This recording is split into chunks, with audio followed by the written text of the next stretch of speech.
Welcome back, everybody. Welcome back to Phil's Recap and Review. Better Call Saul, Season 6, Episode 12, Waterworks. And whoa, the Waterworks on Kim in that scene, I lost it. I must admit, I got a little emotional in that moment when she broke down. We got the Kim episode. We got the continuation on the Jean storyline. It picked up right where we left off there, so we got both parallel storylines. We got a little bit of a taste of Breaking Bad timeline, pre-meeting Walter White, right in the Emilio introduction, and of course we got a Jesse cameo, and I very much enjoyed this little Jesse cameo. Maybe it was a little fan servicey for me, I don't care. Slap me across that fan service shit all across my face. What an episode of television. Wow. I felt anxious all evening watching it. It got emotional, and I don't know about anybody else.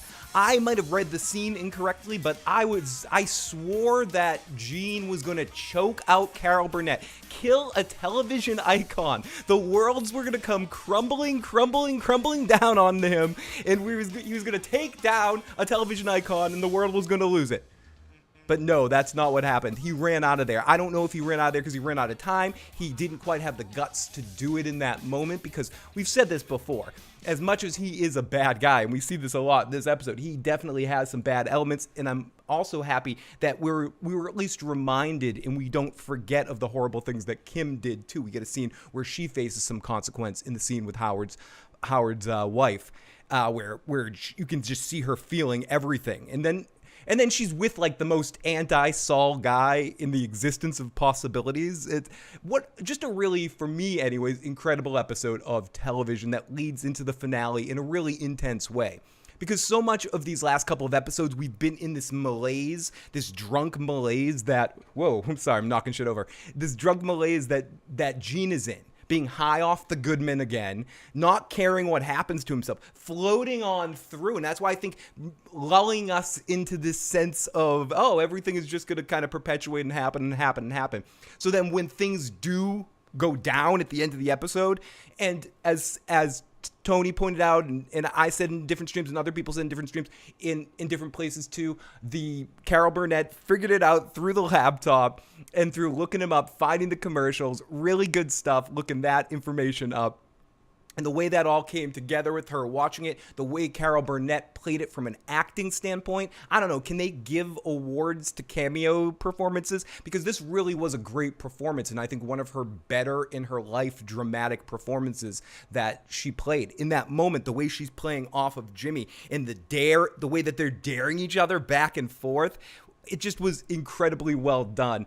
And we also know the sounds that Kim's boyfriend makes when he's like, yip, yip, yip, yip, yip, yip. Like, oh gosh, well, what an awful way. Poor Kim's got a new haircut. She seems like a completely different person, and that just shows how good Ray is as an actress, to show, even just with subtle differences to her performance, how she creates a completely different, unique character. I like how we caught up on her, but we didn't spend so much time in there. Once we got to the work, we kind of knew it was going to go into the Waterworks situation.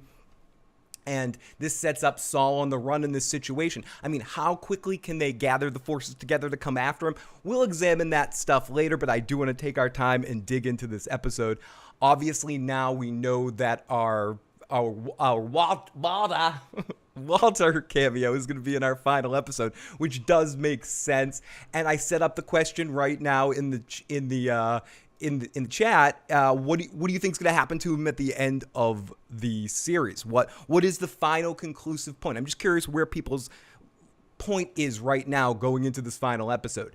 And I got dead, jail, gets away, or something else, because it might be something else. And I know some of you people that might be bouncing back and forth between me and the Talking Dead. I mean, not the Talking Dead, the Talking Saul. So I'll still be on if you want to go over there and see what Vince has to say and see what Bob and Ray have to say. Report back in the live chat if you want to give us play-by-play what's going on in the Talking Dead, or I said it again, the Talking Saul. Just keep us posted on that. If anything interesting comes out of that, because I'm not watching that live, I'll have to check that out later. But we'll be here all night taking your calls, taking your questions, taking your comments. You can call on in at 781-990-8509, 781-990-8509. And like I always say, I don't want to live in an echo chamber. I already saw some of it in the chat. If you for whatever reason weren't feeling this episode or middling on this episode, you can call on in too and tell me why I'm full of ass butter. I want to know why I am. Let me know, and let's pick this stuff apart and party tonight and have a good time, because we only got one more of these left of one of the amazing shows of history that we're sitting through and watching right now. This is amazing. Watching this show from beginning to end, because I always go into it and, you're expecting something, but you're not sure what to happen. And yes, some of the things that we all predict in different moments come together. Like, so much of what I thought was going to happen in this episode, I said that I thought this was going to be a Kim episode, that we're going to get to see Kim leading up to the other side of that telephone call. We did get to see that, but it wasn't in the way that I thought it was going to be done. And I kind of figured that Marion would find out and that Saul might be on the run by the end of this episode. But I didn't see it happening the way it happened. I thought, I don't even call him New Jeff anymore. He's Jeff. I thought Jeff was really good in this episode. The distraction and the way he played that phone call with Saul when he was on the phone with him, the police, back and forth. Dad, listen, Dad, I don't know what's going on here. Like, the interplay between the two of them was really unique and interesting. I love, and I said it a few minutes ago too, and I'm going to reiterate it a lot tonight, Carol Burnett just delivered one of a really excellent multi-layered performance. She played comedy at different times in this performance, and I assume this is the last time we're going to see her. I don't think maybe we'll see her for a second in the final episode talking to the cops or something, but this was probably her big dramatic scene, and that scene gave me so much terror, because I didn't know what was going to happen. He was gripping that phone cord like he was about to choke her out. But I don't know if Tony asked me a question in a stream we did the other night, that did I think Saul was brazen enough to be in Cancer Guy's house and drink while he was there in the middle of his scheme? And I said, yes, hell yes, he would. And he did. But I don't know if I'll go down, at least at this point. I don't know if he could cold blood kill like that. We haven't seen him do something like that yet. That doesn't make him a better person or a good person in any way, shape, or form. That just means I don't think he's really a killer at heart. I think he's just, he'd rather destroy every other part of you but your life, because that will make him money.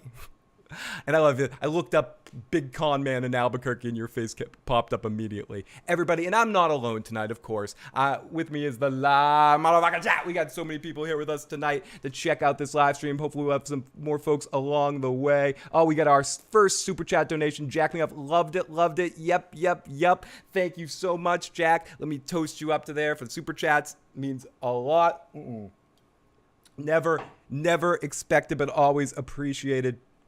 Kim is not happy with her life. Probably a breakdown, so she's not allowing herself happiness, so she settles for this boring man as her husband. I don't think he was her husband. I think he was her boyfriend, because he went home and they had a different date. So she hasn't settled back into just immediately settling for that for life. I think she's just locked into a pattern right now, which might be able to be broken now that she's dealt with this situation, because I don't know if she's going to end up being prosecuted, especially if they get Saul. I don't know if she's going to do time, and if she does time, it might not be too much. So maybe she can get her life more underway in a sense. We got another super chat donation. Jeffrey Townsend, the end of the penultimate episode of Better Call Saul and Breaking Bad were the same. Saul, Walt leaving before the police arrived to arrest him. I assume Saul goes to Albuquerque, similar as Walt. I've been saying since the beginning, I think he goes to Albuquerque. The question is, does he even get out of Omaha? Is he going to get out of there? Because it's going to be a difficult run for him to just even. Is he going to try to call? And we saw the preview from next week. We've seen it for a week, but now that we know that's legit, is he going to try? Is he running? I got a video I'm going to be doing this week that maybe we'll see him running. Maybe we'll see him change his appearance a little bit, running around. We'll talk a little bit about that, about some theories, but I don't know. I think I think he's going to get back to Albuquerque. At least he's going to try, or he's going to try to get in touch with the vacuum cleaner salesman again to get out of town, but it's not going to work. And I guess that's the thing. Will he get in touch with the vacuum cleaner salesman? If he does, will he be too hot at that point and he'll turn him away? And that's why in the preview we hear him saying it a couple times because he thinks he got it wrong. So he's trying to say it again when he's in a hurry and running away from the cops, or getting a second on his own and trying to order it. And basically he's the vacuum cleaner guy hangs up on him because at this point he's been spotted. They know where he is. The feds have been aware that Saul Goodman, because they make it a point that Carol Burnett's character says Saul Goodman, so all the fucking feds now know that he's there. So everyone's going in there. It's going to be almost impossible, even if he does get a hold of the vacuum cleaner salesman, for the vacuum cleaner salesman to get him out of there. He's way too hot. So that phone call that we hear in the trailer, and I hesitated to break it down in case it was fake, but now that we know that it's real, it's probably, or in my mind, when he's running, he's trying to get away, and he gets a chance to call, but the vacuum that Ed just hangs up on him. I mean, obviously the actor that played Ed has passed away. Rest in peace, Robert Forster. And I would think that would be how they could do it, and have him call and then just hangs up, "You're too hot," or something, unless they film something with him during El Camino. And we got some super chats. Thank you guys so much for these super chats. They mean so much. What's this one we got? Isn't the best chance being married to a guy at the local gas? Isn't this the best chance of getting married to the local guy at the gas station scenario? Yeah, it actually is. Bob Odenkirk confirmed he was purposely trying to destroy himself. Yeah, he sounds injured or out of breath, like he's running. Thank you guys so much for these super chat donations. Let me toast to you. Drinks, lots of fun. So if you guys haven't joined us for one of these tonight, please, we're going to go through the entire episode, but get your questions and comments. And we already got 6 voicemails and a bunch of texts in, so keep them coming. 781-990-8509, or pop in the chat. I might miss your chat, but if I do, you can text on in, or obviously I will definitely read up. Thank you. No, you are the best, Stateless. You are the best. Thank you so much for tuning on in. And if you can, and you're in here, hit that like button, hit that share button so you can share it out to some friends and help get more and more people here tonight. Matt Smith says he's either going to die or go to jail, whether he changes or not. Kind of ready for him to get caught. Never thought I would say that, Birds fan. It's at that point where they're getting to a point where it's hard to root for Jimmy. And they've done a difficult thing making Bob Odenkirk, and I'm not going to say unlikable, but a character that's despicable enough for you to look at him and be like, I'm not really rooting for this guy anymore. They broke him bad in the way that they needed to do, I think, at this point, so people are not rooting for him to get caught, but being... And I wonder, I wanted to hear that in the writer's room discussion where they talk about, should we have him kill Carol Burnett's character or not? I can't wait to hear that in the Insiders podcast where they break down that decision, because it seems like there was probably a moment right there where they thought, you know what, we could kill Carol Burnett's character right here and really make him detestable, but this is going to be enough that he's threatening and he's thinking about it in this moment. We got Craig. Phil, you're right. I know it was probably intentional, but when Kim is crying on the bus, I think of the lady next to her looks like Carmela Soprano comforting her.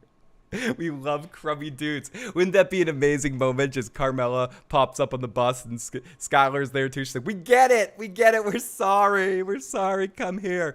But don't get me started on Carmela Soprano. But thank you so much to you guys for the super chats. Very much. Thank you. I just think about it in Confessions when he suggested Jesse to go to Florida in hiding. Maybe he wanted to wreak havoc on Kim's workplace with his new identity. Oh, I like that. I definitely like that. The ending was described by several people as extremely thought-provoking. I think he'll begin the next episode running away, then realize he's not happy with his life, and he'll commit suicide in a poetic fashion. We got T. I literally cried when Kim was crying. I almost started to cry too. Disco Ball says, on Talking Saul, Bob Odenkirk said Gene being self-destructive is like in leaving Las Vegas. Please keep keep the comments coming about Talking Saul, since we're not watching it, the people that are here, and we hope some people come over after that. If you're checking it out, come over here full time for the after show of Talking Saul. But keep us posted if anything interesting comes up there. I'm very curious, and I can't wait to watch that later as well. So let's get to a couple of voicemails now to hear what you guys thought of this episode. I know I frickin' loved it, but let's hear what some of you guys had to say. This is area code 407. Hey, Phil, this is Joel from Florida again. I just had to say, Ray Seahorn's... Whoa, from Florida? Are you working at the Waterworks? Are you working at the sprinkler company? Are you hanging out with Kim? Are you at that party playing the weird games and doing the weird stuff, or whatever they were doing at the super Walter and Hank family party in the... I don't know. That was a crazy scene. Anyways, I'm sorry. We'll get into that in the recap. From Florida again. I just had to say, Ray Seahorn's performance was phenomenal. The crying on the bus, it was very, very emotional, and I just wanted to say that if she doesn't win an Emmy for any of these performances, I'll be pretty upset. But just amazing performance all around. So yeah, that's all I wanted to say. Thanks, Phil. Bye. Thank you so much, and sorry for the weird sipping, if you heard some weird sipping sound in the end there. Great call, my friend, and I absolutely think so as well. I thought Michael McKean deserved it for his performance, and I hope that Better Call Saul gets the respect it deserves, even though, the awards or whatever, they are what they are, but they do mean something to the actors about getting more parts and getting the respect and without, getting parts written for you rather than having to audition for them necessarily when you win Emmys and you win lots of them and you're considered one of the best actors on TV. So I would love to see, as a fan of hers, as an actor, I would love to see Ray have her own show. And the best way to get that is for her to get an Emmy. Then people will want to develop a show around her in the way that Carmela got, Edie Falco got like Nurse Jackie after The Sopranos, which is a great show, and really awesome. And she actually was involved in the production side of it. And she wouldn't have got that if she didn't win Emmys and get all the attention because of her performance on The Sopranos.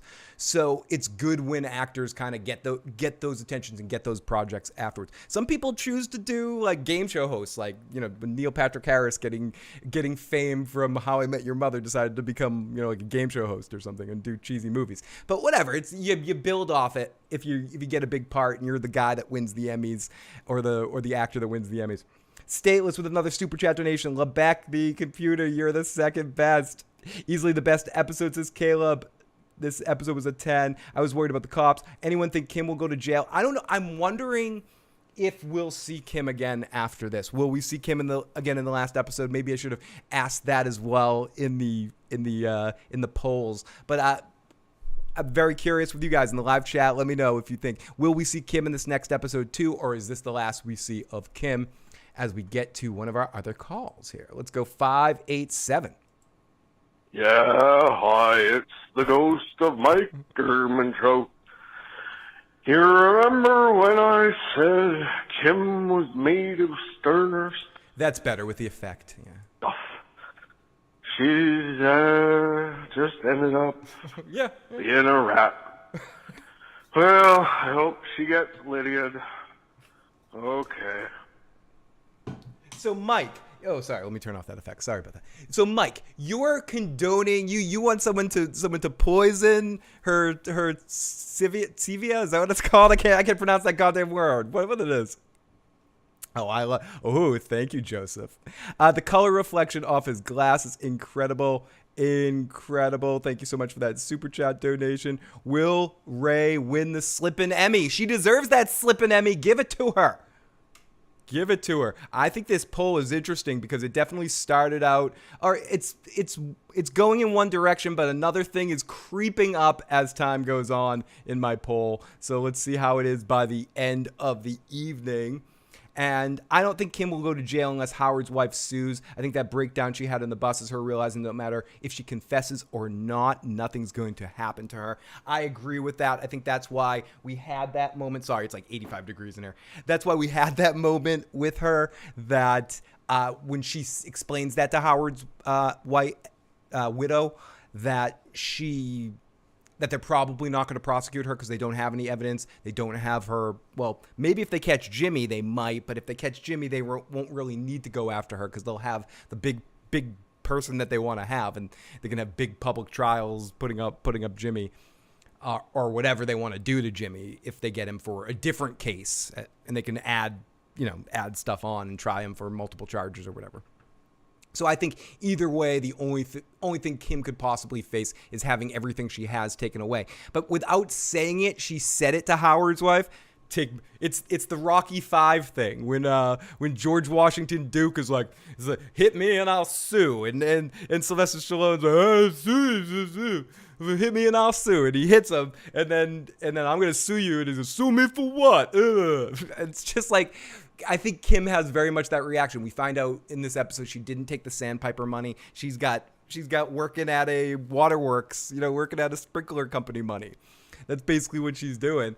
And so I don't think she really has much to sue. So, okay, she could get sued. So I don't see Kim going to jail for this. I think we kind of solved that issue in this episode with what Kim said because of her intelligence when it comes to her knowledge of the law and what she'd be responsible for. But who knows? It could go in that direction later. I wasn't sure if Skylar was going to take the deal, but we find out many years later on Better Call Saul that Skylar took the deal. So it's certainly possible that we find out other things as time goes on. They found Howard and Lala's body. Hank did when the lab blew up. Gomi mentions 2 bodies. I think those 2 bodies, if I remember correctly, are actually Gus's men. I don't think we've ever found the bodies. I think the bodies of Hank, those bodies I believe were just henchmen. The bodies you're talking about. There's more bodies, Mr. Body. Yeah, the guards. Thank you, T. So let's get a few more we keep the voicemails coming. We'll be taking them all night. As long as my poll is up, we'll be taking voicemails. Here we go from our good buddy. Where's the dog? Oh, there it is. Sorry. So I'm also dog sitting a very needy dog. That has a cone on his head. He's sadder than Jimmy on the Run over there with the cone on his head. Pete's Live, our good buddy Pete's Live Music. Hey, Phil. Doing a great job as usual. Hey, I was always thinking that when they were stealing those guys' identities, that they were selling them to the vacuum cleaner guy. I just kind of made that assumption, that connection. Am I wrong? I thought that's what he was kind of doing all along, selling all the identities to the vacuum cleaner guy who uses them to get new identities. Possibly. I don't know. What do you think? Interesting. I didn't necessarily think that's what he was doing, but that's an interesting theory. I don't think he had that much of a one-on-one connection with him, but he's probably selling it through another contact he found in the vet's handbook there. Probably that maybe works indirectly with the vacuum cleaner salesman. I would say that Ed seems like he's someone that would only work in that context with someone he knows a really long time, and someone like Jimmy isn't someone he'd trust to buy that information from because he'd know that he's a lightning rod. So I think that maybe through an intermediary that Jimmy has a contact that he could sell that information to and eventually could wind back to Ed, but I don't think necessarily he's selling directly to it in that moment. I immediately hate Kim's new boyfriend. Fuck him. I think they wanted us to hate him with the way his orgasm sounds. His yip, yip, oh, yip, yip, yip. Like they wanted us to think this guy's a dink. This guy's a dink. So, whatever. He was a dink. He was a freaking dink. And let's continue with our voicemails here tonight. Area code 904.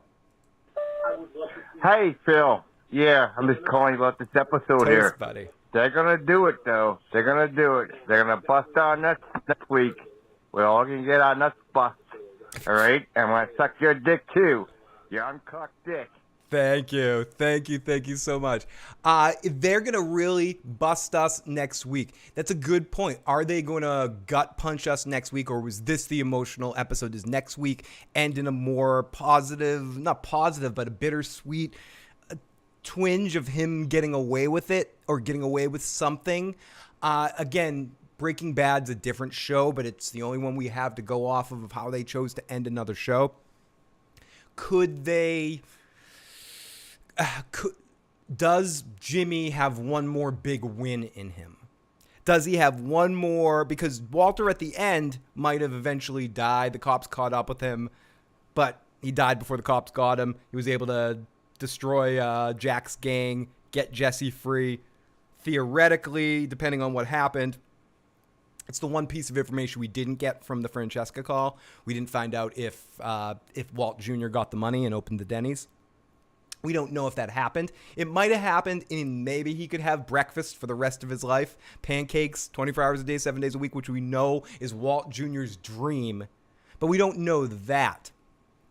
But Walter did kind of get what he want. And then he had that conversation with Skylar, admitted that he did what he did it for himself. So he came back to town and he was able to settle some wrongs before he got ended.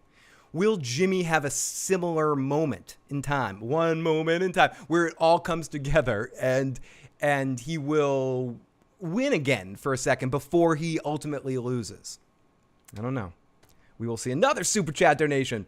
What do you think of Kim going to Cheryl's house and giving her the affidavit alone in person? I think Kim has balls of steel. And at that moment, she just stopped caring. She just wanted to do anything that could possibly make her feel better, because she had tried holding it in for all these years, all these moments, forgetting about it, waiting for that thing that Jimmy said in the episode, episode 7 or 6, was it episode 10?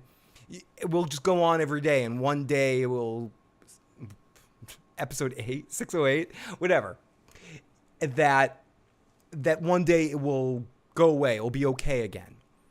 And she tried that, and it never was okay, no matter how much she went on with normal life. The minute she heard Jimmy's voice again, it all came thundering back. So she tried to let that all off her chest and feel better about herself, but it didn't work. That was on the bus, it finally unloaded. It's just Kim's not somebody that, at least on the part that we've seen on the show, often shows emotion. And she showed a lot of emotion in that scene. And that's part of the reason I lost it. I got emotional. When you see people that aren't usually in tears, losing it and breaking down, it's more effective emotionally for me. It definitely is. And thank you so much for that Super Chat donation. Stateless, toast to you. It's going to be a sad ending whatever happens. Now, can Kim testify against Saul because they're divorced? Yes, she can. And I think I was going to say, I'm not sure how much that's a TV thing or a real thing about a wife being able to testify against her husband. I don't know the legitimacy of that either way. It could possibly be a thing, or it could be one of those TV things. I honestly don't know. But let's go. No, thank you on that one. Let's go to this one. And this is area code 607. I don't know if you remember me. I haven't been calling for a couple weeks. But holy shit. This episode was crazy.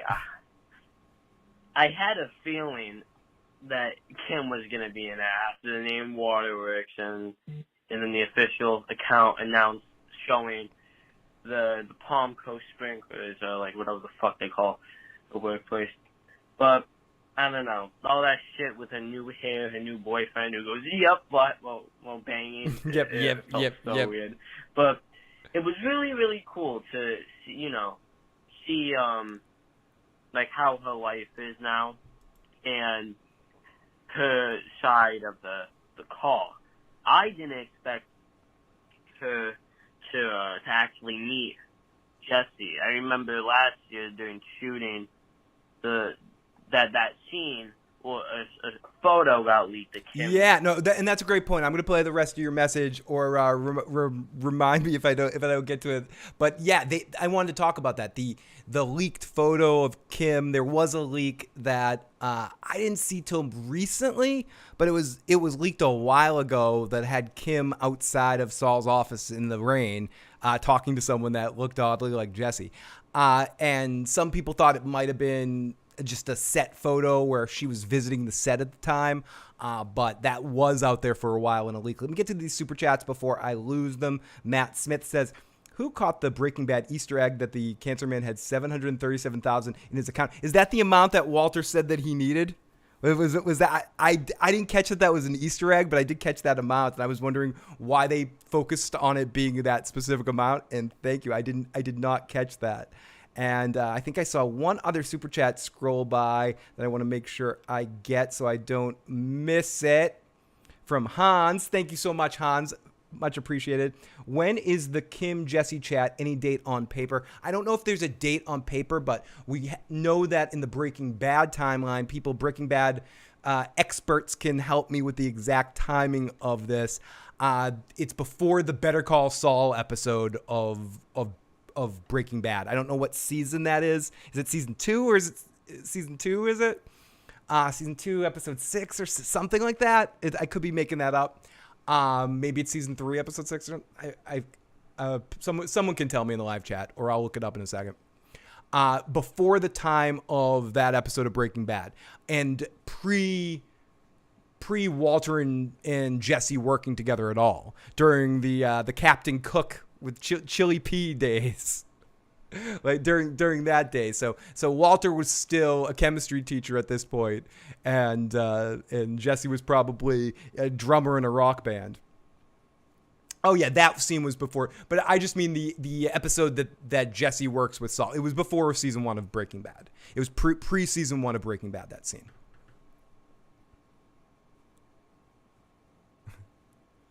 And so here we go. What I don't understand is why Saul's so afraid of prison. I mean, he's literally a badass who would be treated like a king there due to his legal expertise. Maybe he was just didn't want to lose. Season 2, episode 8, the Better Call Saul episode. But yeah, that scene was pre-Breaking Bad because Jesse says in that episode, I believe it is, season 2, episode 8, that we need a criminal attorney. This guy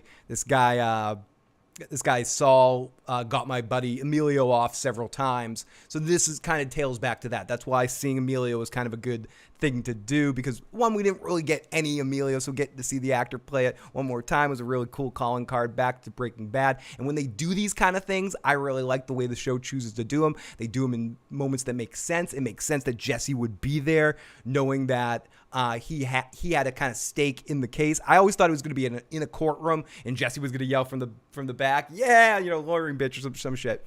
But it's I thought that cameo really worked and it was interesting and felt kind of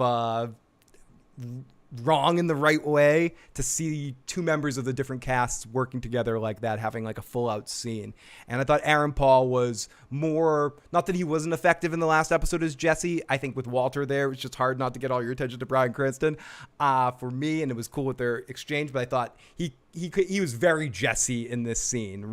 He was very animated, the way his voice sounded, his inflections. He was more locked into Jesse here than he was in the truck. Not that he was bad in the Crystal Palace scene. I just think here he was like he got back in it. He melted back into Jesse. I feel like this one was later on, but I could be wrong. Who knows? Or maybe it was earlier on. Either way, I thought this was a really good scene, and I thought that it was acted very well together. We got Maud Mary, the wonderful, amazing Maud Mary. This episode was my Ozymandias. Now, will Kim reinstate her law license to defend Jimmy or prosecute Gene? Great Jesse and Kim scene, and I really have forgiven Kim now. I think at the end of all of this, if we see Kim again, I think not necessarily prosecute or defend. I do think she may be a witness. Because she gave that testimony but she has the letter to the grand jury, so that can be used as evidence. She doesn't necessarily have to testify. That alone in court kind of vilifies Gene enough. But they may call her in to corroborate that. Will she get her law license again? Very possibly, especially if Jimmy dies or goes to jail and there's some finality to his storyline and out of the mix and she can feel like she can get better a little bit. But where she is right now, it's hard to tell. It's hard to tell from that breakdown moment because right now she's at the rock bottom of her feeling about dealing with all of this stuff, overcoming her. And it's where she goes from here. Does she go back to Florida and go back into that same life? Does she say fuck it and stay in Albuquerque and move her life back there, go back to Florida, get her law license down there? I'm very curious. Steve Bob, thank you so much for the super chat donation. Toast to you, my friend. What do you think will happen to Gene? Jail, death, vacuum guy, escape, or something else? You mean what's my vote in the poll? I feel like it's disingenuous of me because I've said jail since the very beginning. So if I said anything else now, even if I thought it, I'd be like jumping ship off it. My instinct is still thinking that jail is the way he ends, but it very much could be death. He could decide to go out on his own terms in the way that people Tony's put out there and some other people put out there in sort of a suicide of some sort. He could get shot as trying to escape and trying to run and not stopping. Like they get him in a corner and he just keeps going and die, like Thelma and Louise's suicide kind of thing, where he knows, he decides I'd rather die like this than go to jail. But I've said since I think the end of season 1 that I feel like, and I can go back and look at those recaps that I did in season 1. You can go back in the channel and look at that stuff. I think I said towards the beginning of season 1 that I think he ends up in jail at the end of all of this. And I got to stick with it because I've stuck with it for this long, even if I'm not sure right now. They've set it up in a possibility where I truly believe anything is possible. So let's play a little bit more of our buddy 607's message. With Emilio, if I didn't know Jesse was going to be in that scene, but I loved it. I loved this, how unnerving Kim was when she was in Albuquerque, when she was in Saul's office, because you can tell that she was confused, like she had that look on her face, like, what the fuck happened to, like, the man I love? Yes, and thank you for bringing that up too. We're gonna talk about that a little bit later, but that's an excellent point. In that scene in the Breaking Bad moment, or pre-Breaking Bad moment, when they're there signing the divorce papers, she's looking at him. There's a moment where it feels like she almost wants to connect with him and almost wants to not forgive each other, but say, what do we do moving forward? Do we have some relationship? Do we deal with each other? You want to go to therapy together? Like, there was like a moment where they almost connect, where we could see her looking, waiting for something, and there's just nothing there. There was nothing there. We got another super chat donation from Craig. Otto says,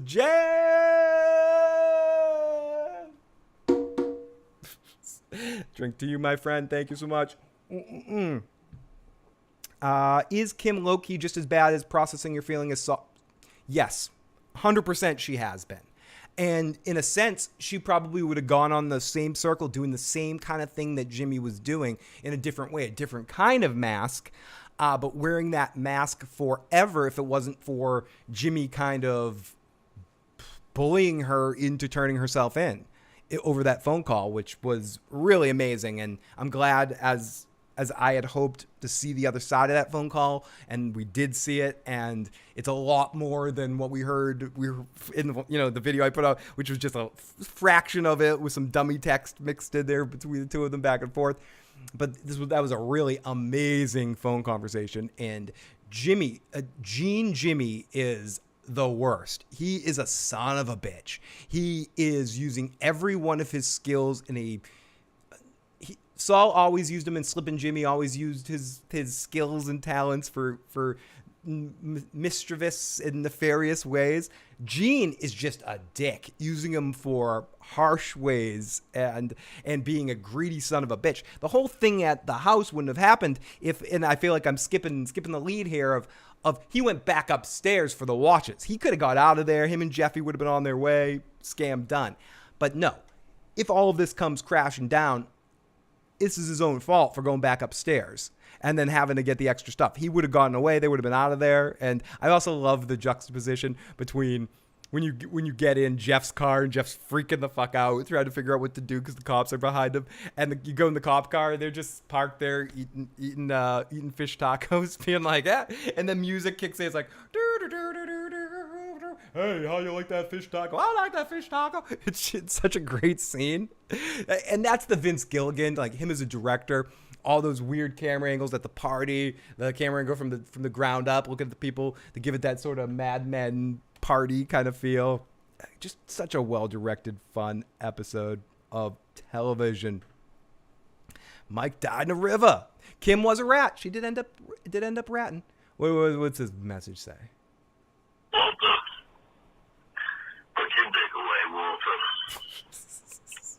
I'm not having sex with you right now, Walter. I feel like every Better Call Saul video this year has can't get anywhere without hearing this. Walter, put your dick away. Okay, Walter, we'll put your dick away. Here we go. Let's tell you. No. What do you just keep using different numbers? You cycling through on one of those like fake calling pads, dude. Here we go. This one. Hey, fellas, just another quick thought. When Kim was speaking with Jimmy, when she was in her office, I was thinking like maybe she knew that they had a tap on her phone, or maybe she had already been cooperating with the cops or the feds, and she was saying, you shouldn't be calling me. It sounded like you shouldn't be calling me because, like, I'm under surveillance or something like that. Yeah, that's just kind of the vibe that I got. I don't know if anybody else got that idea or if you were thinking that at all. No, I did get that vibe a little bit too. The way it was setting up, the way she was setting up the call. But it's in the moment. I don't think it was actually happening though. But yes, I did. The way they're filming it, and the way they're showing each scene is kind of coming at it from multiple different arenas where it could possibly be a lot of different things. Another super chat donation. Thank you so much for these super chats. The way Saul Jean walked up to Marion with the cord wrapped around his hands, terrifying, and sees how he's fallen since the beginning. Absolutely. But also I wonder, does it also show that there is a fraction of humanity left in him, that he didn't choke her out? What was the reason? And again, I'll ask this to the live chat. Why didn't he choke her out? I'm not condoning murdering Carol Burnett. Don't get at me. I'm not condoning murdering Carol Burnett, but if you guys want to call and get your voice in the show, 781-990-8509. Again, that's 781-990-8509. Why do you think Jimmy Jean decided not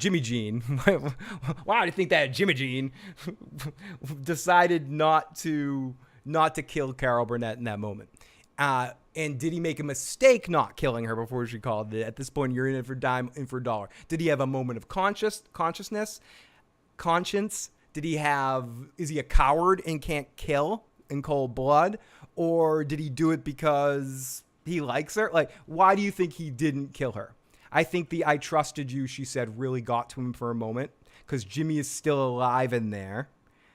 Says Am and Timothy and Riot. Timothy says, perhaps Jean had a gone too far moment, says Jeffrey. Do you think that Kim will remember Jesse after the Breaking Bad time? Possibly. I think she probably, when she sees Jesse on the news story that she sees Jimmy on later on, she's going to recognize him, go, oh, that's the kid I talked to. I mean, he stands out a little bit. Didn't you see him on, I still remember that kid from The Price is Right. He's not a murderer. Yeah, Jimmy is not a killer. Yeah, and that's what I think too. I think he wanted to kill her. He knew killing her was the right thing to do. And we see a lot in the last episode with Walter as he's remembering back to things that Walter's saying to him and Mike and all those kind of things. I think he knows that to go all the way, he needs to do that because he gripped it like he was doing it, like he was talking himself into it. And we're going to rewatch that scene too, or re-listen to that scene when we get to it, but really powerful stuff. Love the combo. I love the combo mentioned too. Lost all respect for Kim. She's extremely selfish, confessing. Learn how to handle your guilt. Kim, you earned it. Jay, I'm not going to say I 100% agree with you, but I do think she had a little teller's remorse. I read that in the car, that she wasn't just breaking down because of emotional reasons. There was a moment that she was thinking, that was useless. Why did I just do that for? I hurt Howard's wife was over it by this point. I just brought everything up again. I made things worse. What's wrong with me? I couldn't have left well enough alone. What the hell's wrong with me? That didn't help. That didn't help anything. So I still wish Jeff came back, but this Jeff is also good. And I'm glad that this Jeff is earning his stripes and winning some people over. He's definitely giving his gusto. And I like him. I enjoy the other actor's performance, and it definitely would have felt a lot different if that guy was doing it. But this guy is hitting a home run for me, and I'm completely won over by his Jeff. And it's like even the spastic way he crashed the car to do a good distraction just made me laugh. And I just said, "Oh, that's so Jeff." Like that was my reaction. Oh, Jeff. That's just Jeff being Jeff. Gene crashes his car, loses persona. Saul gone. Saul gone, man. It's Saul gone. And let's listen to a couple more voicemails here. And let's see. Let's play this one. Hey, my name's Johan. I'm calling from Boston. Welcome, fellow Bostonian.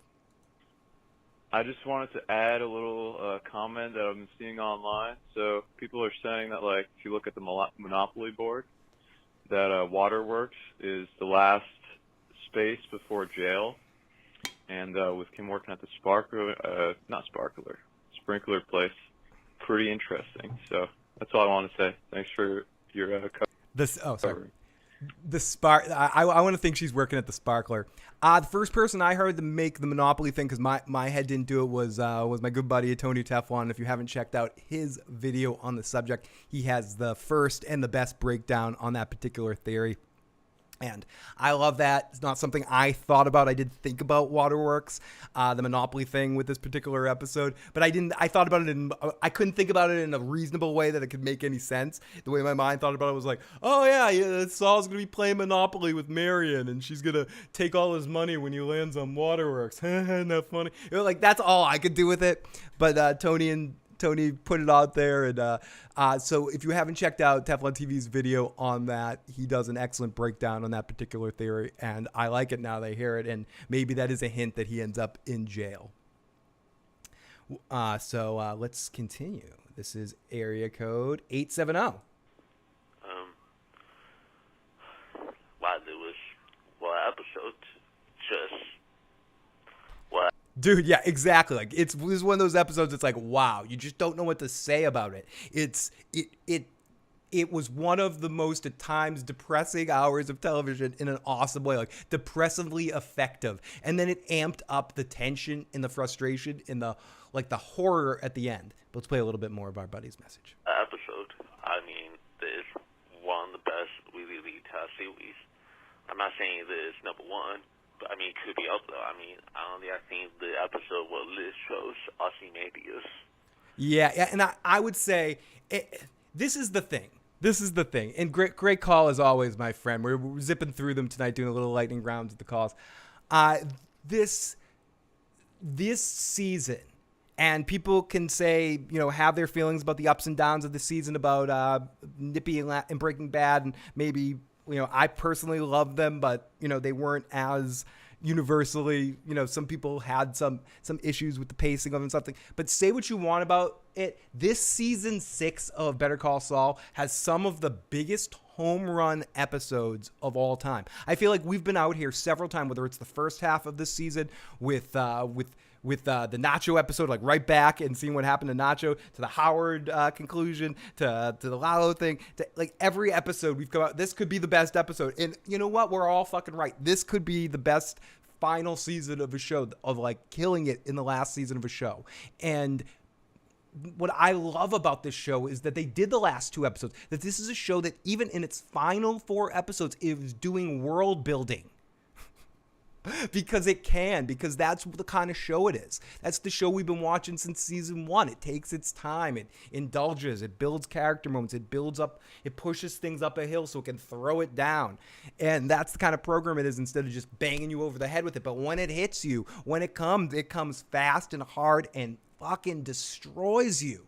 And that's what this show does better than almost any program. And then to couple that with hilarious comedy at one of the greatest comedians of all time, and then this first half of the show you throw in one of the best comedic actors of all time with Michael McKean playing his brother and having extreme chemistry, and then Jonathan Banksing everywhere, and then Gus Fringing everywhere, and then you have the whole Breaking Bad thing that just adds like gravitas to the universe too, where so many things that are prequels or sequel type stuff to an ongoing property, use that property as an anchor. Better Call Saul uses it as Jimmy's on an ice cream. You know, you don't need it, but when they want to put it on there, it makes the ice cream all the better. You know, you can eat the ice cream without the Jimmys, without the sparkles, without the flair, without all that stuff. And Better Call Saul is, I don't know why I'm always with the food. I mean, maybe it's because I'm a hippie, but I'm always like ice cream. It's like a giant meal that two of the chefs of America are cooking up a storm, and it's amazing. It's like a giant ice cream. But I don't know what I'm saying here. I'm running around. Let's take a super chat donation, and then it's almost time. Yes, dog, it's almost time. You're chilled out right now, but I'm not. I'm about to freak you out in a second, dog, and I'm sorry about it, but we will here. Riot says, I'm glad they cleared up that Saul found out that Mike died one way or another. I wonder if they're going to address it. And the new Jeff is thumbs up. Toast to you. And now it's about that time. Let's not waste any more. Let's get into this. Recap!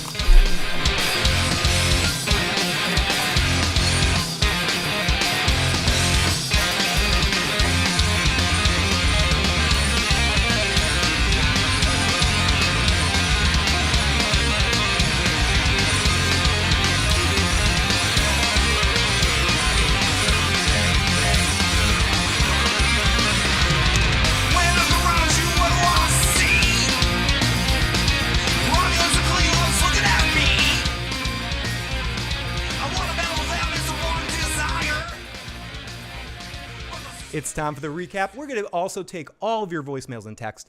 We got 7 voicemails and 11 texts right now. We're going to take all of your voicemails and texts before the end of the night. But it's time to get into the recap. We're going to listen back and watch back this episode.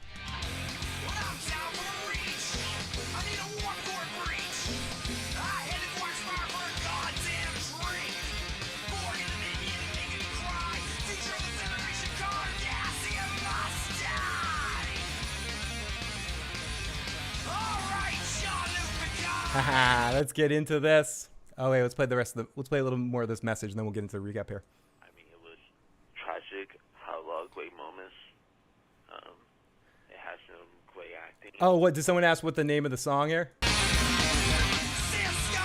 G-Wing, Archer. The song is called Captain's Chair. It's about the Star Trek captains, and it's by the band I was in called Doc Odyssey. I believe I'll try to link you the SoundCloud. If you send me an email, igotissuesman@gmail.com. You can find it on the YouTube page. If you need to find that link to the email to send me an email, I can send you a link to the SoundCloud page so you can download that music for my band if you're curious. I mean, Bubba and Cook, the ending will probably one of the best scenes of the entire series.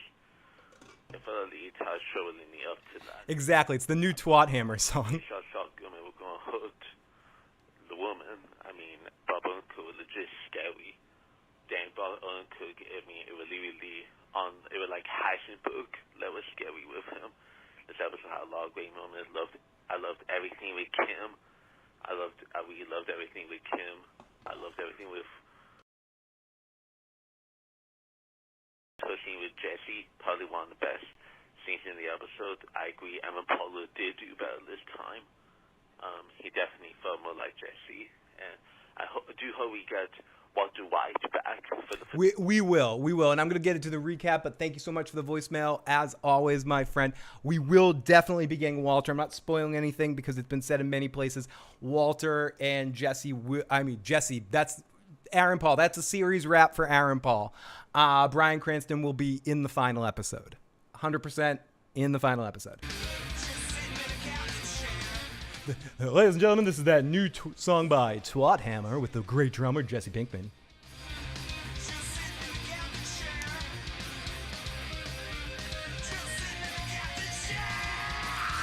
I gotta be like Saul Goodman and pour my drink right there. But everybody, just because we're getting into the recap doesn't mean the voicemail line is closed.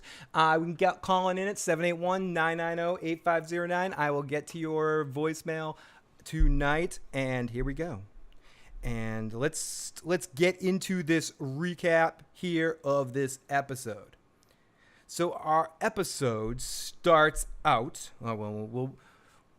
we open up in Saul's office in the Breaking Bad Constitution, where he's bouncing a ball, and it rings. It's Francesca. She's calling on in, and the video's not playing for whatever reason. But let me get back into it here. Let me push this in. Let's play the damn episode here, buddy. You work for me, computer. You work for me, Marion. The guy with cancer can't be an asshole? He can. He can definitely be an asshole. I will. When we get back to the voicemails, man, I definitely will. So we start out here. The phone rings and it says it's late, and let's listen to it. I mean, why not? He's bouncing the ball. The column falls down, which is symbolic of the end of him. It's silent as it slowly pans. He's in the shadows. We see he's definitely full Saul here. We see what is interesting about seeing Saul Goodman in any Breaking Bad or pre-Breaking Bad time now. He's framed so much differently because we know what happened before and what happened after. So let's listen to a little bit of this. We've got a lobby full of people out here, and at 8 o'clock, I am done. I don't care if the building burns down. I'm going home. Wow. You and your work ethic. Did I ever tell you how indispensable you are? No? How much longer, Saul? You know what? I can't say. So pass along my sincerest apologies and tell them I'm swamped. Everyone can hear you bouncing that thing. That's the sound of thinking. You should try it sometime.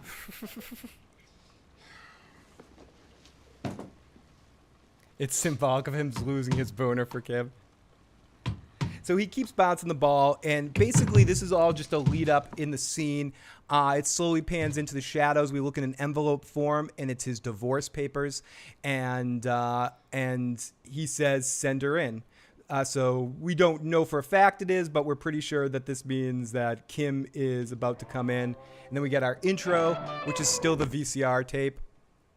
The 1 hour Talking Saul that airs after the episode was fantastic. I highly recommend watching it. I absolutely do. I'm glad that it's anyone that's came over from Talking Saul. Please feel free to share anything that was said in the live chat or call on in and let us know what happens. You know, what happened, or if anything interesting happened in there. Love to hear any of that.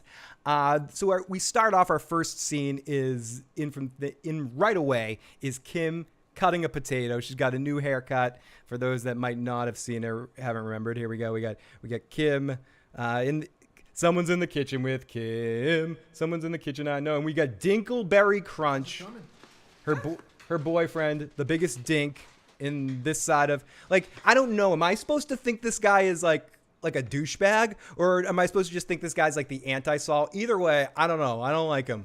I don't like him, Kim. You can do better. This guy's a douche nozzle. And I really like Dukes. Listen to They him. didn't have it, which is a bummer. So, I don't know. And Does it work? I mean, technically, it isn't actually made. And they have probably the most ridiculous conversation of all time about whether you can use Miracle Whip in tuna fish. Like, going from what she was going with in discussion 6 years ago at this point with Saul and dealing with all of that, to go to this point where she's dealing with talking about whether Miracle Whip could work in tuna fish. It's kind of an incredible how far the mighty have fallen or gone at this point in time. It's just incredibly interesting. Mayonnaise, but Yeah. Technically, I don't think this is mayonnaise. close, right? What do you think? Is it Should we close? give it a Is it shot? really close? I don't know. Yip. What do you think? Yip. Yip. Yip. Yip. Yip. Yip.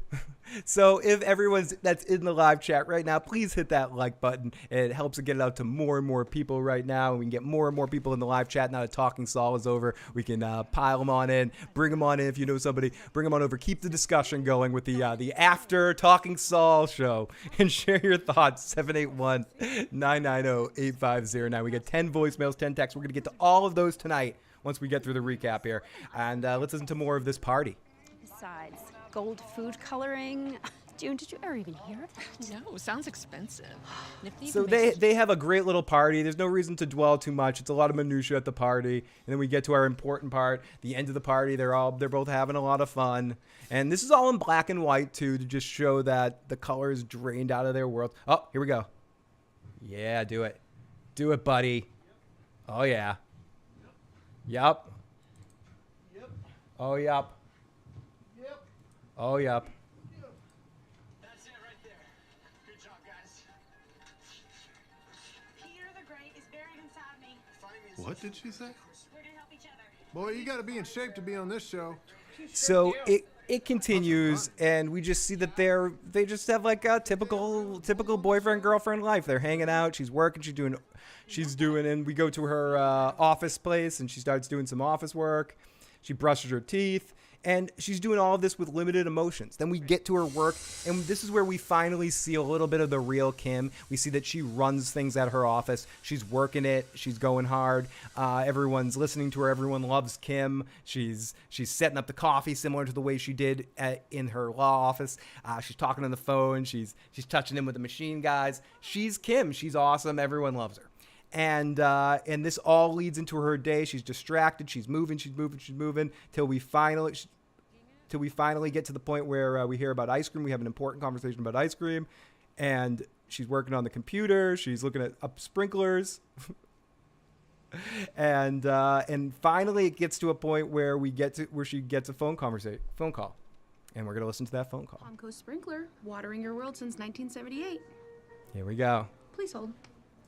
So she gets this phone call, and Kim, there's a Victor St. Clair for you on line 3.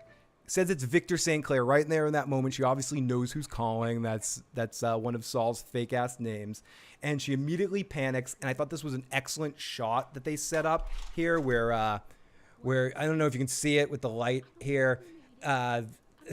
They have this in the forefront, and they see Kim in the background with closing the curtains. I just love that foreground shot that they have. Excellently framed by Vince Gilligan. A lot of moments in this episode with little Vince Gilligan touches to the way he shoots stuff that you can just tell it's shot by him. My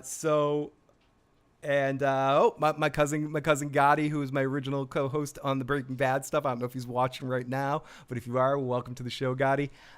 Says, I did not see Carol Burnett bringing him down.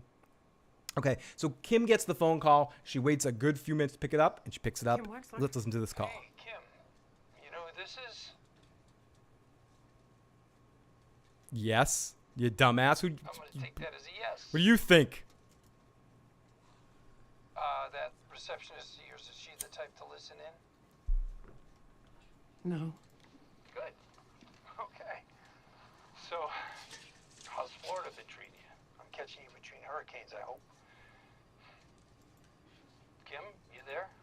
Just the way he talks to her, almost with such contempt. And I know she's equally to blame for a lot of the stuff as he is. I'm not somebody that's like, all of this is on Jimmy. But the way he talks to her, especially considering he probably hasn't talked to her much in 6 years since they signed the divorce papers. Might be nice to catch up. Catch up? Yeah, my mind was wandering this morning. I was just not thinking anything in particular, just random thoughts, and bam, it suddenly occurred to me. It's been 6 years. I mean, Jesus. I couldn't believe it. Yes, the episode is out. You're listening to part of it at the moment right now. I thought you might want to get out of here. Still alive. Get out of here quick if you haven't watched it. Yep. I'm still out here. Still getting away with it. Feds couldn't find their own ass with both hands in a proctologist. Okay, what is he doing there? Is he bragging? Is that him bragging to her? Like this is what I mean where Gene is an asshole. Like, he has no conceptual understanding. Is he bragging to try to impress her in this moment? Is he trying to get a rise out of her? I think in a lot of ways he is trying to get a rise out of her. This might have been my favorite scene of the entire episode. There was a lot of good scenes in this episode. This might have been one of my favorite scenes in the entire show. Hearing them go back and forth like this, seeing Jimmy probe her and trying to get a rise out of her, and her just staying stoic, being tormented by the memory of all of this and not being able to escape it and thinking even when she thinks she can escape it for a second, Jimmy's calling. And then the way she sums that all up to I'm glad you're alive. It's again, that's that moment when when I've been in those, not because you murder people or there's death involved, but in like bad breakups and stuff. And when you have these conversations, you reconnect with the person with somebody, you have a big health issue or something, and they contact, and it's like, I hate you, but I'm glad you're alive. You know, it's just like, oh God, damn. Like that always hurts more to hear you say that. It's like, oh, okay. So somewhere inside you do care, but you can't allow yourself to care. And that's where she is with Jimmy. She will never let Jimmy in again. Because he enhances a part of her personality that she doesn't want. Maybe he reminds her too much of her mother, and she feels like she's in that position that she was with her mother her whole life, that she escaped when she left town originally, and that's why she had to leave town from Jimmy, because it's repeating that parallel that she did with her mother. And for whatever reason, but I do think it doesn't change the fact that she loves Jimmy, and Jimmy's connected to a big part of... She has strong feelings for Jimmy, and it came through in this scene. You shouldn't be calling me. Oh, hey, you're awake. You shouldn't be calling.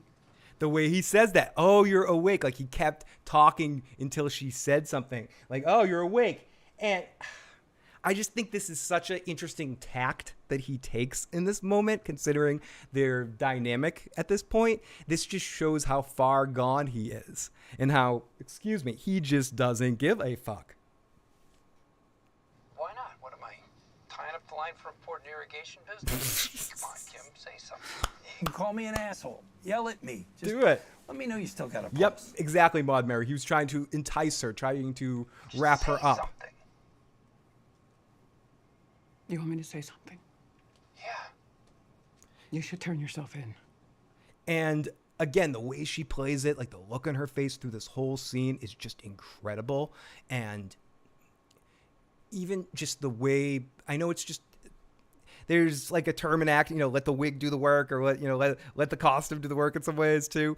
And this part of that, and the way she looks, she doesn't have the ponytail, she doesn't have the classic Kim look, which comes back later when she's in the courthouse and she sees the young lawyer that has the similar haircut and demeanor that she did. And we see that, a lot of that's just an image that she was cultivating.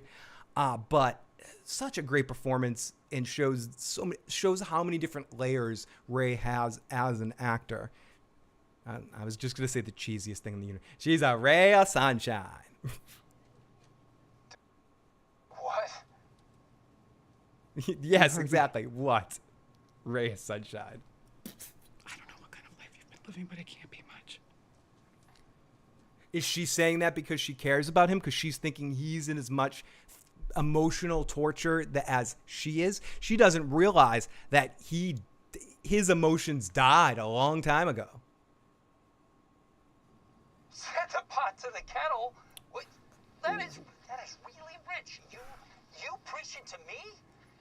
See, you have no idea what I did or didn't do, okay? And why don't you turn yourself in? Seeing as how you're the one with the guilty conscience, huh? What is stopping you? Spring's in the ground. Mike's in the ground. Lalo's in the ground, apparently. You don't have to hold back on my account. They can only hang me once. So go ahead. Spill your guts. Put on your hair shirt. See Oh my God, the way he's screaming at her. And I love how we get the line Lalo's I guess, just to connect back to the fact that he'll never be quite sure Lalo's dead because he came back once. And that's why he said the thing about Lalo. But the way he's talking to her and the look on her face is he's almost... A lot of what they've done, a lot of what they did together, I will put on both of them. Jimmy bullied, whatever you want to say, like pushed her through attacks, she was be content just going through her life road. But the way he lambastes into her, he almost manipulates her into turning herself in a little bit. I don't think that's what he wanted to happen. I think he just lost control and was sort of yelling at her and shit. But I think the look on her face is like, okay, that's what I'm going to do then. Turn myself in. That's you. What is stopping you? Spring's in the ground. Such an asshole. Mike's in the ground. Lalo's in the ground, apparently. You don't have to hold back on my account. They can only hang me once. So go ahead. Spill your guts. Put on your hair shirt. See what it gets you. Kim, why are we even talking about this? We're both too smart to throw our lives away for no reason. I only wanted to... Kim.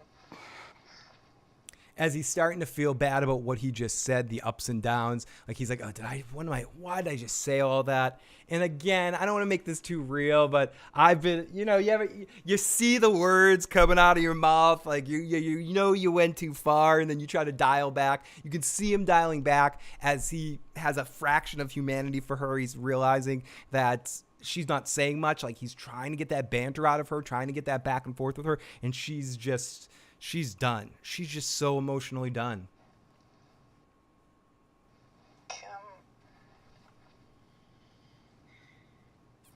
I'm glad you're alive. Ooh, and then I'm glad you're alive. And then she hangs up on him. It's such a cold, dark moment that hits on so many different levels. Unbelievable. I need to take a quick break from the recap, get to a couple calls here. Let's play the rest of our buddy's voicemail here. A scene, and maybe we could see Walter White asking for the license to help Jesse, a.k.a. Pussy Bark. But, Saul Goodman didn't know that. But, we're intense. We're done. Had a lot of great moments. I think Saul Goodman is going to go to jail. He is going to be like a jail kingpin by the end. But I don't know. He could die. He can be on the run. I don't know. I love this episode. I think it would go down at one of the best of the series. Very well done. I just can't wait to see Saul gone. That's the finale name. Yeah. Thank you so much for the voicemail, my friend. Area code 619. Hey, this is Frank Lee Young from California, and oh my gosh, Toast I don't Frank. blame anyone if they didn't think that Saul was probably going to kill Marion. Because he was escalating a lot of things, and he's starting to look like Walter White himself. So I wouldn't put it past anyone if they thought that way. Yeah, Gene is just a complete dick. But yeah, great show. No, great call, obviously, because you agree with me. He is 100% a huge, huge dick. Like, he has turned into one of the worst people and doing just making horrible decisions, making horrible choices, making stupid decisions and stupid choices. And Jimmy has a lot of humanity. We saw it through most of the series. And I wonder if we'll get that back. But at this point right now, at the point in this episode, he's the worst. He's the worst. And people want to know what's up with the Miracle Whip mayonnaise conversation. It was a point in this episode if you zoned out when Kim was in her Florida life, the boyfriend I think it was the boyfriend, not the husband, came back and said they were out of mayonnaise at the supermarket, so I got Miracle Whip, and I hope it works for you. I hope it works for you. So let's play another voicemail. Phil, what's up, man? This is Mike calling from Cleveland. I know I have a Tampa area code, but that's just is what it is. Because you're hanging out with Kim? Is that what it is? You're in Tampa hanging out with Kim? We don't know what part of Florida she's in. You could be stalking the sprinkler store for Saul Goodman. I know what you're doing, 813. What an amazing episode. Watching the after show now, just seeing all of the performances tonight was just truly unbelievable. Now we know why it's called Waterworks.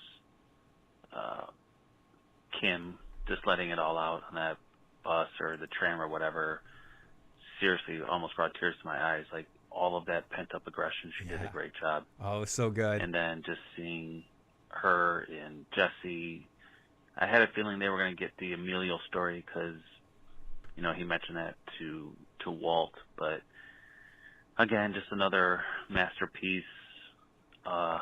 Just can't wait for the final episode. Looking forward to it. Thank you so much for the call. And absolutely, I feel like we're in the luckiest time right now that we're in this eye of this storm watching this. And that's why I've said this before to some of you in the comment sections of these videos. This is part of why I love getting to do this and coming out and talking to you guys and getting in the voicemails, getting in the live chat. We're all going to remember this. This is a really fun fun conclusion of a series. Whether this is 10 out of 10 every, like where I am, like a crazy, oh my God, this is the greatest thing of all time. Like I want to jump around like Kermit the Frog at every second. Like I'm holding back. I'll just, hey everybody, like I should be doing this standing up and I'd be jumping up and down the whole time. If it wasn't 85 degrees in here, I probably would be. But whether you're that way or you're like, yeah, this is a good conclusion, they're sticking this landing. And they're doing it well, and they're doing it interesting. And most people that love this show and that have loved the show, not all, most people that have loved this show are very satisfied with the way they're closing out this season. The way they closed out the Nacho storyline, the way they closed out the main Better Call Saul storyline with that episode that transitioned from Kim leaving into turning into Saul Goodman.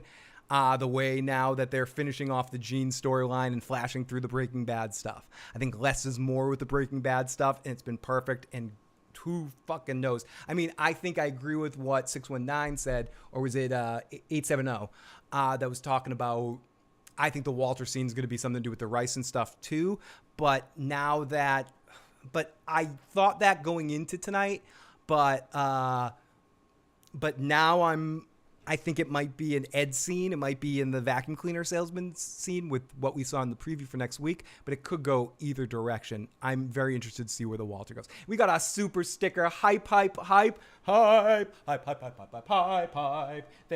you for some fucking hype. Let's thank you for some hype. Get you by the phone.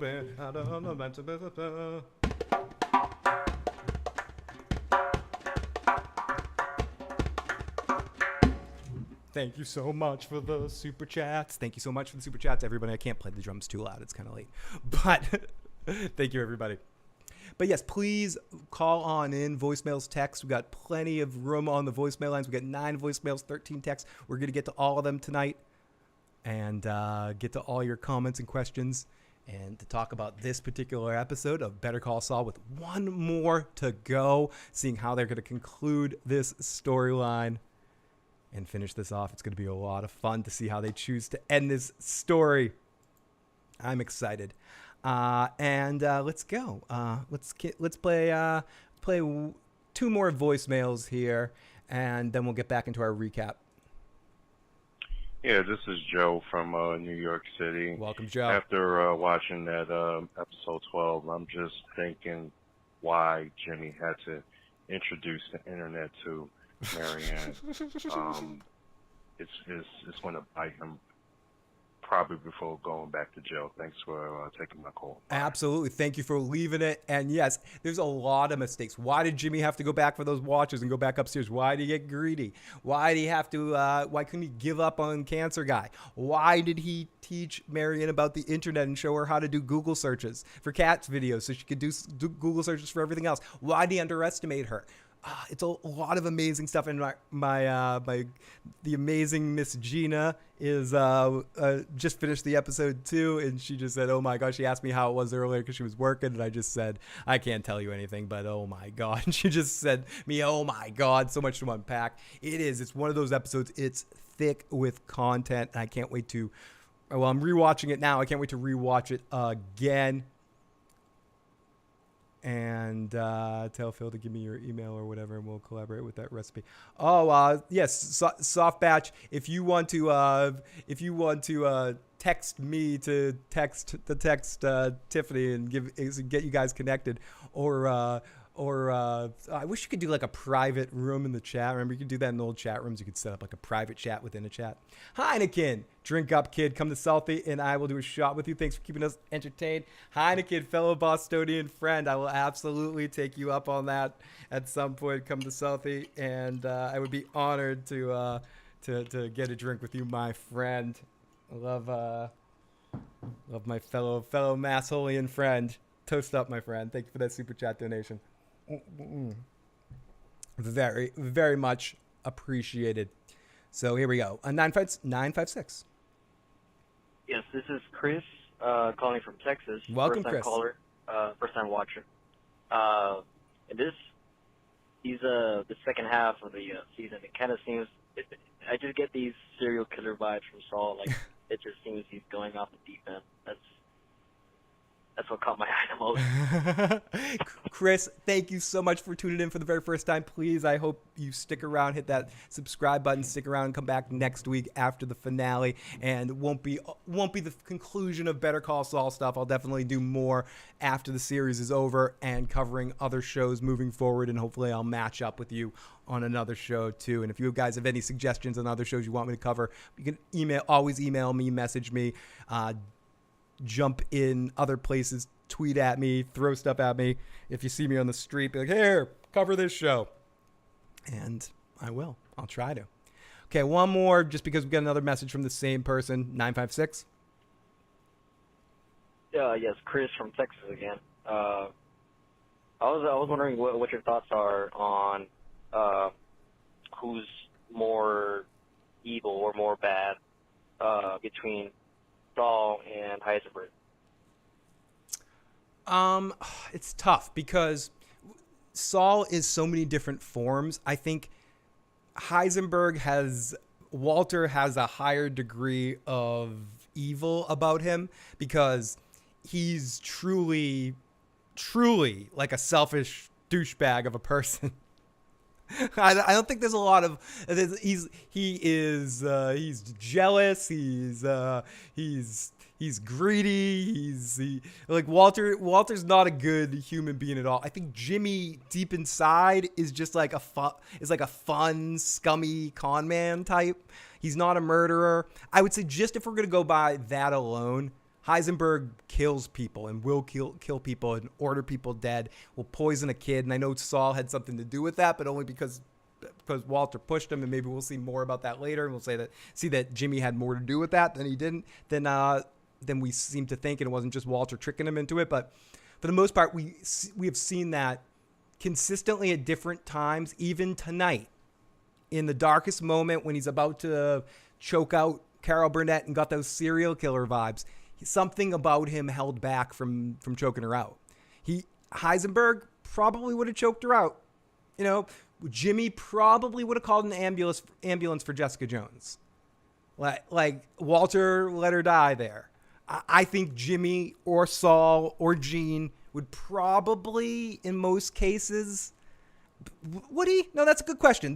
Okay, this is a moral question, and maybe some people in the chat disagree with me.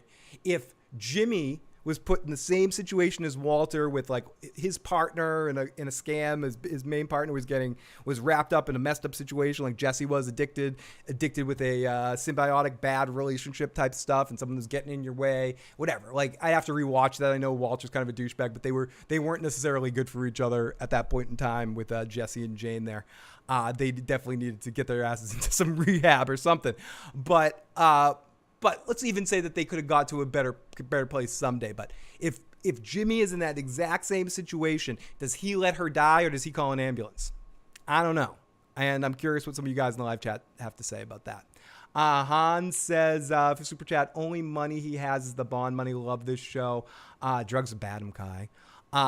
He also has those diamonds. We haven't dealt with the diamonds yet. I kind of thought we'd deal with them tonight, but I think it's kind of obvious. I was talking to T off air about this. I think that the diamonds have to do with it. It's just he saw how hard it was for Walter to move his money, and then he turned a lot of his money into diamonds, something that's not going to lose value too much, and they're easy to move a big chunk of money. So that's what I think the thing with the diamonds are. I don't think we're going to get too much of a deep explanation with it. Emerald says Jimmy calls the ambulance.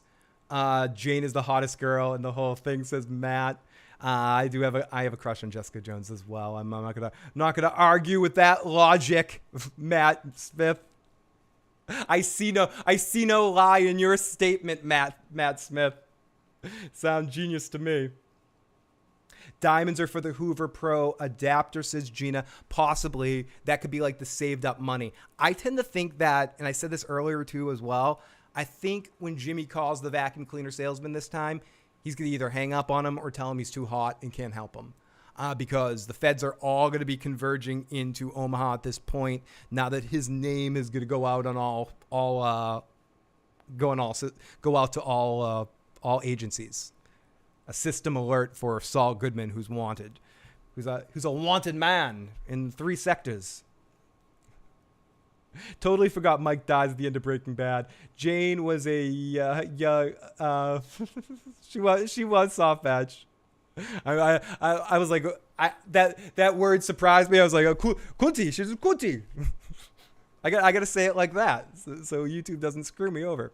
Remember, Mike introduced him to jewel thief, so he probably has a good fence for them. Yeah, I think he probably just wanted to convert a big chunk of his money that he had instead of washing it, just turn it into some diamonds and some precious gems. I tried to say, not well. I almost said, and make it for easier transport. I blame the vodka. I blame the vodka. Let's get back into our recap. And if you left a voicemail, please stick around. I will absolutely 100% get to it. We're going to clear the decks of the voicemails this evening. Get to all your calls and see what you guys have to say. We still have 10 voicemails to get to. At some point, I have to sneak off to the little lawyer's room. Let's see. Let's get into this here and play a little bit more of Kim talking to Jimmy. So she says she's glad. The best compliment, what I hope most people say to me, Yeah. Phil, I hope you're not dead. And then it's the birthday party. Oh, thank you, Chonga Chalupa. Are you that Weird Al singer? I could be. It's certainly a possibility. I could be related to him. He could possibly be my dad. I'm not saying he is. I'm just saying that there's certainly a possibility to that. Gene should die, and I would love if he died. I think I don't want Gene to die, but I think there's a way that they could do an ending like that it would be really strong. Personally, the ending I've always thought was going to happen was he was going to end up in jail. So I'm kind of going with that ending of thinking that's the one that's going to happen. But truth be told, I think the death ending could be effective as well. But it's something that's happened a few times in this world. But just proof that Weird Al Yankovic and I are not the same person. See, there's both of us in the same place at the same time. Sorry about the potato quality because it's like the picture of a cell phone, but that is in fact the real Weird Al, proving in fact that Weird Al and I do exist simultaneously in this world. I met him. I wrapped my arms out like this and I said, "Dad," and he looked at me and goes, "Maybe." And then I asked him if I could cook some meth on his trailer because I knew he was a Breaking Bad fan. And he said, "We've talked about that." So that's my meeting with Weird Al. It would be a twist for what do we see here? Well, let's see that we got a text message here from Miss Gina. Miss Gina says, "So much to unpack." I love the picture. It would be a twist for Kim to be in jail instead of Jimmy. It would be, and that would be an interesting direction for them to go. I could be a clone. It could be a clone. But yeah, I did ask him if I could cook meth on the trailer, and he said, "No, we've talked about that." And then he took a picture with me and posed for that picture. And he's a really nice guy. I know I'm stopping the stream to talk about meeting Weird Al, but it was it was actually really cool. And he even let me sing a horrible song to him for a second. It was bad. I was very Chris Farley when I was like, "Oh, remember that time." So Kim gets back to the party.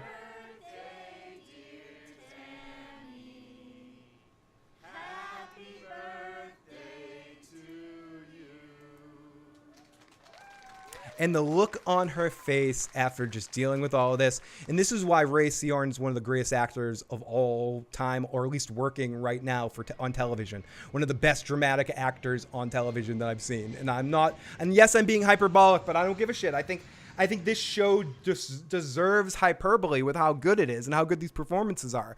Because the way she's playing multiple emotions there, it's just so like Shakespearean. I know that sounds so douchey to say, but it is. It's like she's playing like so many layers upon layers of layers.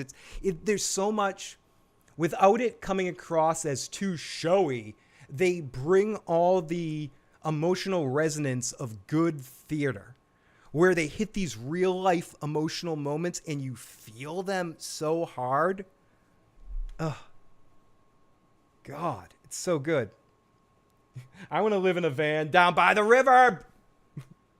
What was amazing about that, just to tie this all in, Breezy Beeb, about the Chris Farley, the sketch of I'm living in a van down by the river. Do you know who wrote that? The one and only Saul Goodman, Bob Odenkirk, who was a writer on Saturday Night Live. He wrote that particular sketch. It's one of those sketches he's most proud of from his Saturday Night Live days. He wrote a lot of Farley's stuff.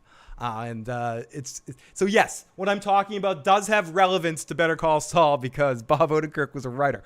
But there's so much of that in this show. Like you're watching like a monologue from like Lady Macbeth at times. There's just so many layers and stuff. It's incredible. Okay, so Kim shows up at the airport. Someone said this in the chat, and I noticed it too. 100%. Let's see if we can see it as the scene falls through. See it right there next to her face, Alaska. Right there, they were telling us in the show. I didn't pick it up while I was watching it, but after the fact, it's a total foreshadow that she's going to talk to Jesse before the end of the episode. Really awesome little kind of tell of where they were going in the episode. Bravo, Vince. Bravo, Vince. So I love they're meta within their own singular episode. They're fucking meta with it. It's great. I love that. That's such a little Vince Gilligan touch. And Alaska, possibly where Gene is going. Jimmy could go back to being a lawyer in prison. Definitely a comedic tragedy. Yep. Where is everyone going to end up dead in the end? I don't know about that. So Kim she goes in the courtroom. She's at the Albuquerque airport. She goes to her old stomping grounds, walks past it. We see a lawyer with her that's like a younger version of her with a ponytail. And then we see Kim in a mansion eventually after all of this because she goes and gives her statement. And now she's talking to Howard's wife. And let's listen to this whole scene right here. I'm gonna play the scene with Howard's wife. And I gotta run quickly to the little lawyer's room, and once they start talking, and I'll be right back. But we'll play the audio of the scene with Howard's wife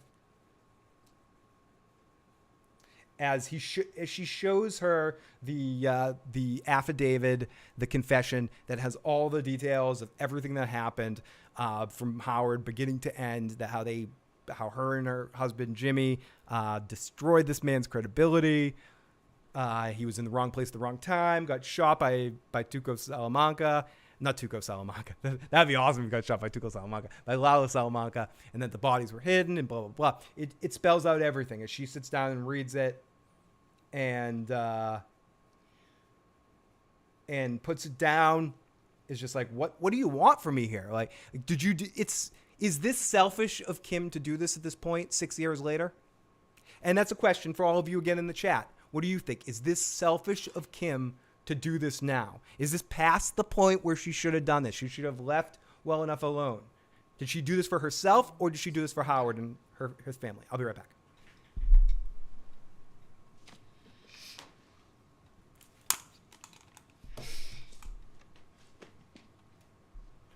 I honestly don't know. Where's his body? I don't know. And the police, will they search again? They'll search. I don't think they'll find him.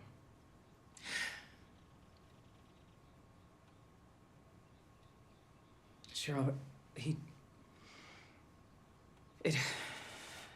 it all happened in an instant, and he didn't suffer.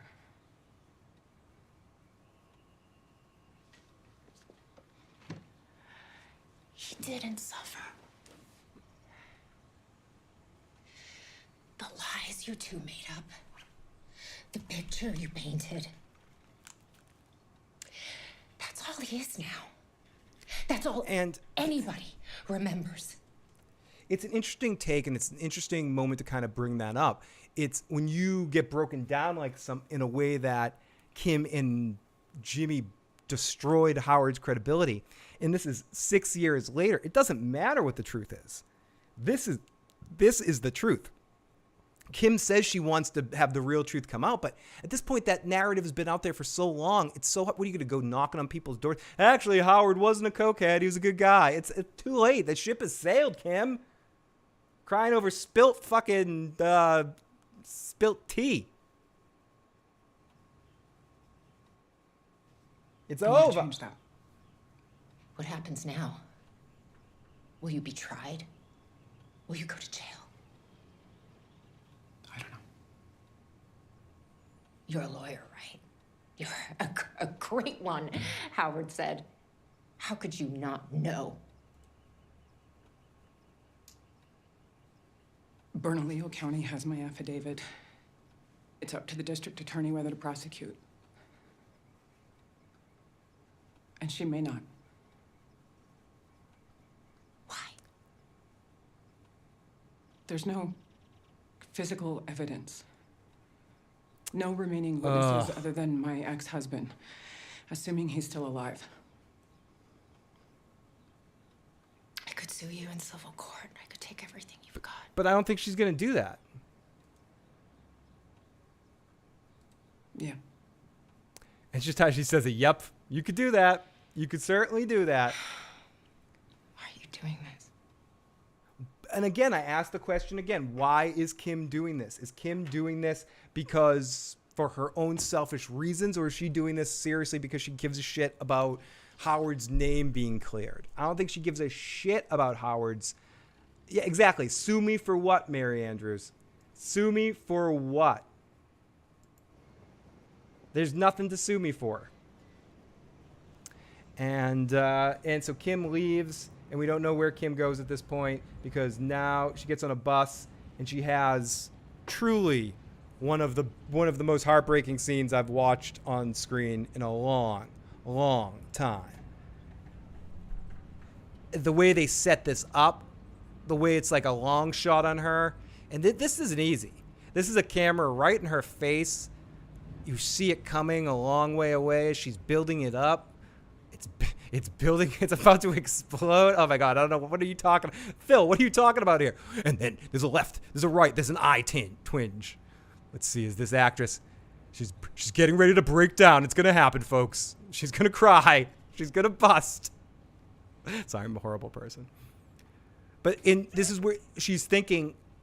That did nothing. It doesn't fucking matter. Whatever I do, I cannot stop what happened. I can never take back everything that happened. This will be with me forever. And that's almost what Jimmy was saying to her. In a weird, fucked up way, what Jimmy was saying is so true. And this is such a horrible breakdown. It gets me sad.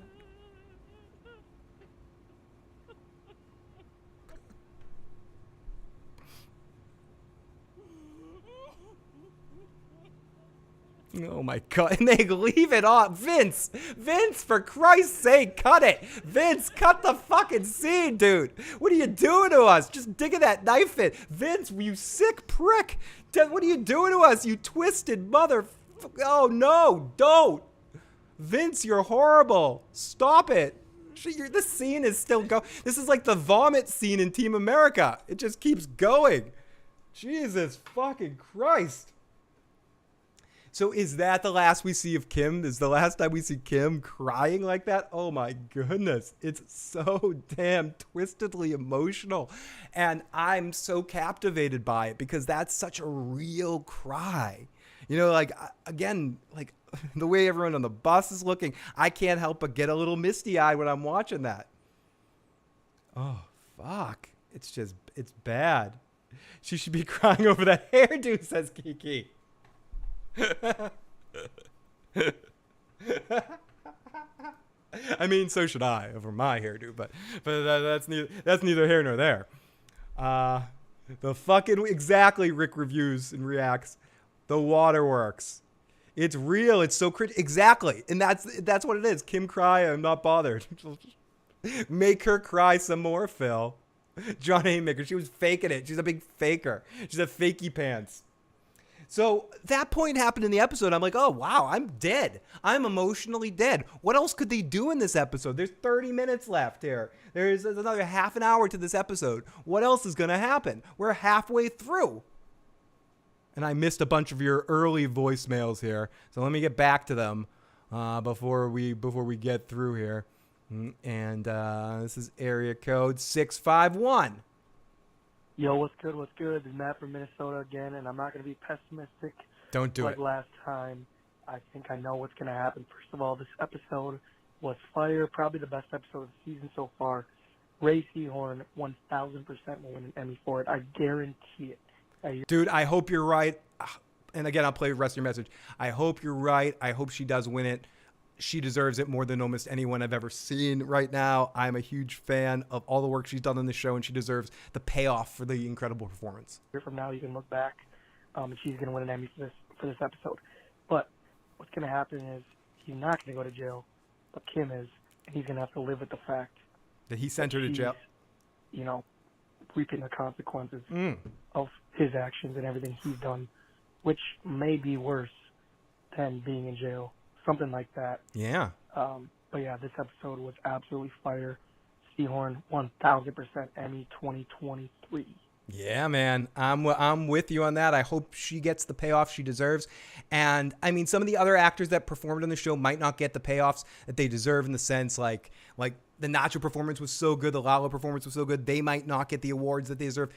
Marion's performance as Carol Burnett, I thought, has been excellent. I think Bob and Ray deserve it so damn much. They deserved it before now. Bob definitely did, but I don't want to say it because a lot of that stuff is it is what it is. But with Bob's heart attack, I think he's the pick. You give it to Bob, and I think Bob would be the first one to say, "Give it to me. I had a heart attack." You know.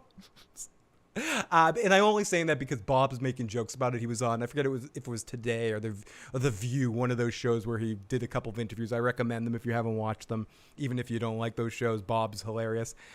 They were asking him about the heart attack and like what scene it was. He goes, "I know what everyone's doing." They look at the scene going, "Is that before the heart attack? Or is that after the heart attack? Before or after? Does he a better actor after the heart attack or worse actor?" And that's Bob talking. So that's part of being a comedian, being able to joke and laugh about shit like that too. Jonathan Banks is great as well. I'm a jinxer. I'm jinxing it. I am, I know. Deathwater, I am. And the thing is, I'm going to be doing a live watch, I promise. I haven't done one in a while, but we're going to do one whenever the Emmys are. I'll put it on television here. I'll get it somehow, stream it, wherever it's streaming.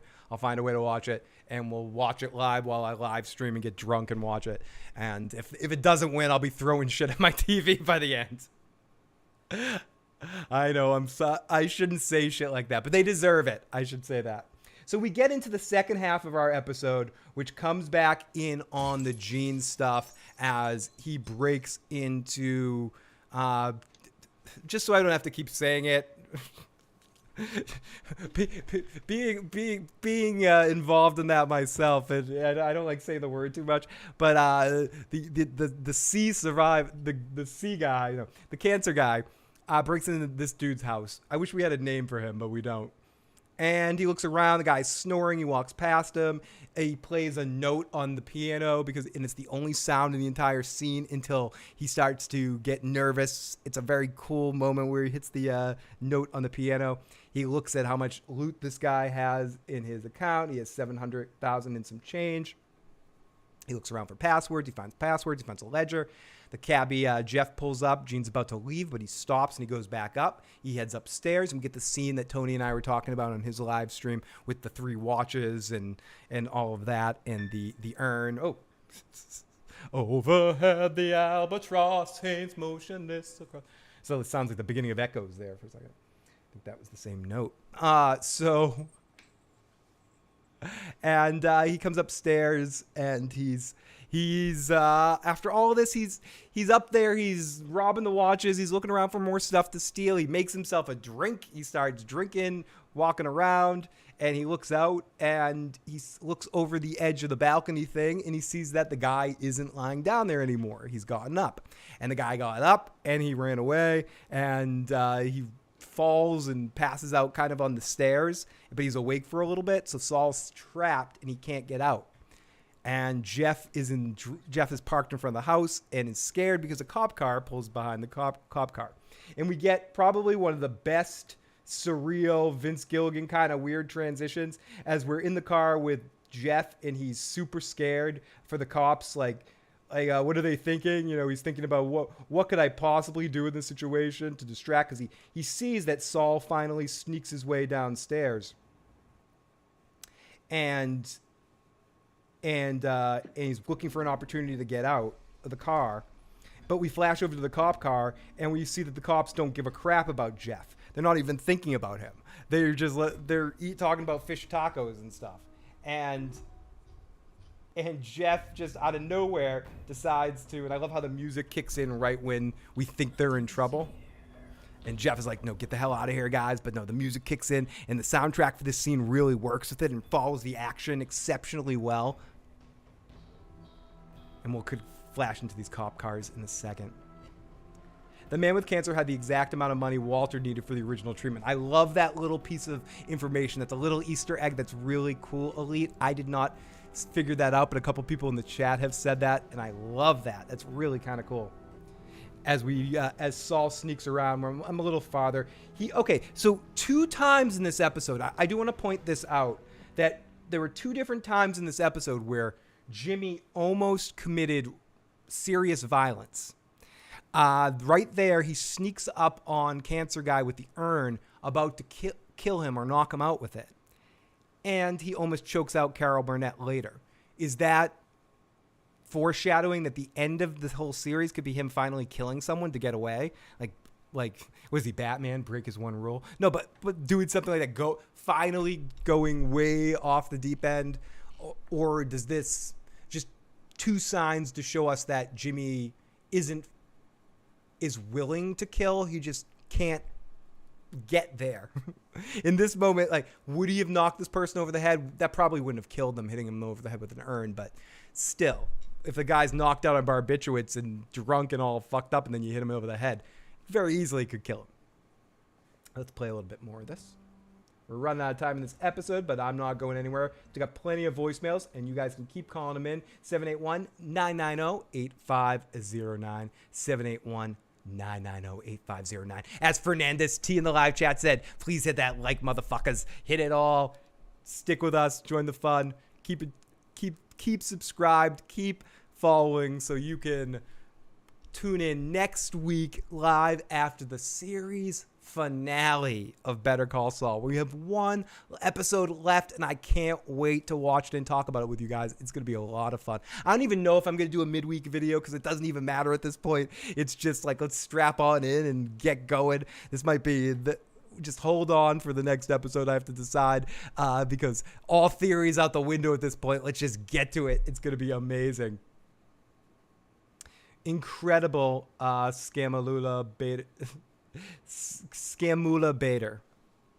I'm just going to call you Scam for easy. It was heavy. Dude, Mary, I don't know what the Earth's gravitational force has to do with this. No, it was very, very heavy. No. Let's go. Let's continue with this. So then we click right into our... Would you call that a fish taco? Yeah. Could anybody call this a fish taco? I mean, legally. Look at this. There's one piece of goddamn pollock no bigger than the end of my thumb. Now, how can you even call that? I'm supposed to do something about it? What do you want me to do about it? Well, I want you to look inside there and tell me what you see. Huh? Would you or would you not sell this to an unsuspecting public? Why do you persist in ordering fish when we're 1400? Gina was saying that things could have gone so different if he handled Chuck's death differently. Absolutely. Things could go so different if he had a better brother.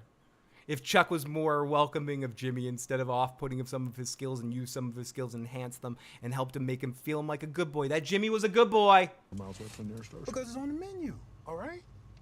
Because I live in the 21st goddamn century, all right? And this is some bullshit. I'm telling you, I got half a mind of going back over there and smack somebody in their face with it.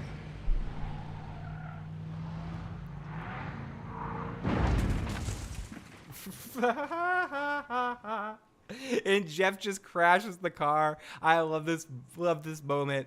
And Jeff needed to distract the cops for a moment. It was actually, if you really think about it, it was a genius way it was all played, because in the moment, I'm thinking, my first thought is, Jeff's such an idiot. He got nervous and drove away, but actually it was really genius to kind of separate from the scene like that. If you thought the cops were blocking the door, to get a distraction in there, but it obviously didn't work out in the end, as we saw. But I thought it was a really fun moment by Jeff in quick thinking. The end is very near. Oh my goodness, here we are. We finally made it tonight. We made it.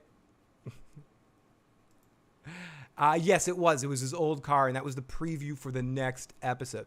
So we get our fish taco conversation. We see the cops look at him and go, "What the fuck is that?" And then we go back all over to the color in a second here in our next scene, and we're back in the Breaking Bad or pre-Breaking Bad timeline, and Jimmy and Kim are signing their divorce papers, and it's a sad day here. And Francesca comes in. And it's good. When we get to color now, it feels really good. And it's a tense moment, as I've been in this room. It's not a good room. And it's tense. And at least mine was a Zoom room, but it definitely wasn't tense. It definitely was tense. And Jimmy's just ignoring it all, completely devoid of any humanism that made Jimmy Jimmy. The sign the divorce papers. Kim's looking at him for some sort of engagement, some sort of conversation. She really wants to talk to him. What do you think? Pretty great, right? And she's looking at the wall. Let's listen to a bit of this. Yep. Just need your printed name and signature. So, Florida. How can I make fun of this? Florida. I guess it doesn't matter. Doesn't have to make sense. Hey, I got to tell you, I think you're going to regret not taking your share of the sandpiper money. Okay, important thing right there. She did not take her sandpiper money. So very, very important wrinkle there. So she is poor. When she says, you can sue me later on, she doesn't have any money. She's just working at the sprinkler place. And that by a shitload of swampland.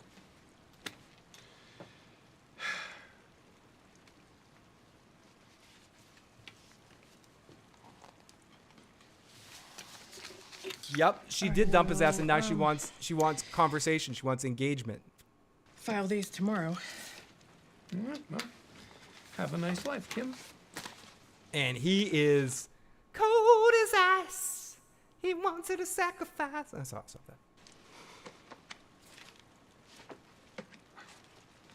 Yes, Saul's looking at his MySpace in this year, probably. Setting it up. Waiting for his meeting with Emilio. She's, again, looking at him for some sort of closure, some sort of conversation, and she's not getting anything out of him. He's just giving her a look like, what do you want from me, Kim? What do you want? Get out, Kim. It's done. It's all done.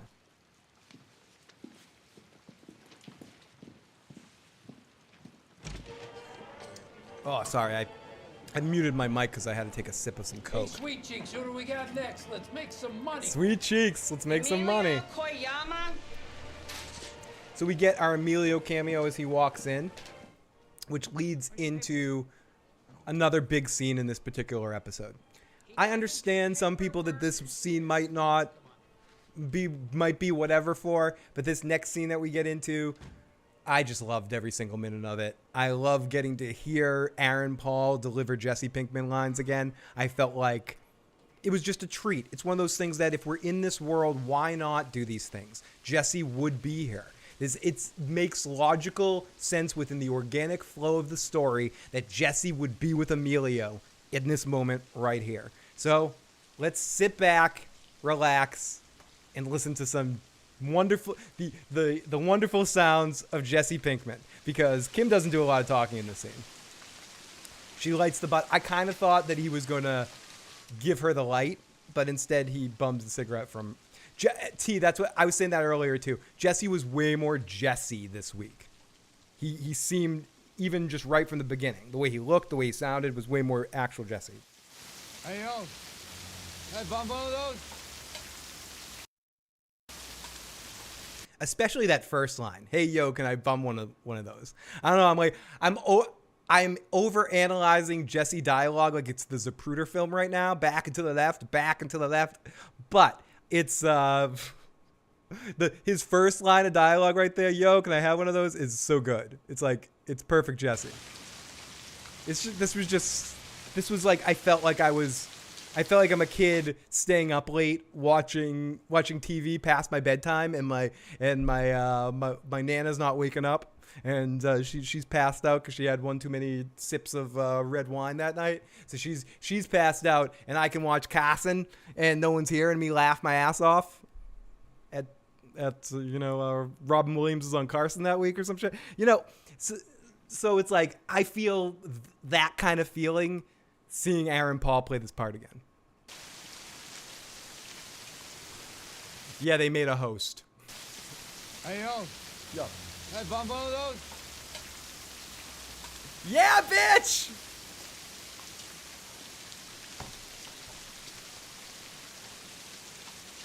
Thanks. Exactly. This was like a Christmas gift spot. It really was. It was like, it's Christmas as a kid. You get it. It's like, oh, this is an awesome present. You're really giving me this, guys? Thank you. And I think you could subtitle the Jesse and Walt stuff. It's like they feel like they wanted them on the show as much for the crew to work with them and the rest of the cast to connect all of this. And it feels to me every time that they do one of these things really like it's so earned. Rainy. Yeah, oh, it's crazy. Like bananas all this rain. I don't know why I that's. thought we were like in a desert, you know?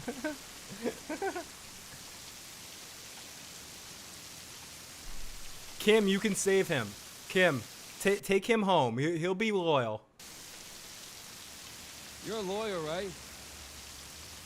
I think he was trying inside the Lewin Martell. I'm pretty sure this is Jesse attempting to flirt. I recognize you. He wants that MILF weed, yo. You defeated by Buddy Cabo. Christian Ortega, Juvie Cord, Soul Baby Jesus. Maybe not like a real baby, just one of those things outside of the church. Nativity scene. Exactly, T. This is how Jesse flirts. He's awkward like that. This is Jesse being like, yo, I remember you. This is Jesse like doing his like like he needs her to like club him over the head and be like, I'm attracted to you. It's kind of how he flirted with Jessica Jones too. You defeated by Buddy Cabo. Christian Ortega, Juvie Cord, Soul Baby Jesus. Maybe not like a real baby, just one of those things outside of the church. Nativity scene. Yeah. Knights of Columbus. I mean, what the hell did he even want that thing for? Huh? I mean, I still don't know. Dumbass. I told him he could go to hell for stealing something like that. I mean, but did he listen to me? No. But you got him off like scot-free. That was pretty slick, yo. Oh. Tell him I hope he's keeping his nose clean. Pretty slick, yo. And I'm overanalyzing it to a certain extent, but whatever. Who cares? I'm having fun doing it.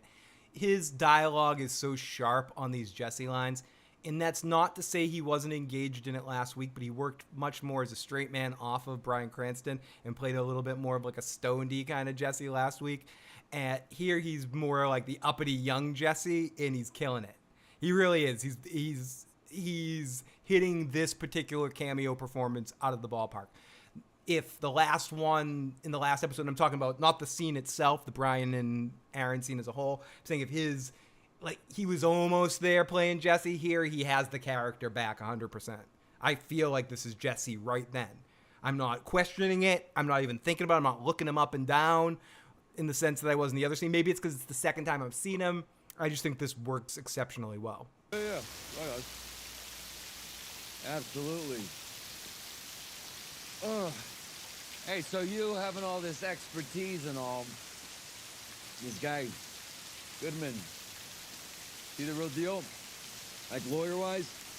Why do you ask? I know, I definitely missed all the yos. A lot of attention goes to his bitches, but really it's saying, especially early Jesse said, That's what are you talking about, yo? Like yo after every fucking word.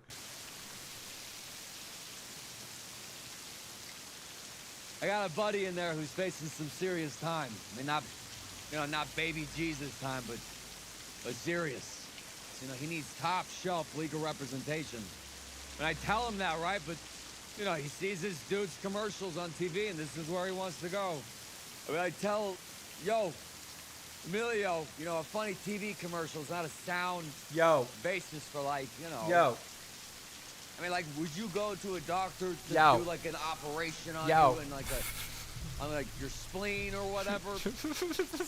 All the factors are... Just the rant, you know, about going over your spleen. Like that Christopher Maltasante ranting that Jesse and Christopher share that. Like when Christopher's just ranted on the couch at Carmela's wedding. I'm at Carmela's wedding. Kind of was Carmela's wedding. At Olivia's funeral. Carmela's wedding. It reminds me of Jesse every single day. Funny TV commercial? No. I mean, Yeah. Come on. No, yeah. Go. How is this any different? No. You know? No. Yeah, you know, yeah. No. I love you, Aaron Paul. Anyway. Aaron Paul, part of another amazing show, BoJack Horseman, if you haven't seen that, playing Todd. He's not quite Jesse, but he's almost Jesse. Guy. He's like Jesse, a dumber version of Jesse. Any good? Spot. I might pass out on air if I have to do that, yo. Well, I knew him. He was. Everything's coming up, Todd. Yeah, Jesse failed. He tried to pick up Kim. And again, like I think that was him trying to flirt with her. She runs off, and we get into our last little bit of this episode as Jimmy finds his escape route out of the house. He goes and waits for a bus. We have a very different bus ride for him than Kim. As he heads back to his house, he gets a drink. Sits down to have like 5 seconds of relaxation. We all know this feeling, having like 5 seconds of relaxation before everything goes to hell for some reason. It seems like, isn't that always the way? You sit down, you relax, you put on your favorite video game, your favorite TV show, you turn on your videos, you put up your feet, you take off your shoes, and then someone calls you, and you got to go out and pick them up because they got a flat tire and their AAA is expired, and you need to do it. Or something, you know, some shit like that goes on, and he relaxes for a second, and he gets a phone call, and this is one of my favorite. This is my favorite Jeff scene so far. Okay, a little fender bender type deal, no big thing. My foot maybe slipped on the accelerator, or maybe it was a defective. I don't know. He does an excellent job. The big deal part is. They think that me, committed a robbery. Why would they think that? I know, right? This is such an amazing conversation between the two of them. Delivered perfect between both actors. And I think it's crazy that the best scenes in this episode were phone call conversations. So really they're the actors doing them by themselves with the other actors doing and matching them up. So it's really a credit to the performances by the individual actors, not even the chemistry of the two actors to have the individual talents. I mean, I'm sure at least for the Kim and Jimmy scene that Bob and Ray were on set with each other to run those scenes, even when they weren't in or at least on an actual phone talking to each other or something. But wow. It's where I had the accident.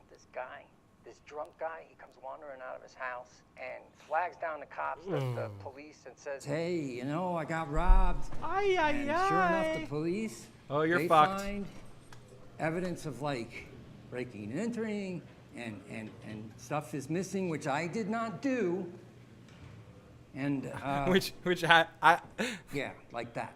Well, again, I have to give credit where credit is due. This guy's finding all these little subtle ways of delivering dialogue. I have to applaud the actor, Jeff actor. He's melting into that role in this episode especially. Like his duplicity in his performance, the way you can kind of read what he was saying without actually saying anything. Where he's looking at the cop cars behind him and his decision making in that moment. This was a really good episode for him. And this is why those last two episodes were so important, like building up to the payoff that we get in this particular episode and leading into the finale with everything with Marion. Great stuff. And I see that we still have 9 voicemails and 13 text messages. We're going to get to all of those in a minute as we're just going to finish off the last part of this episode recap. We're far from gone tonight as long as we keep getting chats, keep getting messages. Keep going tonight. Keep the party rocking as long as possible. Here we go. I like New Jeff better now.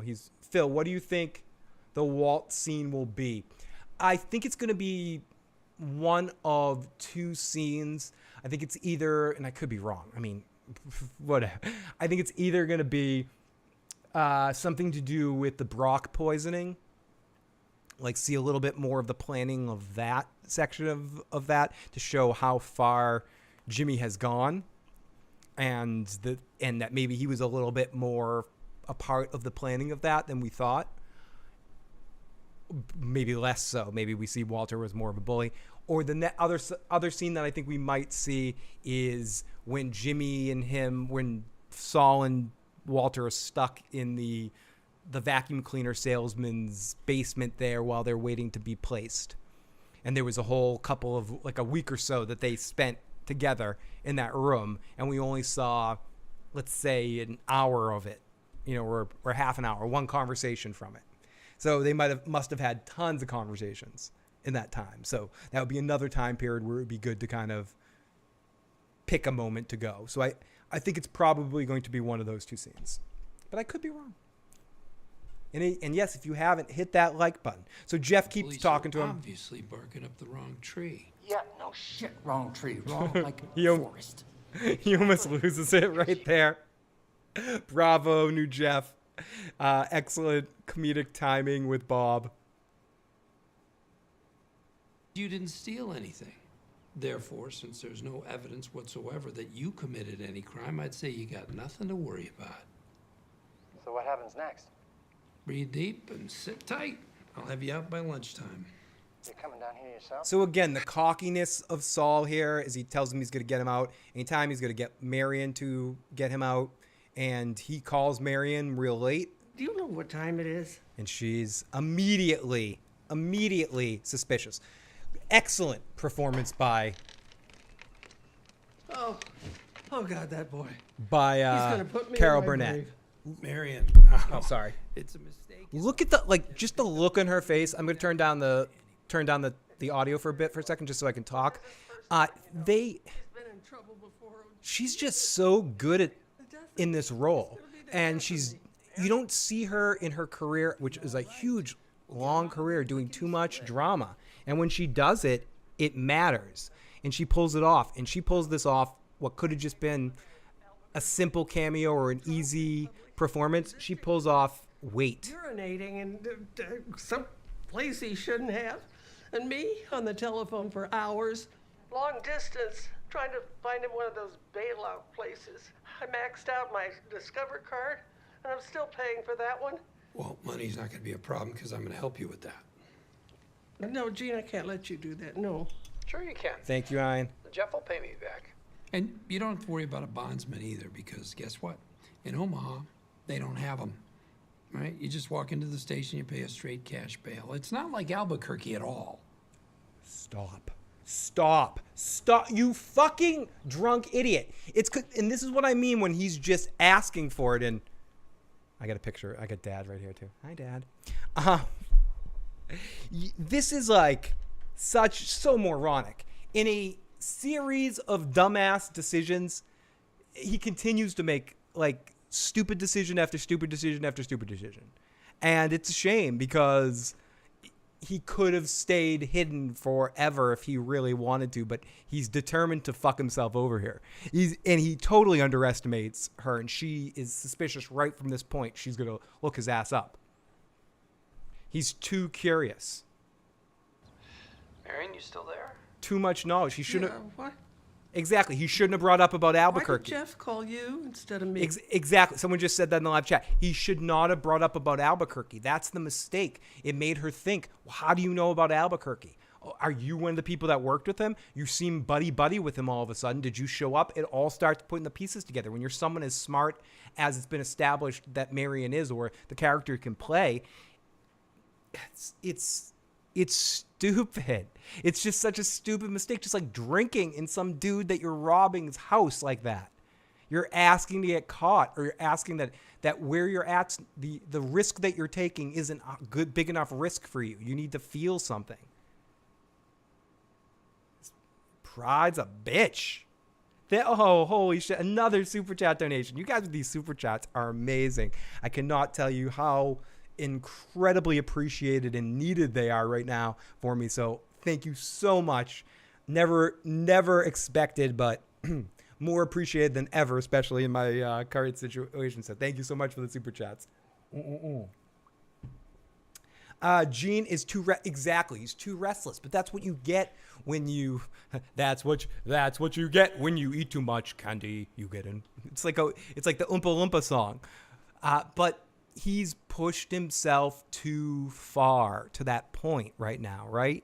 He's gotten away with it, and when Kim will never be close to him again, he has nothing really to live for right now.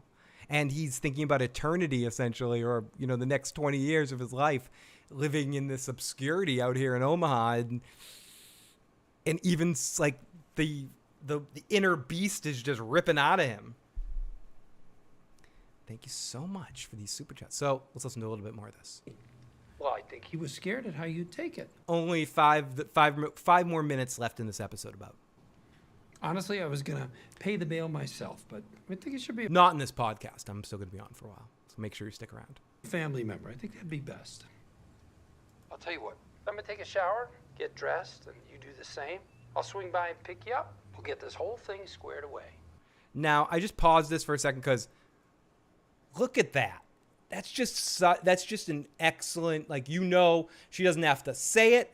She doesn't have to do anything else. You know exactly what she's thinking in that moment. You know that Jimmy's fucked. Fucked. Right there. What about Buddy? Is he in any trouble? And that's almost like a little curveball to throw at him to test him. Exactly, Marco. He was gone. I'll see you in about an hour. Such a cock. He is asking for... Tony Soprano says it to Christopher Maltasante. Again, not meaning to compare... I compared Jesse to Christopher. Now I'm comparing Saul to Christopher. But Saul has a little bit of that cowboyitis. He can't sit still. He can't just be a normal dude. He's got a cowboy up. Yeah, thanks. Oh, shit. Listen, we got the one that knocks in the live chat right now, Walter White, who's going to be in the next episode. Brian Cranston has entered the chat. Brian Cranston, Walter White, thank you so much for joining us. We understand. We understand. You're the one that knocks. You're the one that knocks. Gene is such a Fredo. He would bumble that gun. Oh, Papa! He's definitely not a Michael. Walter's a Michael. Yep, so she pulls out her little trusty computer and she decides to go ask Jeeves some questions about Albuquerque con men. Listen, Walter, you can hang out in my chat. I love you, buddy. I love you, Heisenberg. You can hang out in the chat. I'm not going to stop you. You can teach people. You can teach people some chemistry. You can do some science, bitch. You do some of that if you want. But but could you at least go to not try to sell the blue meth in my live chat? I don't know. I mean, maybe. I don't know. I know it seems like a big ask, but sir, Mr. Berg, could you please? Oh no, the tide is... So we get to another Bob Odenkirk singing bad karaoke kind of moment. Yeah. Now all I gotta say, thank you, Walter. Thank you. I appreciate that, buddy. We don't want to attract the wrong kind of crowd here. So we already got the porn bots. We don't need the meth bots too. I love how Chuck got all the morals in the family, but he also got the singing voice. Jimmy can't sing worth shit.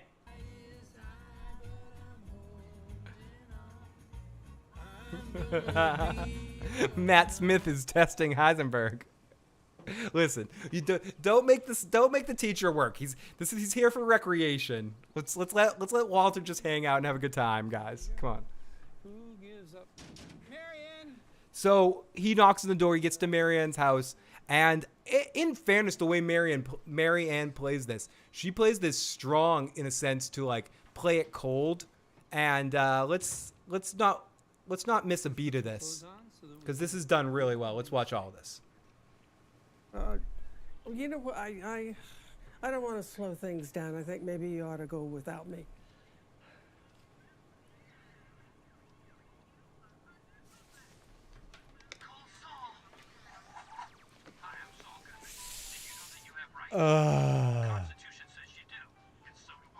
Ooh. Ooh, the look. And I love that. You guys can see that? We finally get a moment. That was one of my favorite shots in the entire series of Better Call Saul. They just earned to me the 3 episodes of mostly black and white for that one bit of color we see in Saul's eyeglass reflection on the color screen, seeing Saul Goodman, because the Saul Goodman is the color in his life. Oh, I feel like, dog, that's so well done. Well done, Gretzky. Well done. It just, they added color, Breeze, baby. And I thought I saw it the first time, and I just noticed it again the second time. So I did notice it. Wow. Such a subtle little touch that to me adds so much in just that one little bit. And the way he grabs that. Brilliant. Fucking brilliant. Vince Gilligan. Bravo, sir. Bravo, sir. Or bravo to the editors of the episode. Chris Michalik, is that his name, I think? That usually edits I probably killed your name. But really awesome edit. Awesome direction. That's Vince. Exactly. There's so many little Vince touches. I said it earlier in the Kim, Florida family scene. They did one of those, like, I don't know what it's called, but when like a tilter wheel, tilt up angle, like when someone's on their back, cameraman's on their back. But just like such a little moment right there. But I feel like it's such a important moment. The way they do this right here is he sees it. And let's see it one more time, just because I love that, right? The color in his glasses, the reflection, the look on his face right there. Hello, my next thumbnail. Like that. There it is right there. Better Call Saul. Bravo, Vince. And a lot of times in this series, Better Call Saul, we've said bravo, Vince, and it's really bravo the whole team and bravo, Peter. But this is legitimately bravo, Vince, because this is his written and directed episode. This is Vince's episode of the series. I mean, he's directed other episodes, but this is the one he's probably has his hands most on. And we'll hear more about that in the Insiders podcast. But having written and directed this, you feel Vince Gilligan's... Hey, everybody, it's Vince Gilligan. You feel his, like, creepy hands on everything. I don't think Vince Gilligan's creepy, but I think he's comes off as one of the most normal, nice, affable people I've ever seen in a live setting ever. Like when he's in interviews or when he's on the podcast, especially when he's on the podcast because he's around his friends. He just has this like casual ease about him. Hey, everybody, I'm Vince Gilligan. Like just this like naturalness, calmness to him. But he's really like the sickest fuck in the world. And it's amazing. And him and Peter have a great dynamic with each other too. But he's just he loves to make you hurt, and he made you hurt in this episode, and he loves those little subtle camera touches and odd editing moments that were all over Breaking Bad, all over his episodes of The X-Files. Like it's just Vince's style came through a lot in this episode. And for once, when we all say it, it's not just congratulations Vince and the team, congratulations, bravo Peter. it's bravo Vince for directing an amazing episode, and that was directed really well. The acting performances, getting this kind of performance out of Carol Burnett, not that she can't deliver this, but he really pushed the right buttons with her too. You can tell, and just she's the look on her face in this scene, the emotion that she's bringing out of it. I wouldn't be surprised if Mike makes an appearance in the finale. I think Gus is done in the series, but Mike might make one last appearance. It's certainly possible. Let's play a little bit more of this scene. Marion, do you think that's me? Because it's not. There never was a Nippy, was there? I love how that's her reaction. Excuse me. I have a drinking problem. Oh, damn. That there was never a Nippy, was there?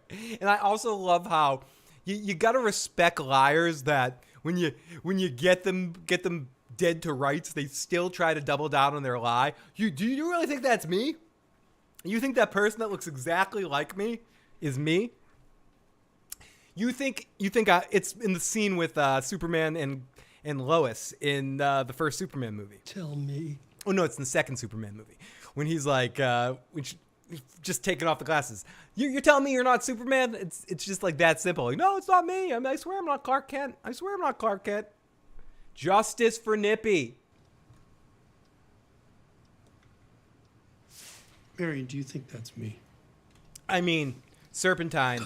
I think we need to stop talking about everything else in this episode. Like, I'm gonna ignore our 10 voicemails that we have and our 14 texts, because I think we really need to break that down.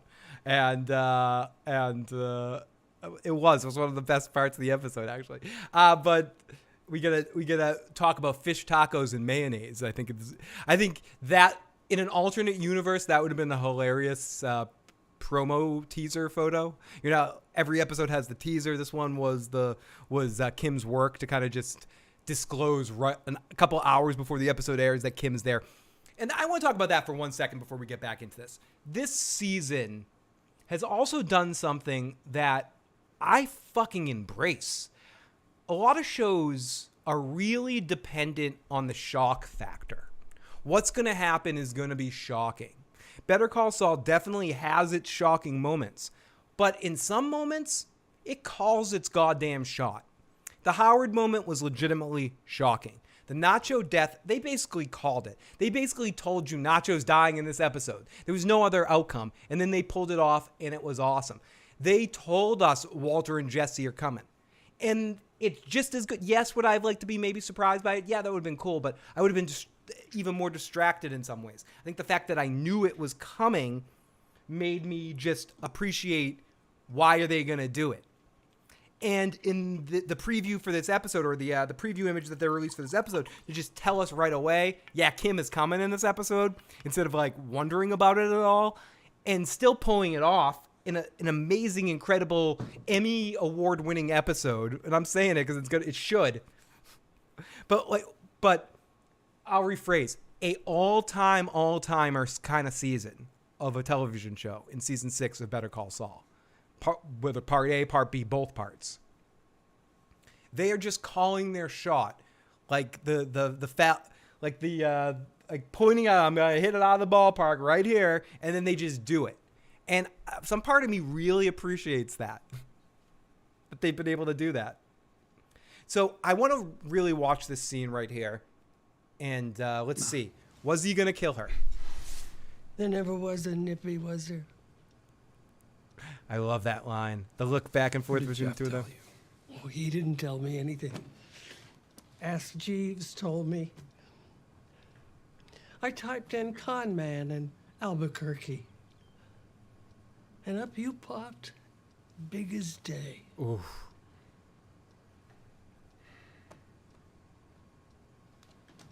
Tough.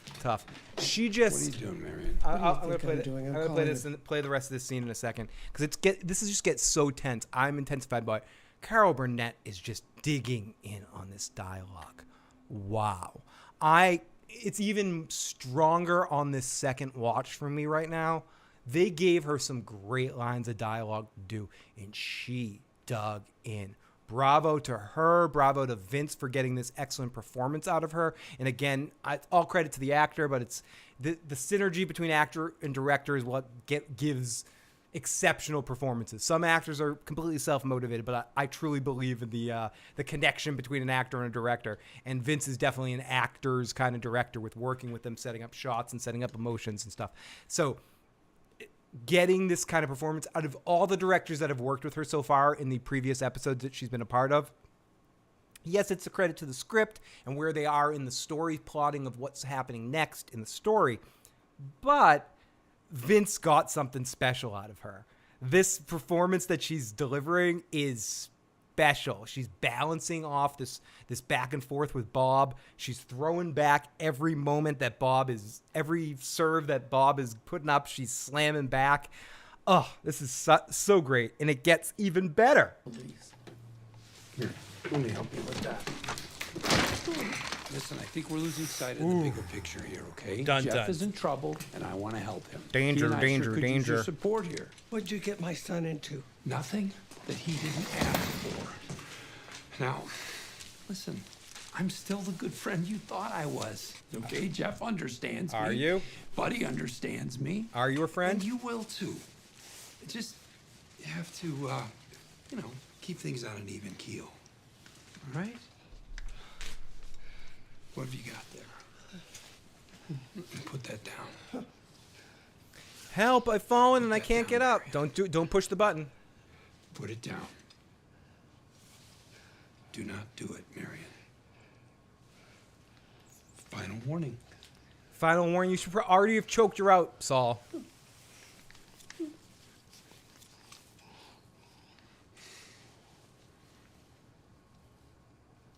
I trusted you. Okay, so was it this moment right there, people say? Like, because he grabbed it from her like he was going to hurt her and not let her do it right there. And he has it in his hands. And she says the I trusted you. Did that get to him? Did that actually hit home emotionally in him? And he felt bad and realized he wasn't going to hurt her and he had to just run?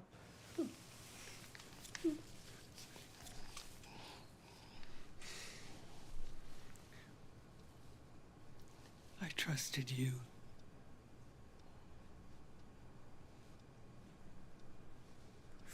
Ooh. Oh. Fuck. He can't do it. He can't hurt her. He can't hurt her. That's exactly right.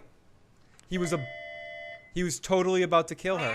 This is Valerie, the life alert. Are you okay? No, Valerie, I'm not okay. There's a criminal standing in my kitchen threatening me. He's a wanted man, and his name is Saul Goodman. All right, Marion, I'm calling the police. I'm calling right now. Oh my goodness. Oh,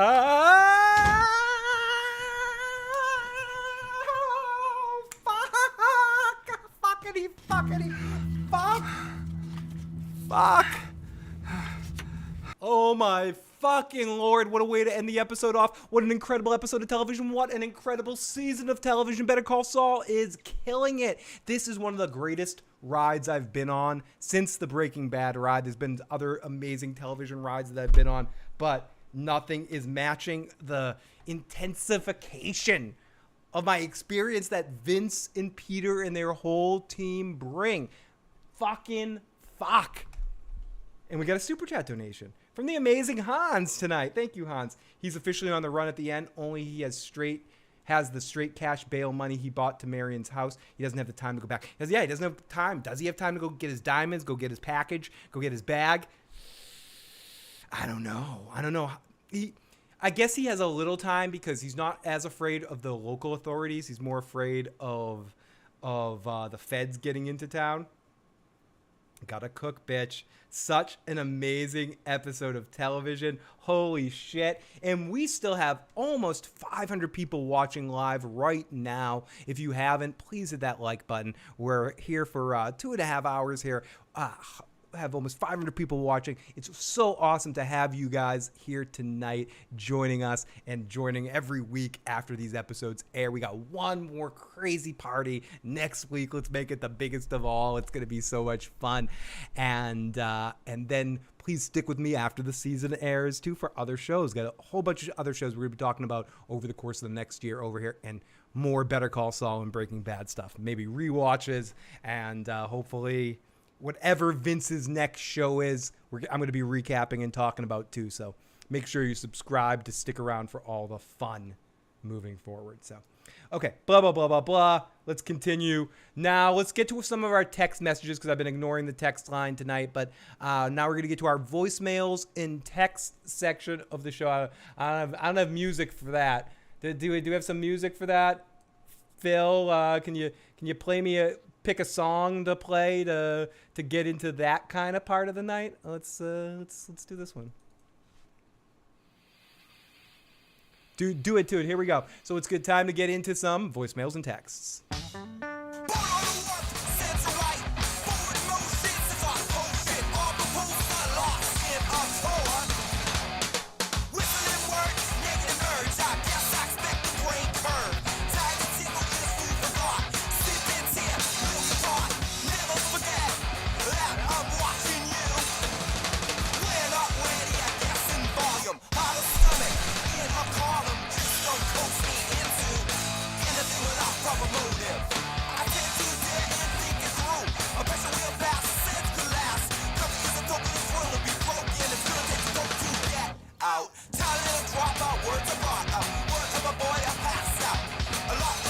Okay, let's get into our voicemails and texts. Sorry for the random music thing. It's hot in here. I need to tie my fucking hair back. Let's get into some voicemails and texts here. Let's go to the text line first, and you can still get your calls in right now. We got 10 voicemails, but we'll be taking a lot more, as many as we get tonight. So keep them calling. 781-990-8509. Here we go. Oh my goodness. Sorry, T in the live chat. Tiffany is, she's got her Kim Wexler look going on tonight, and she sent me a picture of it. Amazing, looking incredible, and a incredible Kim Wexler performance.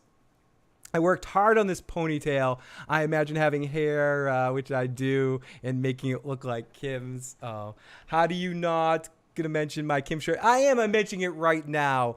T looks incredible with her Kim Wexler t-shirt and her Kim hair.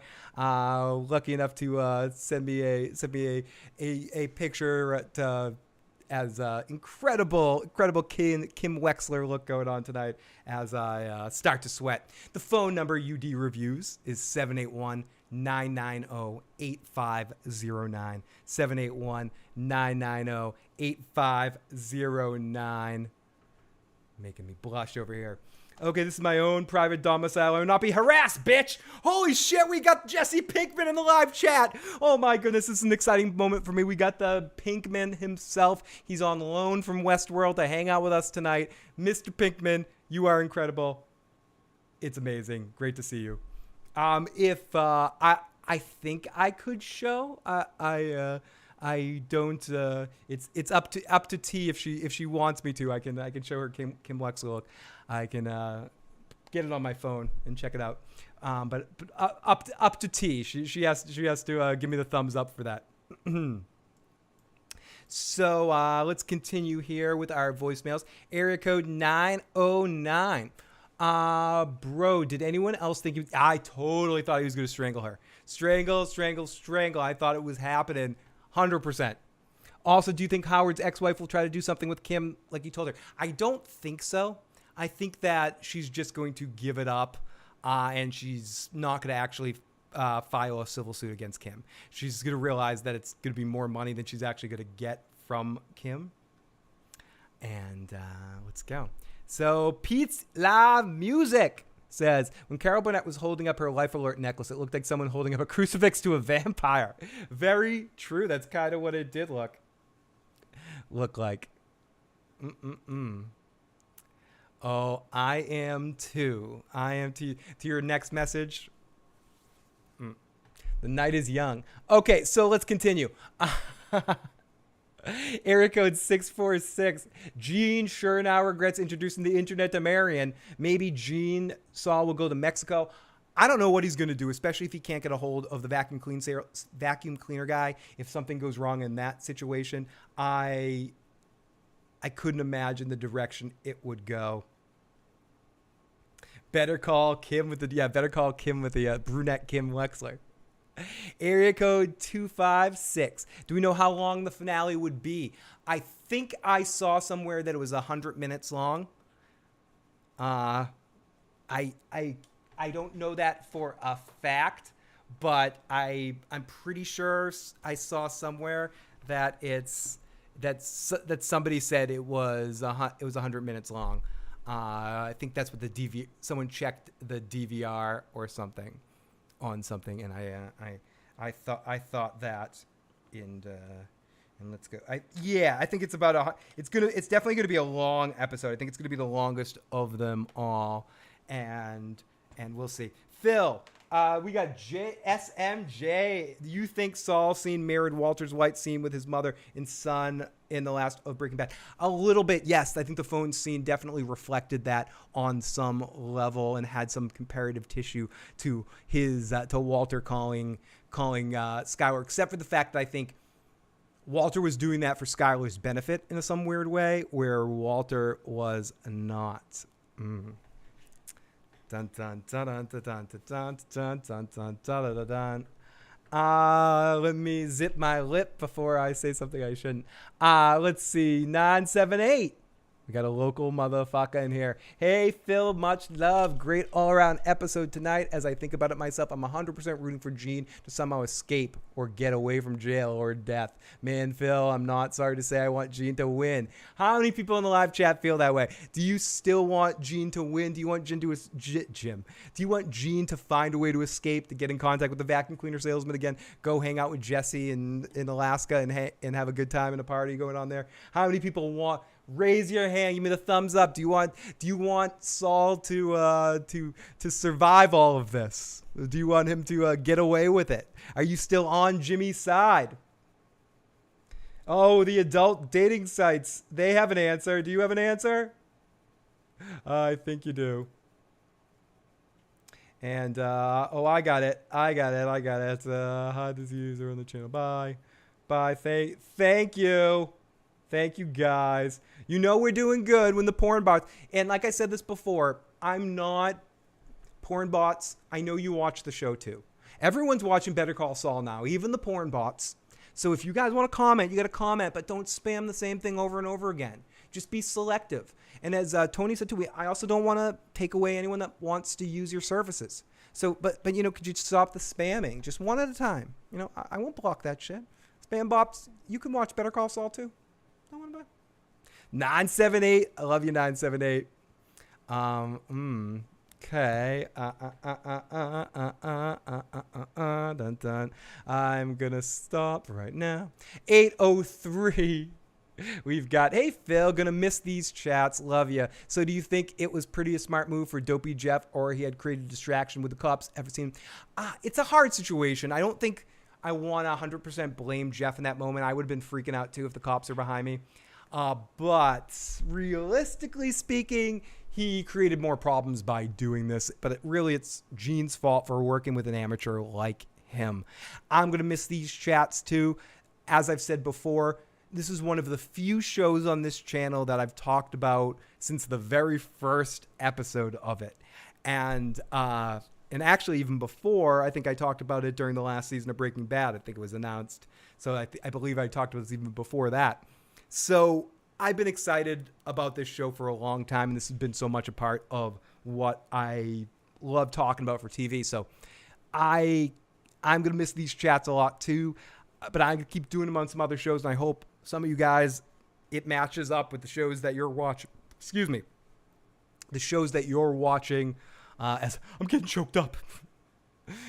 with the shows you're watching, and we can chat in these discussions again in future shows, especially. And I hope we all get together again for the next Vince Gilligan show to try to give it a shot and ride this road again. Kim is definitely not visiting Jim at Cinnabon to turn the screen to color. Nope. I don't think so either. I don't think something like that. Chuck was right. Chuck was right. When he said, hey, yo, can you give me a cigarette?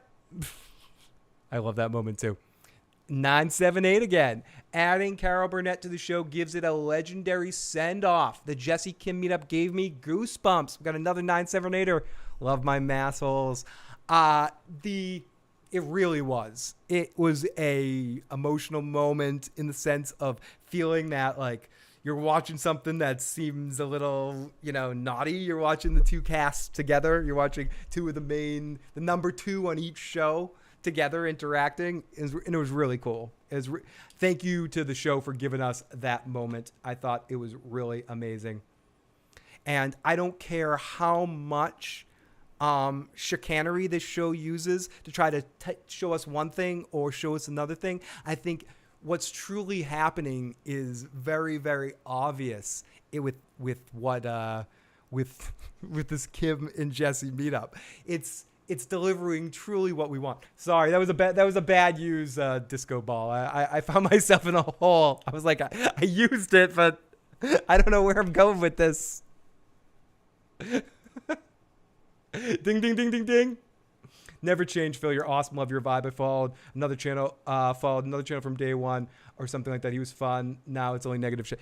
I hope the only show I get negative on is The Walking Dead, just because it's a dumpster fire. But we still try to have fun within our negativity of it when we talk about that show. But thank you so much. I can't help it. I'm too old now to change. I'm who I am, and I don't care if I have 20 people watching or we have 350 people watching, or 422 still. I'm the same goofy son of a bitch. So I appreciate that, my friends. And so cold. And let's keep going with our texts here. It'll end like The Dark Knight Rises, says 714, with Mike seeing Jimmy and Kim at a table in Belize. Mr. Wine. Absolutely. I want to make sure Miss T. The whole Rick Grimes scene got... Oh my God, it's hot. I will be watching and streaming after shows. The next show I'm going to be doing, for anyone interested in such things, the next couple of shows that I'm going to be talking about are...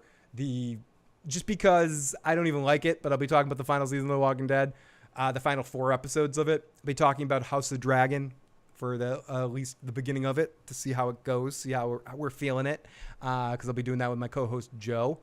And I will also be doing a Cobra Kai review on the season of Cobra Kai, because that comes out in September, the new season of that. Severance, when that comes back, I'll be talking about Severance.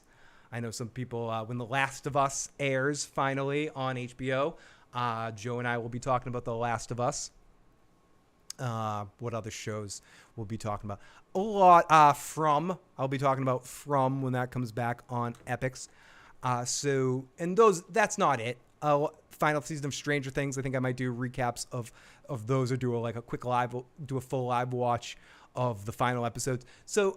And I will take requests. If you're watching this video at some point and you have a show that you want me to request, please leave that at igotissuesman@gmail.com. Again, that's igotissuesman@gmail.com. We will connect on Severance when that's coming back. I don't know when it's coming back yet, but Severance is an awesome show that I will definitely be covering in season 2.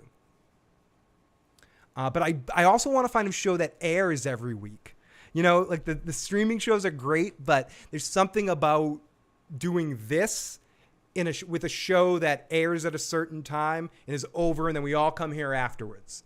Otherwise, when do we all watch it? Everyone watches it at different times and at different speeds. It's tough. I will also be talking about Invincible when that comes back as well.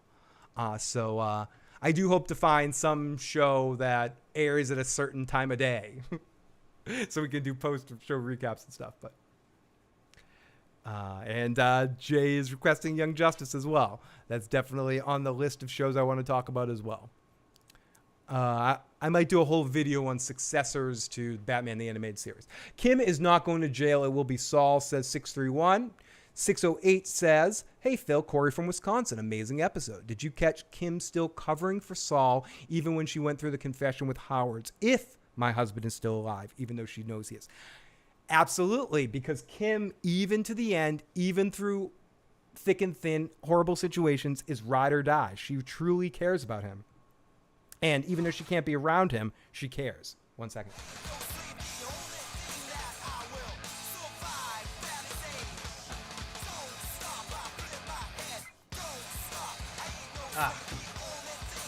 It's like 85 degrees in here. It's hot. Hot as hell. Off topic, but I know Vecna, that earthquake goosebumps. It's Vecna. Vecna caused it all. Vecna screwed with Saul too. Area code 419. Got a minute. Wow, what an episode that was. The scene between Kim and Jesse was the cherry on top. Really excellent stuff. And that's what I feel like all this Walt and Jesse stuff, and I said this earlier as a comparison, Better Call Saul is a giant, delicious, amazing ice cream cone, and the Breaking Bad stuff that they add to it is the little jimmies and extra stuff on top that you don't need, but it adds to it. I'm going to get through all these text messages. I see I have 15 voicemails. We're going to get to every single one of those voicemails. So if you left one and you're waiting to hear your voicemail, don't worry. I am going to play it unless you're, trying to say some shit to me. Come on, stop that stuff. What are you trying to do, dude? And let's go into it. Area code 313. Slick how Kim had, standing right under the sign of the Alaska airport. Real little slick Vince Gilligan touch to foreshadow the Jesse scene.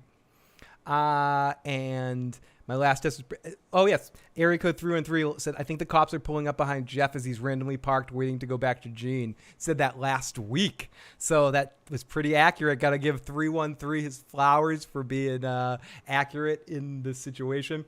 DBD says the Jesse scene felt forced. Fair enough for you to feel that way. I disagree. I thought it was a good use of the time to pull that out because Jesse was in a sort of organization with Emilio and his best buddy and kind of followed him around all the time. So if he was going to a lawyer, you usually roll with your dude. It would make sense that Jesse would be there, and it just happens to be the same time that Kim's there at the same time. It's not a big stretch to kind of put those two things together, and if they're in the same range of time. So I definitely feel you, and I feel what you're saying.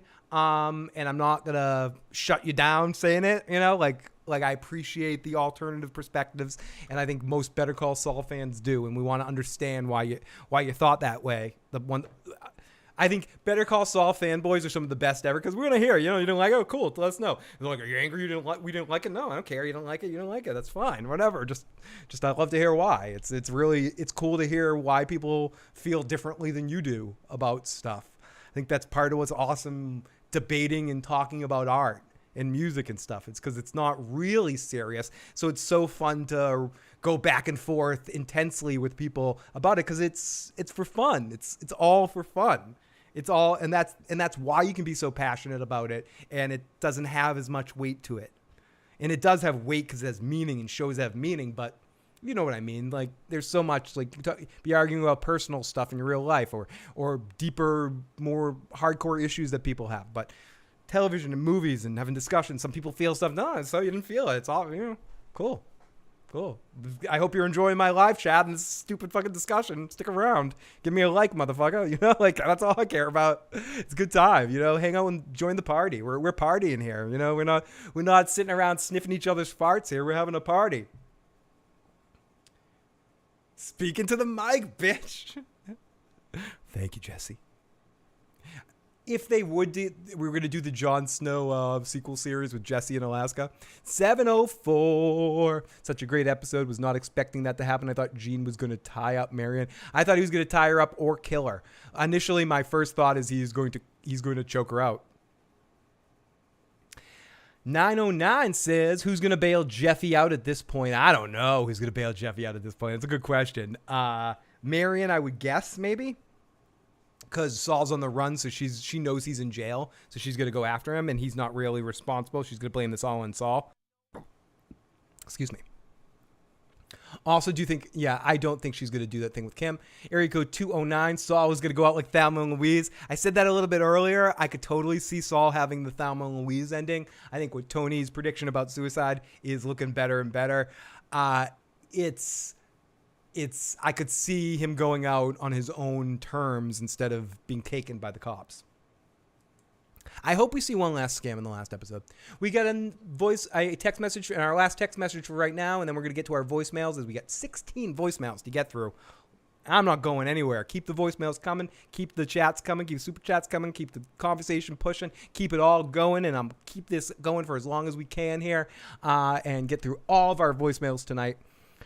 I think Gene might end up in jail and use his one and only phone call for Kim, but there will be nothing she can do since she's toast anyway after the confession to Howard's wife. I don't even know if they're going to talk again. That's certainly a possibility of a direction they may go. He may, in fact, call her because he has no one else to call. It's either going to be her or Francesca if he gets caught, and I don't know if Francesca can do much. So he could try to call her and say, and then that we could have a real version of that Skylar conversation. I did this all for me. I'm sorry. I pushed you away when I could have been your friend, even though, we weren't right romantically. And I think we really need to get into the truth of this Miracle Whip versus mayonnaise thing. I always thought Miracle Whip was mayonnaise. Miracle Whip isn't mayonnaise. Like, I'm sorry. I don't want to break this down too much, but are people telling me that Miracle Whip is not mayonnaise? Is it something else? Oh my goodness. Let's get to our voicemails here tonight. So many voicemails to get through, and I'm going to go to the shorter ones first and play some of the longer ones as when we get to them. Here we go. This is no, I'm not going to play that one. Dude, stop. Literally stop, please. Area code 513. Here we go. Hey, Phil. A fucking long night now, huh? Damn. What an episode. I'm bringing the vodka for the fucking party. Dude, no party later, man. Let's party here. Toast to you, man. Just let's have a good time. Like relax with the harassment here. It's you're crossing lines here, man. Here we go. Area code 706. Hey Phil, it's Jackie. Oh my god, this episode ripped my heart out and then stomped on it repeatedly. It was such a roller coaster ride. I can't believe that Kim came clean and wrote an affidavit and told Cheryl what really happened. Like, to me, that was the dumbest move ever because she could be prosecuted.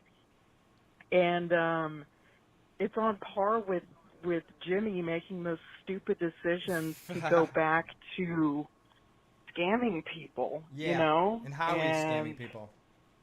Totally called it that Marion would be his downfall. Once she got that computer, I knew it was over. And, oh my God, I have no idea what's in store for the finale, but I think my original thoughts are true that he's going to end up in jail. And he's going to be the only one in the Breaking Bad universe that ends up in jail. Everyone else is dead. They're gone, except for Jesse. Whew. We've got like... I need the pens for the next episode. It's going to be a roller coaster. Do it. Love you, Phil. Bye. Love you. I need some Depends too right now. And absolutely great stuff. And dude, stop it. Why do you keep like changing numbers and trying to get your awful calls in? Please stop. You're just clogging up my phone lines. And here we go. We don't have quite as many messages as I think because we have a lot of we have a troll who keeps calling from 3 different numbers and scrolling through them. So here we go. Let's play from our good buddy UD Reviews. Hi, this is UD Reviews from Dallas, Texas. Oh my God, this episode. It was a lot. It was a lot. It was a lot. It was a lot. It was a lot. I don't even know where to begin. If I could sum up how I feel about this episode, from beginning to end, honestly, it felt like an abusive relationship. If you just really think about it, just, go into those recesses of your mind, those relationships or those people that you've tried to forget, to move on from.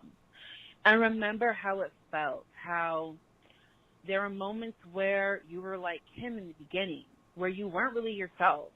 You're just kind of going along to get along, putting up with, yup. And people will ask you, what do you think? What do you feel? And you don't even know. You don't know. I don't know. And then there's moments where, your ex is yelling at you like Dean was yelling at her. All she said was, turn yourself in. He's yelling at her. He's all triggered. Oh, why don't you turn yourself in? I can't believe you're listening to me. Like, turns this into like it's your fault, like it's like this big deal. Oh gosh, and the pain of going to see Cheryl and trying to fix things, trying to make things work, because your ex isn't going to make things work. He's going to do whatever messed up thing he's going to do. So it's up to you to do the right thing, to clean up your life, to clean up the mess. And then at the end, oh my gosh, where he was basically threatening Marion.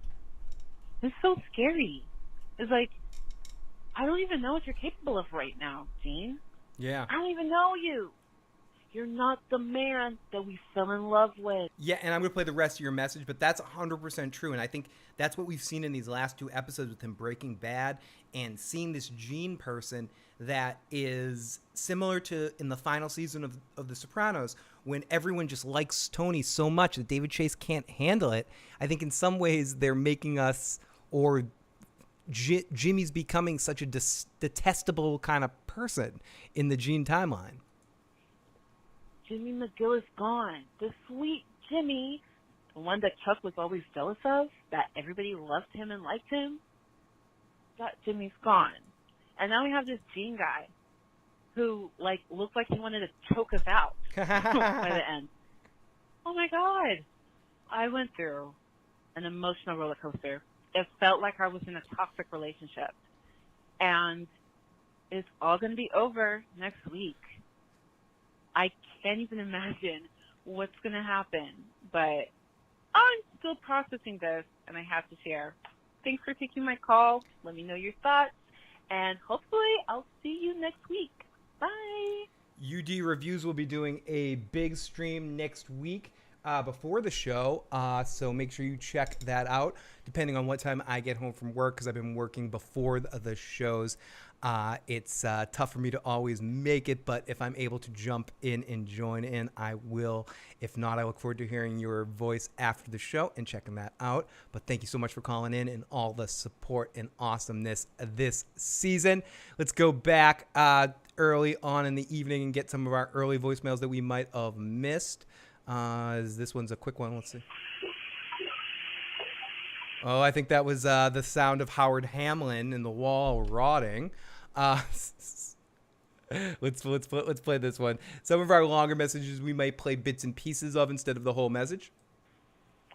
Yeah, I was just gonna say, I know Bubba and Cook and the Astro Page Kim are getting all the love, and they should. They are both fantastic. Some of the best acting they ever gave. But Kelvin not acting in this was so pretty great, especially in the final scene. Fantastic. I feel so bad for her. I mean, just to go Eileen, this nice guy she thought he was. I think I lost the rest of that message, but thank you so much for the voicemail, buddy. But yes, 100%. Something went wrong with the voice line right there. Cut off. Dog, don't come over here. Don't come over here, you dog with a big got a friggin' cone on your head. But yes, Carol Burnett deserves so much credit for her amazing performance tonight, as great as Bob Odenkirk and Ray Seahorn were in this particular episode.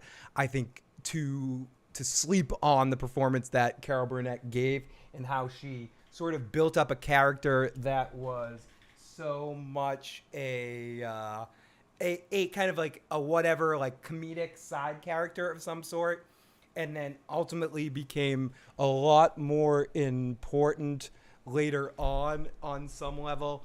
Became a lot more important later on, and really served as that perfect foil to be the person that busted Jimmy McGill. And sorry about that. Let me mute my microphone, my camera for a second while I fix it. Just trying to give the dog a star and roll there. There we go. I'm back. The little Bernedoodle walking around here, Bernese Mountain Dog and a poodle. Nippy, the little dog named Nippy that I have in the background there. Oh, Nippy Salamanca over here. Okay, so here we go. Area code. So one of the people in the live chat say they're at my front door. They want to hurt me. Hey, dog, are you barking at the person that's here to hurt me? Let's get the knife out, and so we can protect ourselves. I'm a little scared, everybody. I'm getting harassed in the comment section. So I think all you guys should we got the whole chat on my side, caller. So let's sorry, I'm not interested in hanging out tonight. Hashtag justice for Nippy is true. What are you doing, dog? Come here. Calm down. Go lie down. Let's play a couple more voicemails, dog. Let's relax. Area code 905. Hello, my name is Jamie, and I'm from Canada. I called last time, but great call. Holy shit! A lot happened, huh? Shit ton. First of all, Kim looks really weird with dark hair. No, we got plenty of attack dogs here that will like destroy people if they try to come in. There's that scene with Jesse. I don't know about you, but I thought that was a little forced. That's like my only complaint. Everything else was perfect. And oh my God, Gene is like scary in that scene with Marion, where he's like, I think that's we're at a point where he's just gone full villain, and it's almost sad to watch. There's something really uncanny about seeing Kim just like disconnected from everything, you know? Okay, I don't want to ramble, but that's my thoughts. No, rambling is my job. Anyways, great stream. Thank you. No, thank you. No, you can ramble on. Like this code name for this stream could be Ramble On. But I do gotta say, I cannot blame you. It was really awesome. Do you want to eat food? Or do you want me to take your damn cone off for a second? Here, you take your damn cone on. Go eat your food. Go eat your food. Bernedoodle. Okay, so Victor is the mad lad. Let's continue with our voicemails, but it's weird seeing him seeing Jimmy like this. Ramble on, my caller, though. I encourage the rambling. And where is it? Thank you. Let's see. Let's go right here. Hey, baby cakes. My cakes. This is elevator, and wait, are you calling me baby cakes? Am I baby cakes? Aw, you're sweet. I'm just calling just to say that mayo and Miracle Whip, two completely different things. Oh, they are? Also, you rock. Aw. Thank you for doing this, because yay, this was like the best episode ever. Okay, bye. Oh, thank you for just licking my water bottle so I can't drink it anymore, dog.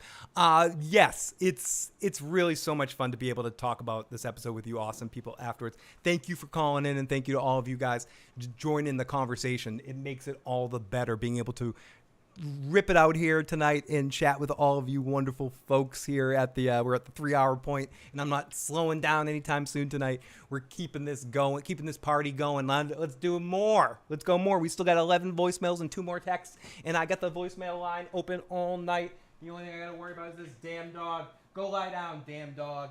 Calm down. Stay here with me, my friend.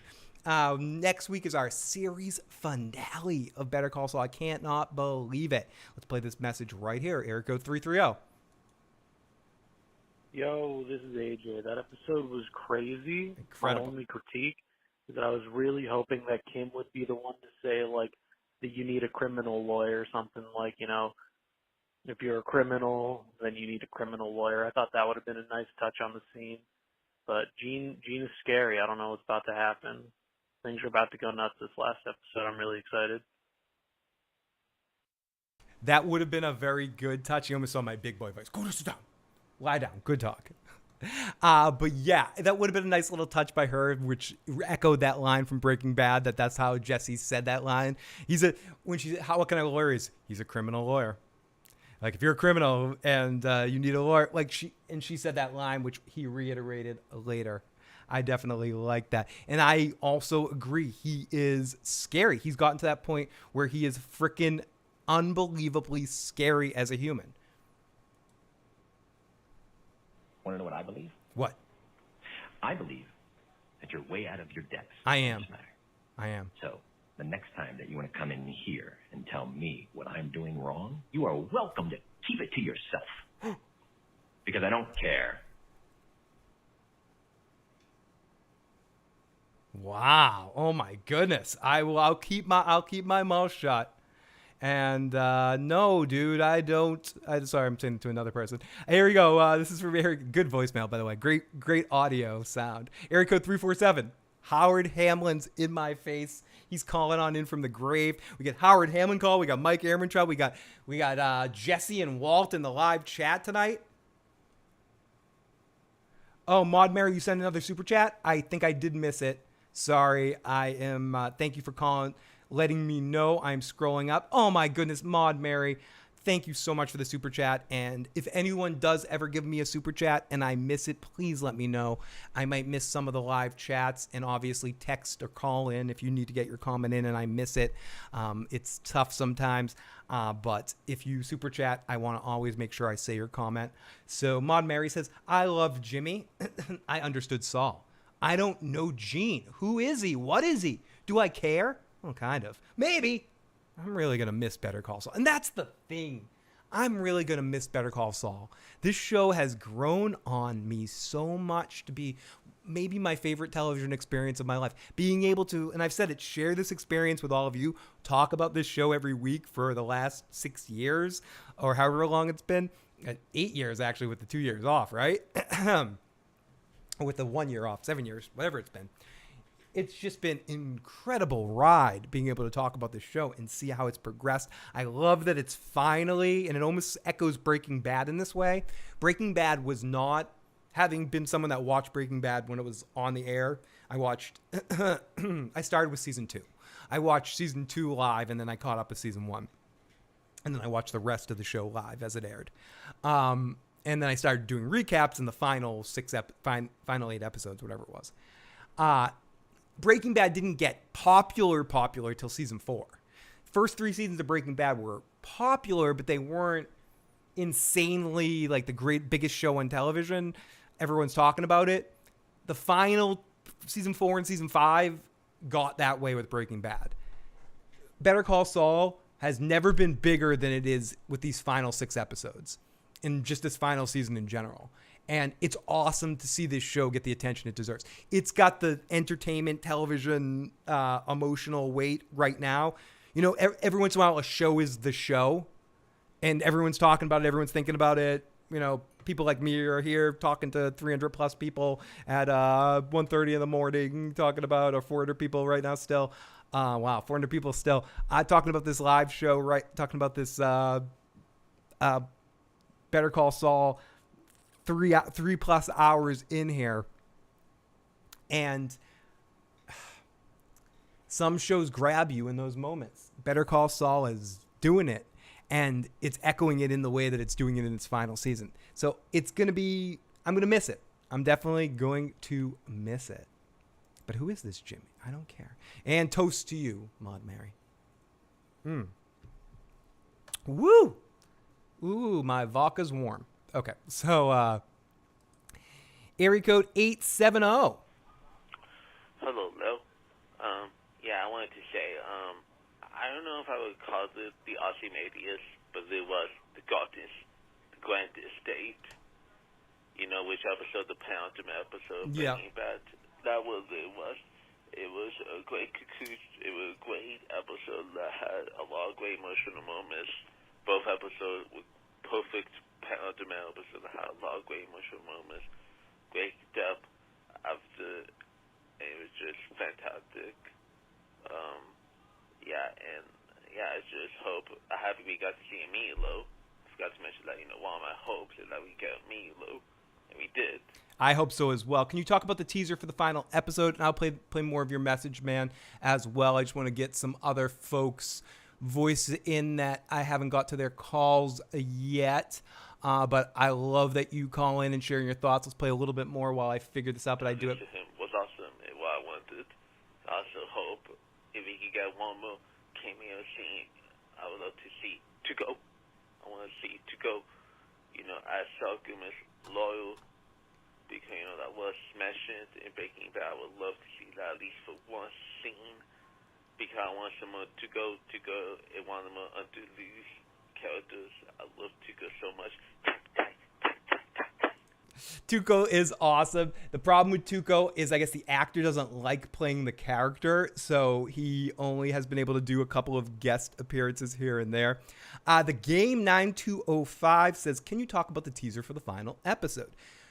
Awesome stuff. I ended up leaking a version of it a week early. I don't know if it's I think it's kind of to show the passage of time. I think the visual that we see of the car isn't actually something we're going to see in the episode. It's just more surreal to kind of show where he started and where he might end up. Maybe he'll end up in the desert again. Hearing him call the vacuum cleaner salesman and say the code twice, once a little different than the other, gives me the feeling like he's trying to order a vacuum cleaner salesman thing and it's not working. So he tries a different way he does the code because he's out of breath and he's intense and feeling uncomfortable trying to get it done in a moment of fright and fear and intensity. And I think Ed is going to tell him he's too hot to catch, to clear through. And he's going to be like, but he's going to do it in a way like, I don't know what you're talking about. And he's like, oh, I got the code wrong, and say it again. So that's what I think the teaser is.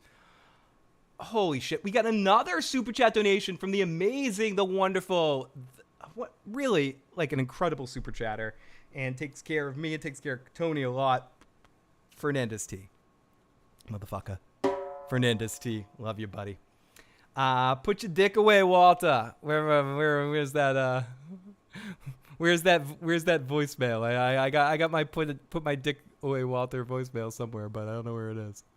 I don't know where it is, Walter. I don't know where it is.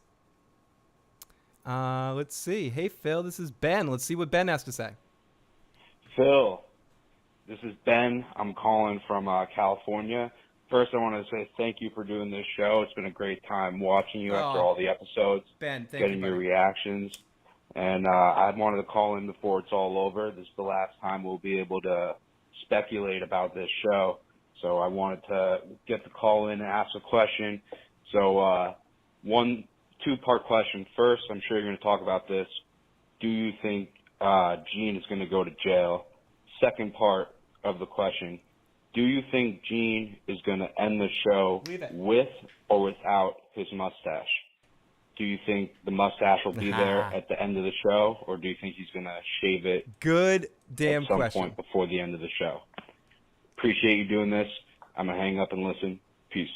Ben, I hope you're still watching. I know this call was back at 10:30, so it's several hours ago. So, Ben, I hope you're watching this at some point in time. I'm sorry you didn't get to your call earlier.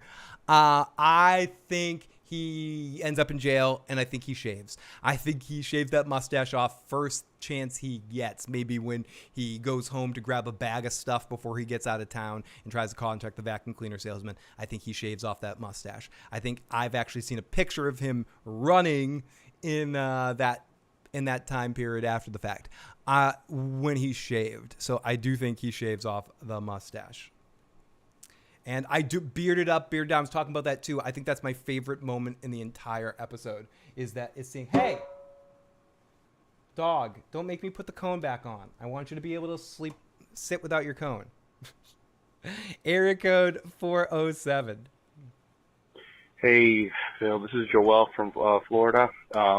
What an episode. Last episode, Breaking Bad, I really enjoyed. This one, though, was amazing. I felt myself in suspense so often. Right off the bat, I just want to say Jeff is so dumb by just speeding away like that in front of the cops, and then running the stop sign on top of that. That's already 2 red flags. And then, of course, the icing on the cake was crashing into that car. I mean, he could have just drove away normally, followed the regular street rules, and then he would have probably been fine. Those cops were no threat. But aside from that, the episode was amazing. My favorite parts were, of course, Kim and Jesse meeting. Did not expect to. Kim and Jesse were great. It was amazing seeing those two characters work together, and seeing the two of them together was a naughty bonus treat. See that? And then at the very end, of course, the cliffhanger. I swear I thought that Jean was going to lay hands on Marion when she had her hand on her life alert thing. I thought he was going to do it. I thought he was. But, of course, he didn't really have that in him. So, he just backed off, and Marion knew he wasn't, going to do anything. So she pressed the button, and now he's on the run. So I don't know what to expect. I'm going to go ahead and assume that in the next episode, in the finale, Jean is probably going to go to jail. But at the end of the day, that's what they probably want us to think, and they're probably going to hit us with a complete curveball. So overall, just an amazing penultimate episode with the way they transition between black and white and color. And I really love the emphasis on Kim. I thought that we were going to see Cheryl smack Kim in the face like we saw Hank punch Walt in Breaking Bad when he found out that he was Eisenberg, but that didn't happen. But nonetheless, just a really chilling episode, and I loved it. So great stuff and great call, my friend. Thank you so much. Oh, my goodness. You're back over here, dog? Hi. Can you stay with me? Can you chill? We're not ending this show yet. I know you want to go to bed. Holy shit. Speaking of way back, very few people are still with me here on the channel that still pop in, but one of the few folk that actually watched the very first reviews I did, which were the Breaking Bad, the final season, Sam Burbia is in the live chat right now, who just dropped a super chat, who's seriously been with me for so long, like since the final season of Breaking Bad. And I can't believe we've been through this, always popping in throughout Better Call Saul too, but seriously, I think maybe my very first commenter I've ever had on YouTube. So Sam Burbia, thank you so much for sticking with me all these years for some fun. And says, wish I could have been here for all these lives. We're full circle now, Phil. The Breaking Bad universe is epic, and I can't believe it all ends soon. I can't believe it ends soon, too. I can't believe that we've been through this for so long, Sam Burbia. I can't believe I've been talking to you since when was that, 2010, 2012? Is that what it was? Incredible that this universe is, that we're here, that we're actually here right now with Better Call Saul, and it ended up being this good. It had no business to be as good as it actually ended up being. Yeah, yo, bitch. Hey, yo, Phil, take this and buy more pizza. I want the place to be unrecognizable when I get back. Keep the party going. We are going to keep this party going, Jesse Pinkman, because you gave that super chat. We're going to keep this party going as long as humanly possible tonight and next week. These parties aren't going to stop. I'm going to keep streaming as long as my voice has power in it here and we have people watching. Keep this party going, talking about Better Call Saul, because this show, we can't get these 6 weeks back again. This one more week. We have one more week to analyze and babble about this, and keep the comments coming, keep the questions coming, keep the chat coming, keep the voicemails coming. We get 2 more weeks of this madness, and it's going to be a lot of fun. Let me play a voicemail because I have to deal with this damn fucking dog again. Here we go. Let's see. Do we have this is from area code 563. This is my first time calling. I'm Adam. I'm from Iowa. I just wanted to give off one of my little things I was wondering, or one of my questions, if maybe you could answer it. Do it. Or if, someone else could give their input. If, I don't know, I was thinking maybe that Mike was reincarnated as a ticket booth machine, and maybe that was Vince's way of giving Mike a happy ending, as just giving out tickets for the rest of his life. I don't know. That's just what my personal fan theory was. I kind of like that, and I like how she actually went back there as well. Stephen Michael Davis with the $20 super chat. Stephen Michael Davis, you're fucking incredible. Phil, you're the man. Can't wait for House of Dragon. House of Dragon's going to be a lot of fun. It's going to be good to get the band back together. Joe and I haven't talked since the final season of The Walking Dead. It's going to be fun to get on it again and talk about some House of the Dragon. For you, for Buddy, super chat donation. I know it's late, but I'm going to be very quiet.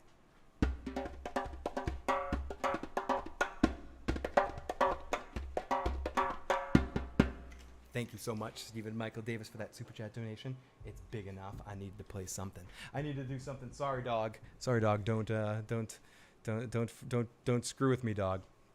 As much as Saul's always been a criminal attorney, he never felt like an actual criminal until now. He's definitely crossed a line now into a point where he is almost unrecognizable of the person he used to be, which was lovable scumbag, and he is just completely a complete just straight scumbag now. We got 6 more voicemails, 4 more texts to get through before we call this a night, so we got plenty of time. Still time to get your texts and voicemails in. Keep the comments coming too. I'll try to get to as many of your comments as I can. Thank you to everyone that's been texting me privately as well, trying to get your conversation in too, especially someone that's making me blush a little bit. Let's go over there. You stay right there, dog. Do not pee. I don't like the way you're walking around with that I want to pee thing. Look on your face there, dog. Hey, stop it. It's late. It's like 2 a.m. Do not bark. So let's continue. The dog's like, would you just shut up already? Area code 202. I don't understand something. Hey. As Better Call Saul progressed through the timeline in Breaking Bad to the end, because if not, Jimmy shouldn't be going to jail for anything, because he's still gonna be Walter White's lawyer. All right, later. In that timeline, absolutely. He might go in jail in the post-Breaking Bad timeline for everything, because he's the last one standing for any possibility for the Walter White case. Victor St. Clair, love your show. Saul is not out of control, guys. He's way too smart. Victor St. Clair, we got... that's because you're Saul Goodman in there. Dude, you're defending yourself, you sick prick.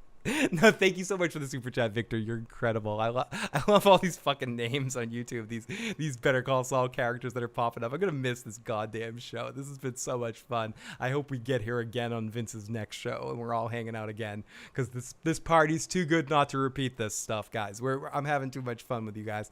I hope so many of you guys stick around to talk about other shows as well, good and bad. But. No, BCS. I am absolutely not 100%. I am. I've been divorced for 2 years, so I'm definitely not married. I am of the single-ish variety. And let's continue on here. Okay. Oh, great. That's horrible. And that's scary and bad. Let's see. Dog, stick around. But he's way too smart. But it would be amazing if the whole thing ends up being a con the audience kind of thing, and he ends up just like winning us, surprising the audience with every direction that he goes. It's a direction that none of us have expected, and it's a complete con of the audience. What are you doing? What are you doing, dog? Lie down. I didn't say that exactly, Iron Throne. You said that. You said that. I hope he gets away too in some ways too. What's this? What's your...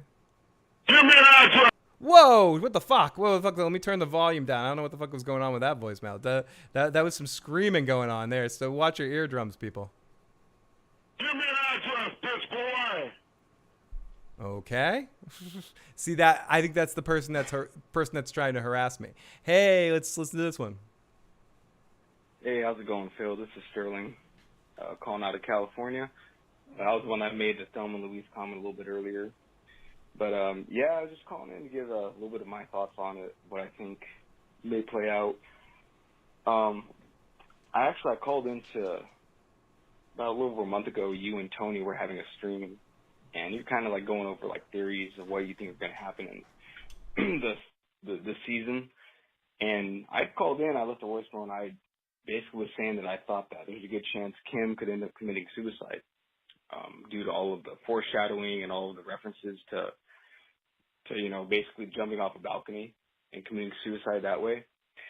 And although at the time it did seem a little outlandish, especially for where they were at, those events, seeing her break down like that in the last episode on the bus, like, I think there's a good chance, even though I do agree with Tony, and I don't know if you have the same theory too, that Saul will commit suicide somehow, which I have my own little ideas about that.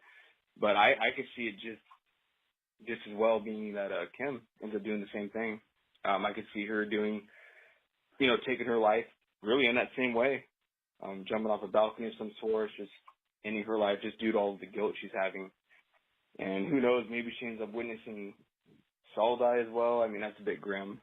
But, I don't know. Yeah. I just had that in the back of my mind. I'm like, that's a good chance it could happen. So Kim, she could end up dying or, killing herself as well. But as far as it goes with Saul, I agree with the suicide thing. However, I think it's going to be more of an assisted suicide. I think it's going to be more him pulling a Gran Torino, Clint Eastwood, pretend like he's surrounded by the... Like going out in a blaze of glory instead of getting himself caught kind of thing. The wonderful, the amazing Miss Tiffany says, will you order some vegan pizza too with Jesse's crystal money? Me and Soft Batch are hungry. I'm starving. I will definitely order some pizza for you guys. It's a party after all. Let's order the pizza. Who's it? Walter. Walter. I want to have sex with you, Walter. Let's continue. We got a few more voicemails here. Let's listen to this one. Hey, man, my name is Nate, calling down from Houston, Texas. Welcome. And love what you're doing, by the way. Oh, thank you. One thing I noticed when Saul and Jenny broke into the house, he went upstairs, and he was also drinking a glass of whiskey. And I was thinking when he went back to his place, he sat down, he drank again. He left that cup up there. I mean, his mouth, he drank it and touched his lips. I mean, he was acting very, very careless. Like if he knew he was going to get eventually caught. He got you over his head. I also love the details that when Kim was going back to the office and the courthouse, and she's going in to get the ticket in the parking lot, and instead of it being Mike, it's all, it's been so long, the technology's been updated, it's all different, and then, when she walks past those benches, she stumbles, and like, oh, that's the only thing that really hasn't changed. But thank you so much, man. Have a good night.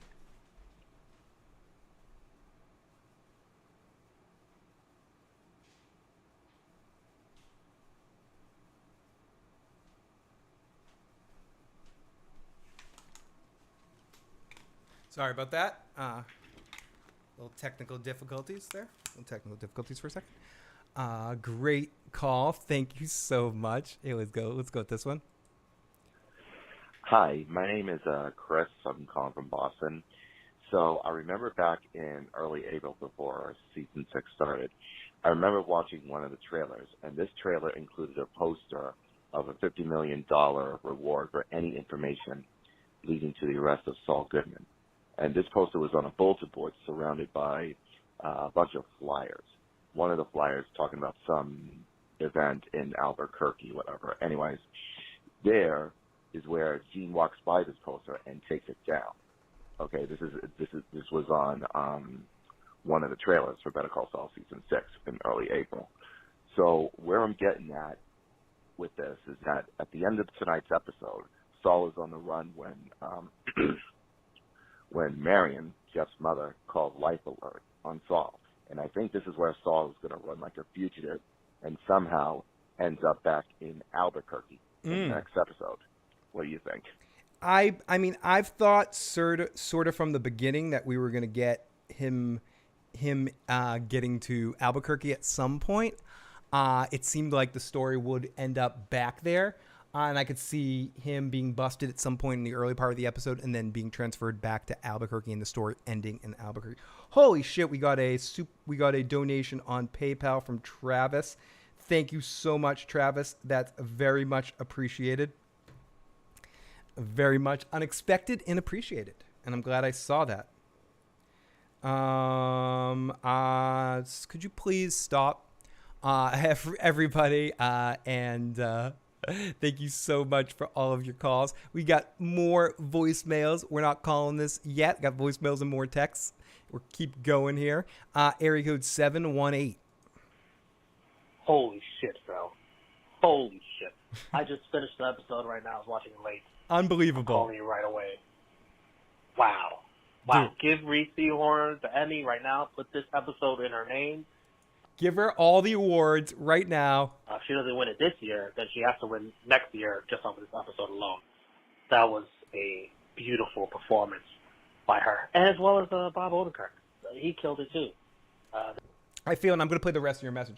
I feel like Bob Odenkirk delivers so many good performances over the course of this show. It's almost easy to overlook how awesome he is and how natural he is playing this Saul Goodman character. It's every talent, skill he has and has built up through his entire career, through Mr. Show, through all the bit parts and different shows, different sitcoms he's been in, through his writing on Saturday Night Live, and his acting roles. He is truly, everything he has done has led up to this role.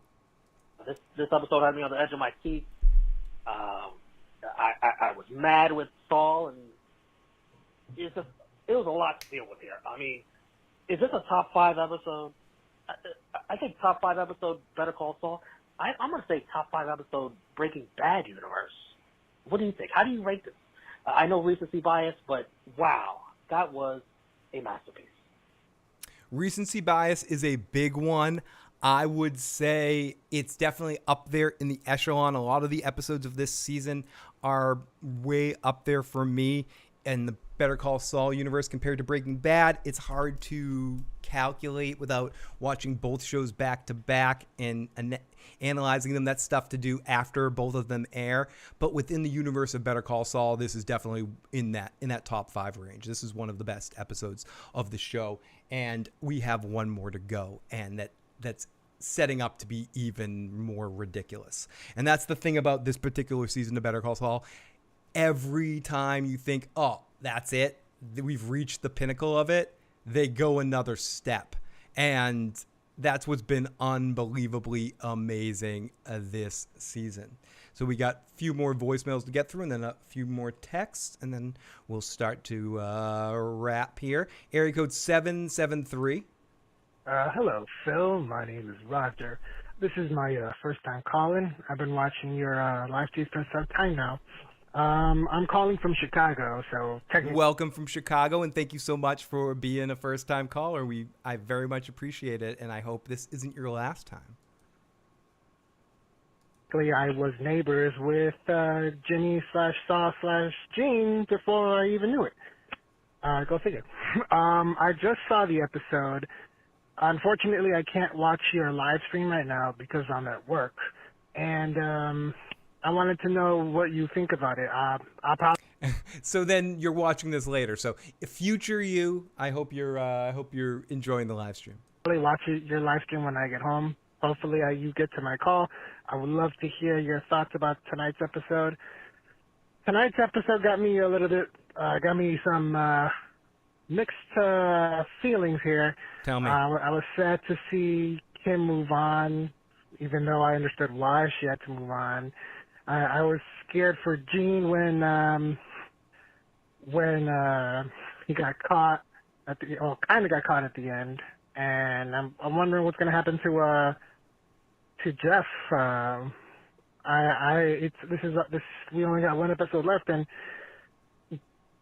I hope we get all the answers, at the very least as many answers as possible. Any questions, as many questions as possible answered. I'm sorry, I'm half asleep and I work nights. No, all good, my friend. Go figure. But hopefully, I hope to hear from you soon on the live when I watch it. Thank you for your time, and thank you for existing. Your live streams are awesome. I'm taking up too much of your time, but I just wanted to say thanks for being you. Aw. Have a good one.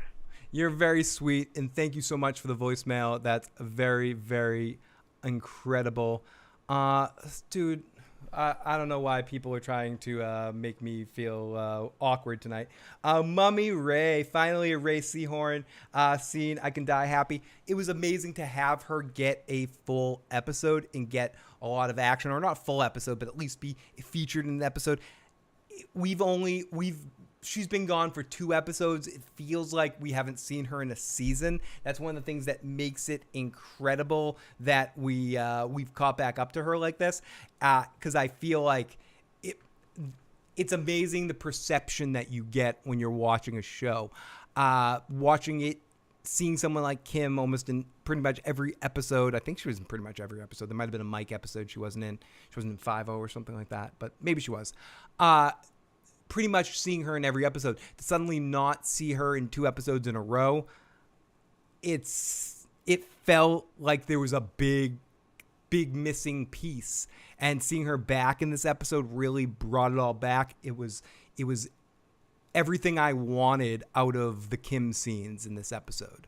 I was wanting this. I wanted to see the other side of that conversation. I wanted to see where she was in Florida. I wanted to see what her perspective was towards the Breaking Bad events.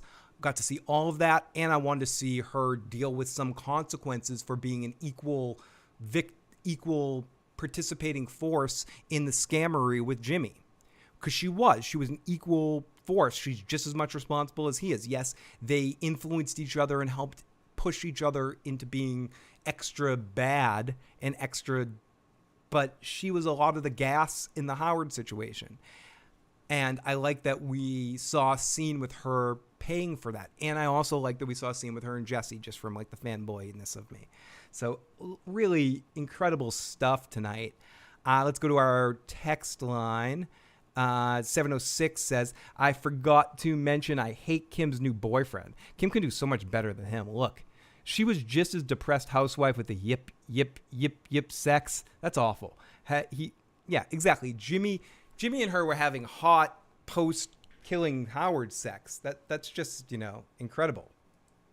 And peace and love and happiness to my friends at 617 and 304. You guys are awesome. I appreciate the positive energy that you guys are sending out. It's incredible. No, I don't. I'm shy. I'm a shy one, my friend. 423. I can't wait to throw that out the window. 423.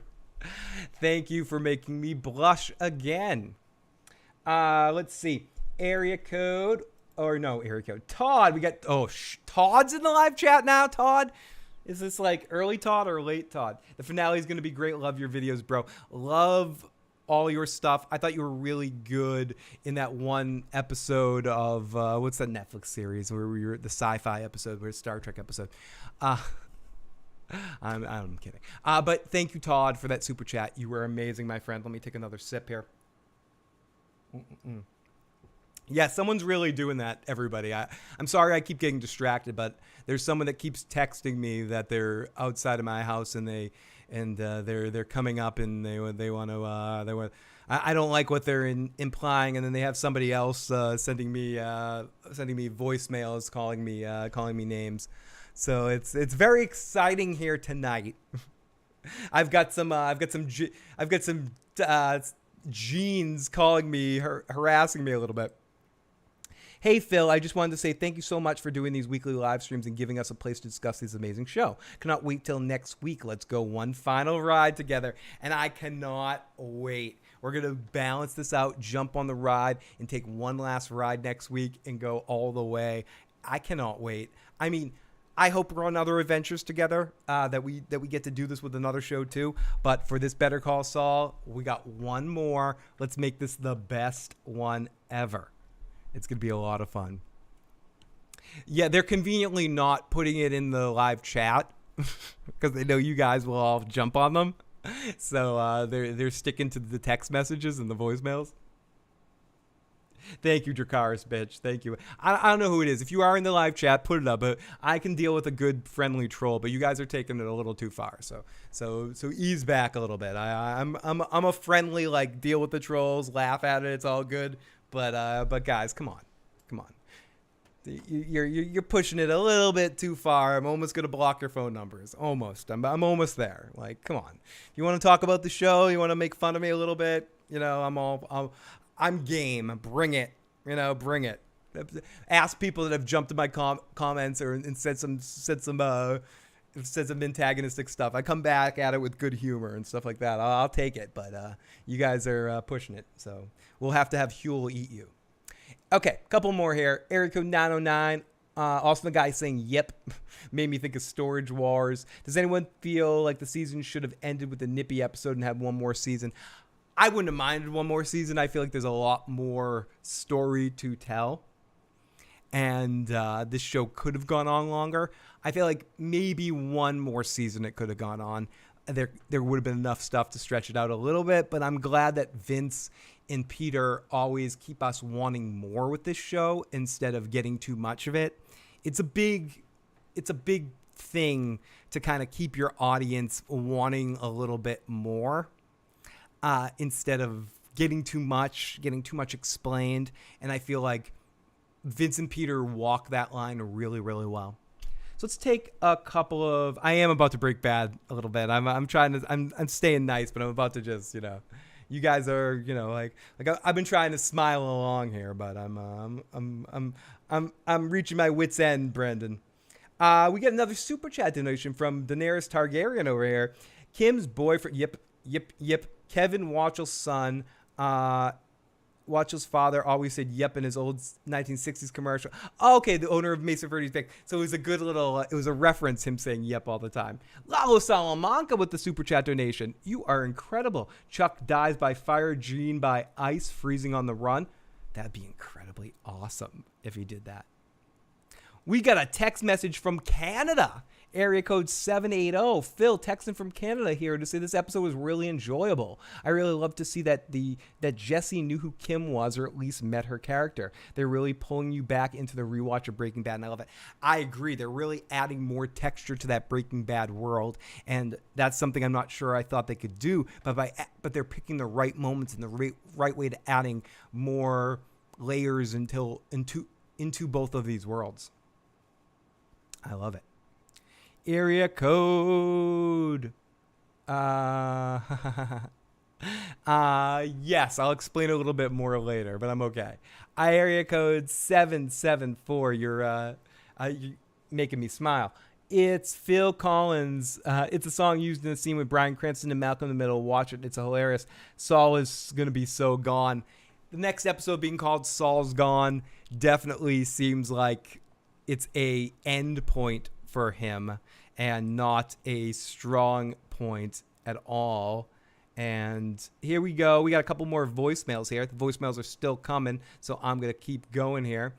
Area code 718. Hey, Phil, Romeo from Brooklyn again. I did not notice it until you mentioned it. The color in Gene's glasses when he's seeing that Better Call Saul commercial at the end of the episode. I did not know. I don't know if you guys knew. Season 1, Episode 1 had the same exact shot. Gene watching back his Saul commercials and color in his glasses then. Oh. I did not know. I did not connect that, but that's excellent. Good work, my friend. Good work. Let's pay area code 202. I think this is our good buddy Jay. No, Phil. It's Jay. If there isn't that a final conclusion that there can. Jay, there's a little audio issue with your line right there. I couldn't really hear you. Wait, what's this one?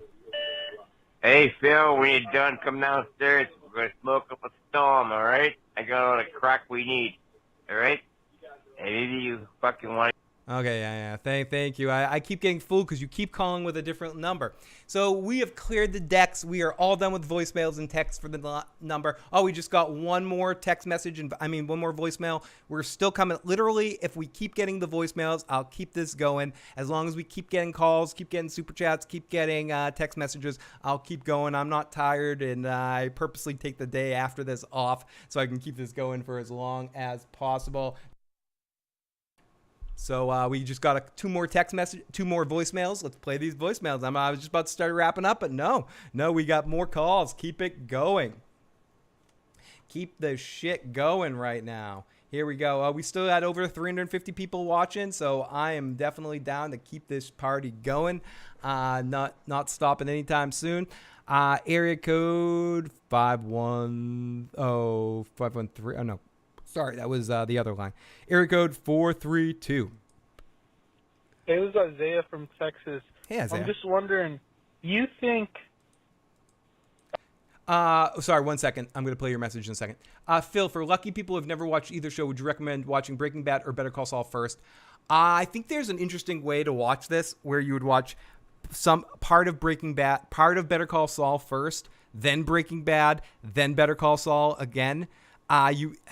Where is it? Do I have what someone posted this on Reddit earlier, and I agree with what they said. And I'm going to play your voicemail, caller. Sorry for running off that quick. I just saw that comment and I didn't want it to go by without making reference to it. So I think did I take a voicemail of it? Okay. Yeah. So I think the optimal viewing order would be Better Call Saul, Uno to Fun and Games, and then watching all of Breaking Bad, the pilot to Felina, then watching El Camino, and then watching Better Call Saul Nippy to Saul's Gone. I think that is the ultimate watching experience. But realistically, I would probably suggest Breaking Bad first, because I think both shows start slower, but Breaking Bad sells you really quick. Better Call Saul, to me, starts strong, but doesn't get great until season 2. I think there's some good, really high quality episodes in season 1, especially the back half of season 1. I think in retrospect, season 1 is it's hard to say this because I love all the seasons of it, but I think season 1's my least favorite season of Better Call Saul. I think each season progressively just got better and better and better. In Breaking Bad, I think it's the same way, but I think the nature of Breaking Bad and the cracky kind of entertainment that it is with the fast pace, like fast action stuff, I think I would always recommend Breaking Bad first, because going back and watching Breaking Bad after you watch Better Call Saul might be a little weird because of the how much better the production team got as time went on. So I would say start with Breaking Bad. I've got nipple on the mind. I've been blushing talking to some of our beautiful callers and texters, and somehow I have nipples on my mind. Area code 202. We got Jay again. If Kim and Saul are still alive, do you want to see a further continuation of how their lives ended up being after everything went down later? I don't know. I mean, this is the big question, right? Just in general, more of, I'm starting to change your question, Jay, but do I want to see more in the Better Call Saul Breaking Bad universe? I don't know. I wouldn't mind seeing... I don't know. I don't think so. I know this is not popular. I know most people say I want more. But me personally, I want Better Call Saul to be the last thing in the so-called Gilligan universe. And I want Peter and Vince to do different projects. And I want us all to come back together and talk about Vince's new show.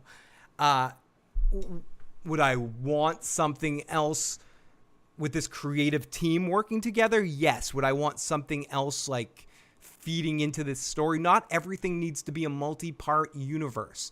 I think some things are best left in mystery and discussion. I don't need to know every last detail of Gus Fring or Mike, police force stuff. I think like all that stuff I don't need. The only things that I would give a shit about if they actually did make sequels or prequel stuff is future Jesse and future Kim. They're the only two. I could see a theoretical situation where a Jesse series could work. A Jesse Alaska series that's nothing like anything we could imagine. Like more comedy series.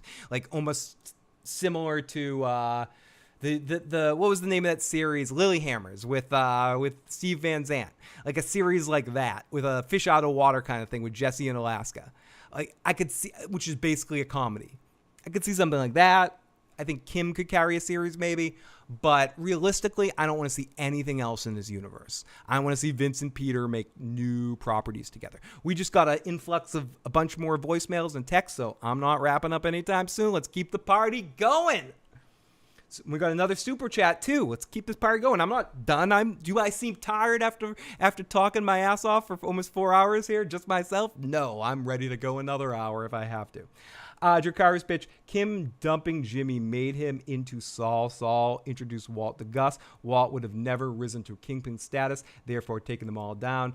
Very true, and that's why I say in some ways, and I know people think I'm crazy, that Jimmy, people say you're crazy, but I don't know how it should go. That Jimmy in some way is the main character of this particular universe. He is. It's all around there. No, Phil, we need more Better Call Saul and Breaking Bad universe stuff. Slippin' Jimmy. Come on, Phil.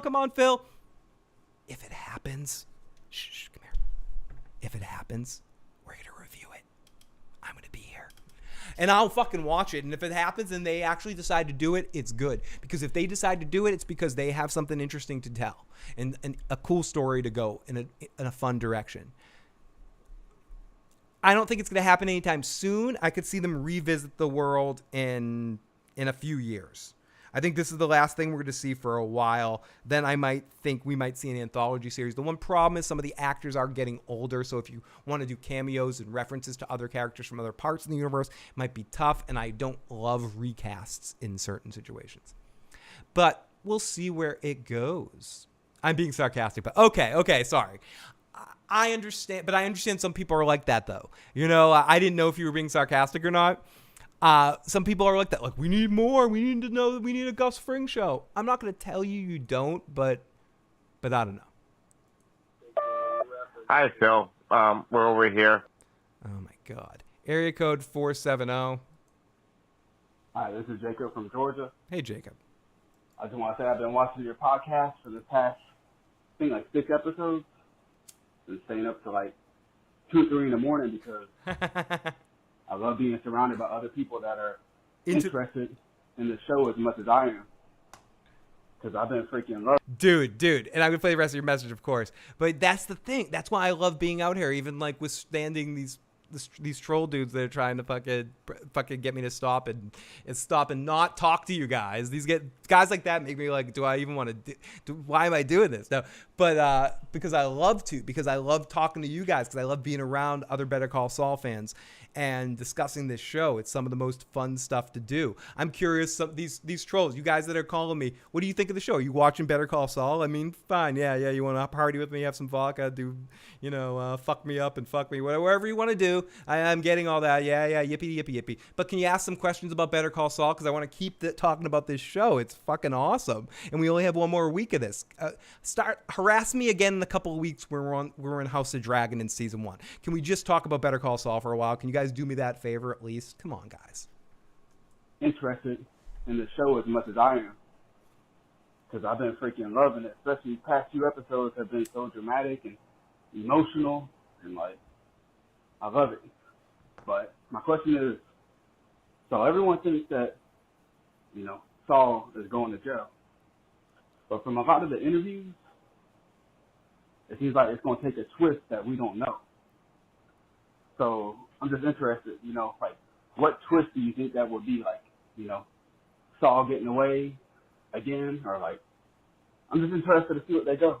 And I hope it's something, that we're not expecting. Yeah. Which, like, it seems like that's what they've been doing a lot.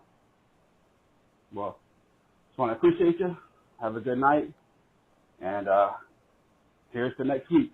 Cheers to next week, my friend. I appreciate you. I'm only here for 4 hours right now because of you guys, really. That's what keeps me going, keeps me pumped up, keeps me having some fun with all of you guys. I don't know, but I do feel like we're in for a surprise in this final week. Wherever we think this could go, we're not quite sure. It does isolate the possibilities as we have in our poll that we're going to get to in a second here. But realistically, it could go in any direction, and I'd love to see them surprise us. Phil, are you going to watch the Dragon Show in the mess of the last season? We're going to talk about that. We're definitely going to do that show. It needs to end. A great show like this shouldn't trail out. It's a perfect ending to end strong. We need a Lyle show. I think that's true. I think we do need a Lyle show. I'm excited. We got Better Rim Kim. I would watch Better Rim Kim and Better Below Saul. What was that? Better Rim Kim. What was the other? Better Below Saul. I think both those are excellent titles that we could go in different directions. We got a bunch more voicemails and a bunch more texts. We're going to get through everybody tonight. Let's do this. Let's clear the decks, and then we'll start to call this a night. Romeo from Brooklyn again. Some more fun Easter eggs for you, and this is courtesy of Pick Your Brian on Twitter. I did not come up with these myself. But in Season 3, Episode 1, Better Call Saul. Oh, you said ew, Phil. We talked about Game of Thrones. We had some fun talking about the early seasons of it. So we're going to give House of Dragon a shot in the first season, see how it goes, and see if we jump on it. So I'm not going to guarantee talking about every single episode, but we're going to talk about the first bunch and see how they roll. But that will be the next thing we discuss on the channel. And keeping up Better Call Saul discussions too, not going anywhere. So if you're subscribed, and after the series ends, I'm gonna do some Breaking Bad comparisons with Better Call Saul, do some podcasts, probably try to have some guests, some other Better Call Saul YouTube creators on, maybe have some podcasts, one-on-one interviews, discussions with them about the episodes and about the legacy of the series, so to speak. So stick around for that after the season as well, if you're not into the particular show I'm talking about at the time. Saul, Kim's messing with the Mesa Verde compliance letter on Microsoft Word. You got a fun little callback to that with the Palm Coast sprinkler, messing around with that. And also Breaking Bad, Season 2, Episode 9, when Walter fakes his trip out of Albuquerque. Yep. It's the exact same shot tonight with Kim returning to Albuquerque. You got to see it for yourself. Oh, amazing stuff. I didn't catch that one. I love all those little side references. Lalo Salamanca with another super chat donation saying a series about Splooge. I'd do that. I would pay for that series. I kind of wish they had David Cross play that character. That would have been awesome. Area code 850. Hey, this is Mike from Northwest Florida. I was going to say this is Mike, Airman Truck. And I'm a private investigator, much like Mike in the show. Oh, we got Mike the private investigator. I might need to get you on my case to hunt down these trolls. Except for all the law breaking, of course. I wanted to pose a question. Do you think that? I love how you had to isolate that. Except all that law breaking, you know. I'm one of the good private investigators. As a redemption story arc to Gene/Saul's character, that he may actually end up taking his life as a way of saving Kim from any possible prosecution, as a way of, as I said, redemption for her. Anyway, thank you for fielding the question and enjoying the show. Have a good evening. Bye. Great stuff. I want to play your question one more time so I get it right. As a way of, as I said, redemption for her. Anyway, thank you for fielding the question. And I don't know if he's going to take it. Tony has that perspective that he's going to take his life. I could see something like that as we were talking about earlier, but I don't think he's going to take it in a true suicide. I think he has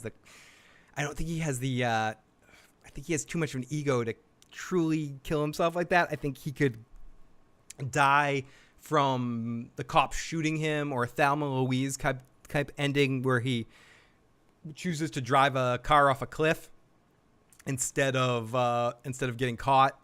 Possibly that's what the foreshadowing of the car crash in the desert was. It wasn't that it's going to be that car necessarily. It's just that he's going to crash some car. He's going to run off a cliff when the cops are chasing him. He's going to get like the Jax Teller kind of spoiler alert. Sorry for Sons of Anarchy. Spoiler alert, Sons of Anarchy. Jax Teller kind of thing, or some sort of ending like that. Let's see. We got more voicemails. I'm gonna play fucking voicemails. Let's see. I'll send some dark energy right up your fucking ass. I'm a fucking devil, motherfucker. So we got a devil motherfucker sending us dark energy. It's a dark show. It's a dark show, 409. It's a dark fucking show. Hi, Phil. It's Zach from Vegas. Zach from wait, you're from Vegas? Zach, we gotta hang out. Next time I come to Vegas, we're getting a drink.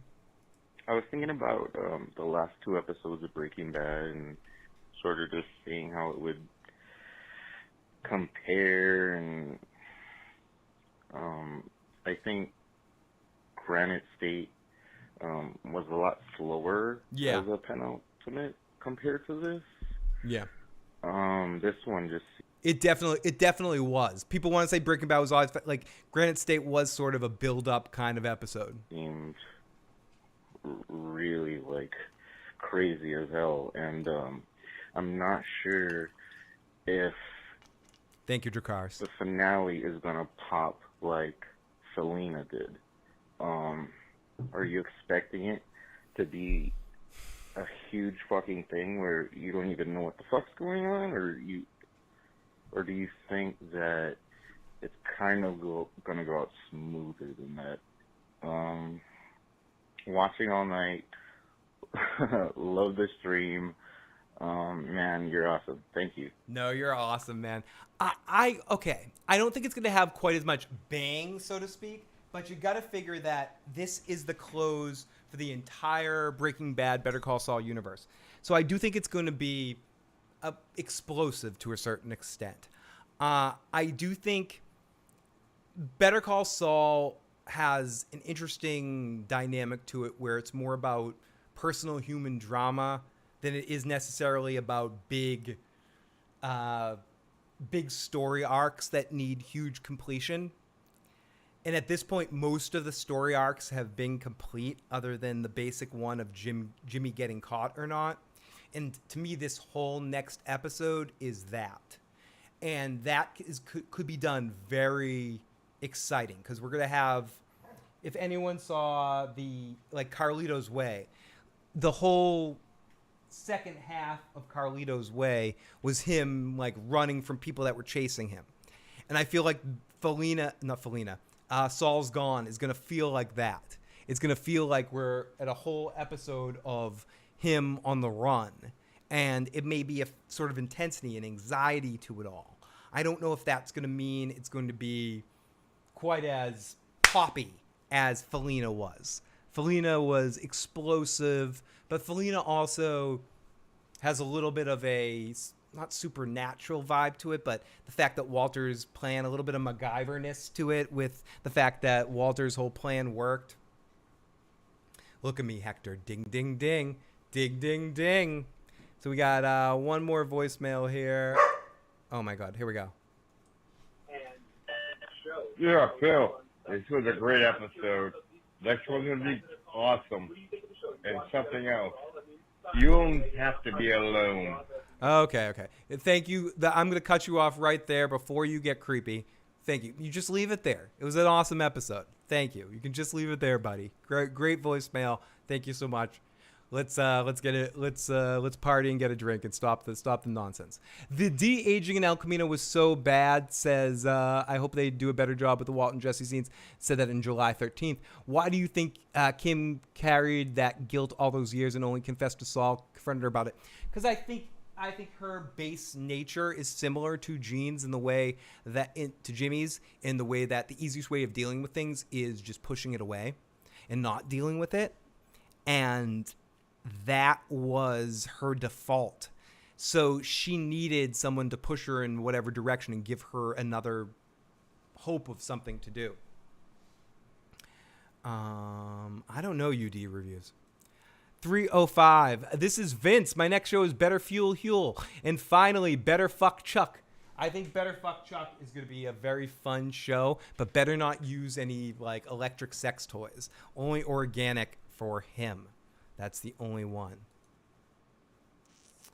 904 says you don't have to be alone always. My name is Tammy. I do. Thank you, Tammy. Oh my goodness. Calls are fun. Also off topic, but I was wondering if you were into the Marvel Universe, who are my favorites. I would say in the Marvel Universe, Spider-Man and the X-Men. I was always more of a fan of like more of the animated stuff rather than the movies or comic books themselves. I was a big fan of 90s cartoons, so the X-Men cartoons and the Spider-Man cartoons were very important to me, or very fun to me. I think we have one more voicemail, and let's call it a stream from... Oh, no, this is another one of those ones. So, no, we don't have any voicemails. Let's take a couple of live chats. Smoke it up. Fuck the troll. Thank you, Zach. Thank you to all of our folks. See, it's hard for me to stop when we still have 349 people here. I'm like, do I really want to stop? You guys are awesome. You guys are too much fun. Listen, Hector. But yes, we will start to wrap things up. Do you think he will escape or get caught? Speaking of which, let's end our poll right now and see what our poll results are. Let's see. And our poll results are, what will happen to Jimmy Saul at the end? 45% of you that voted tonight. We have, oh my goodness, 2.1 thousand votes tonight. Oh my goodness. That's just incredible that we've had that many people pop on in here to vote tonight. I think we've had like a total of almost 10,000 people here tonight on and off checking out this live stream. Means so much. And out of that, we had 2,000 of you guys voted. Incredible numbers tonight. Thank you, everybody. It means so much that you're checking this out tonight and hitting that like, hitting that subscribe, giving me those super chats, calling on in, leaving those text messages. All that stuff helps more than you know. But 45% of you folks that voted said he's going to end up in jail. 27%, big number. 27% is a pretty big number. Says going to be dead. 16% says get away. And 10% says it's going to be something else, Phil. You didn't get it. You didn't get it. You don't know what's going to happen because you're not on point with the Vince and Peter universe. They're smarter than you, you douchebag. That's exactly it. No. I thought you were in New Orleans. I am not in New Orleans. I am not. I'm in the Northeast. I'm in the Northeast. I'm in fucking Malden, Revere, dude. Boston area, dude. I think he's going to scam his way back to Albuquerque to the vacuum cleaner guy. Possibly. I could have been in Mexico now. Tell the trolls to put their dicks away and stop being a bunch of Walters. Come on, Walter. Stop doing it, Walter. I just wanted to add that I'm pretty confused about the teaser for the next episode. If I'm not wrong, this is the car that got pushed to the ditch in the desert in season 5. Do you think the car has anything to do with this years from now, or do you think they're tricking us? I think they're just trying to show us the car, to show us the passage of time for what his original car was to where he eventually ends up, or maybe previewing it. I don't think the car itself is going to be in the next episode, personally. That's what I think. He won't go to jail in the last episode. It will be a court case. Very much could be.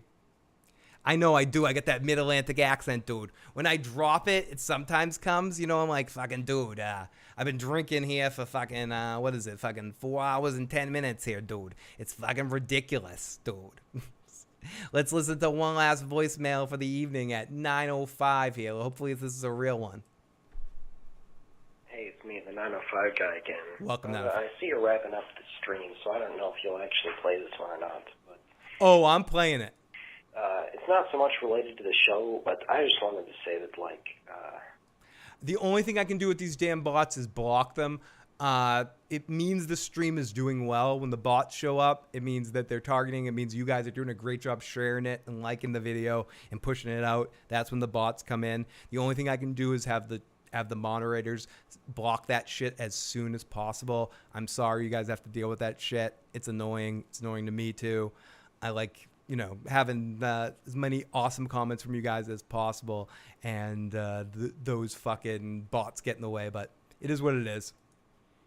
I think it's really cool, this whole, like, these streams and whatnot really kind of give a sense of community to the whole show, because, like, I just live alone and watch it alone, but it feels like we're, like, all talking about it together. Dude, yeah, exactly. And that's exactly why I started doing this, because I don't my friends in real life, I don't necessarily get to talk about shows with them like this. It just doesn't. We talk about other stuff, and I want to have an opportunity to get to talk about these shows with like-minded people, or people that, all kinds of people of all walks of life. Whether and that's where someone in the comment section the past week said, "Oh, you're talking about TV. You're overanalyzing. There's so much blah blah blah blah going on. The blah blah blah." Like, no, but that's the point. We're out here, all of us. We don't give a shit who you are, what you are. Like, we're all fucking having a fun discussion about television and movies and shows, and analyzing one of the greatest television shows of all time. And it's amazing to hang out together and extend our fucking friend group here and have this amazing time. And I'm lucky to be able to share this with all of you guys and be able to watch this. It makes the viewing experience all that better, because things I miss, you guys in the live chat or in the calls point out, and I'm like, oh, fuck, I missed that. And it makes it all the better. So thank you so much for adding to my experience. And it just feels like such a warm, welcoming space. And it's really cool. And if I could afford it, I wish I could support you directly. Oh, thank you. Anyways, keep them up, awesome stream.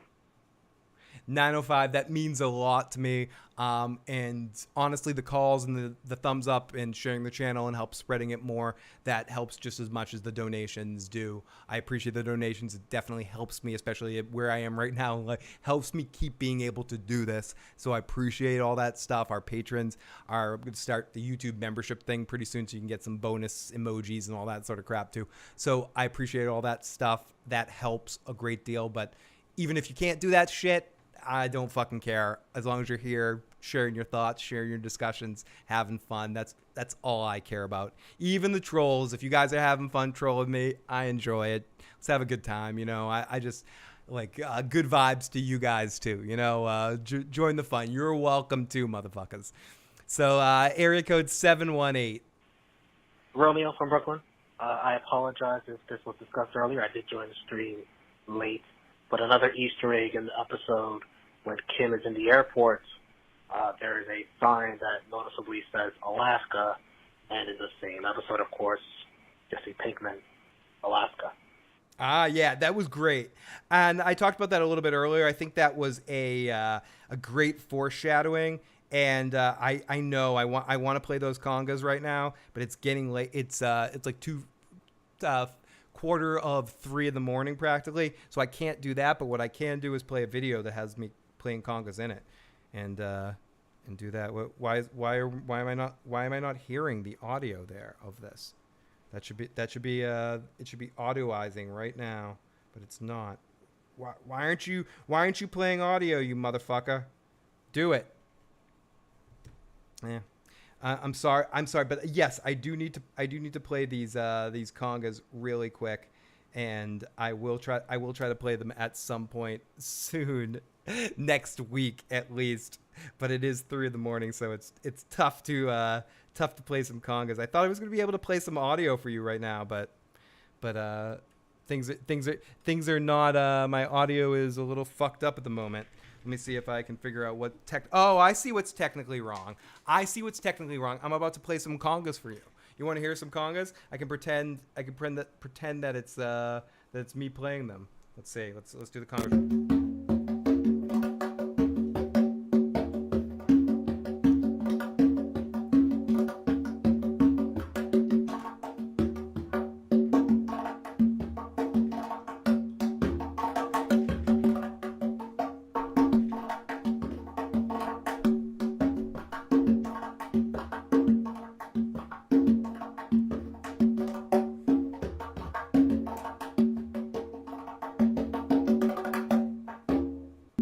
There we go. There's a little conga playing for you. That's actually me playing, so I can't. I might start doing that, like pre-record some conga solos, so I can just play it for you guys for when we get way late at night and it's tougher to play when we get these super chats. Because I do as much as I enjoy drinking for the super chats, I enjoy playing trumpet solos and drum solos for you guys too, and maybe even some guitar at some point as well. You should play an opening beat to Crystal Blue Persuasion with bongos. I would love to do that. That would be awesome.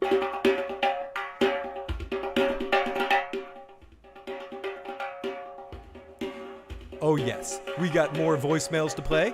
Thank you, everyone.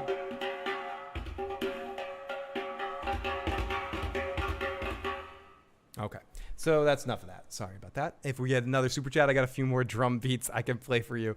Here we go. Area code 570. Let's play it. Hey, Phil. This is my first time watching one of your streams. I think I've seen a video, I want to say with Cody Leach talking about Dexter Newblood. Yep. Anyways, I'm a big Breaking Bad and Better Call Saul. Surprisingly, I actually had to pay for AMC Plus to watch the last couple episodes. But anyways, I have kind of more of a two-parter. One, I don't know. 1 second. Someone said you may have heard this, but you look like Weird Al. There is proof that Weird Al and I showed this earlier too. Weird Al and I are not, in fact, the same person.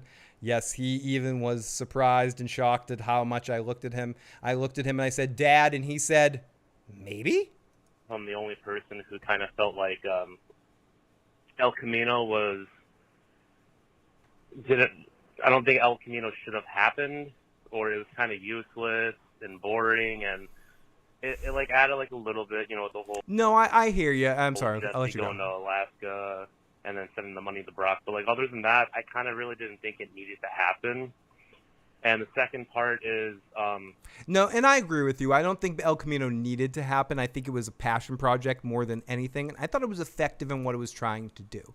I thought it was a good cap off to the Jesse story. Not necessary, but I indulged in it. I was indulgent in it, and I enjoyed it. But I can understand the people that didn't. I know you're wrapping up the stream. I don't know if this will be played, but if the whole the preview for the next episode with the car flipped over, I think the car being flipped over is kind of like there to throw the fans off. But with the whole Gene stuff, what he's talking, or Saul talking, and the big significance of him still having the diamonds with him. Yep. Do you think he's going to try to go back to Albuquerque and try to get fixed? I think he might try to go back to Albuquerque. I'm convinced at certain points in time that I think the story ends there.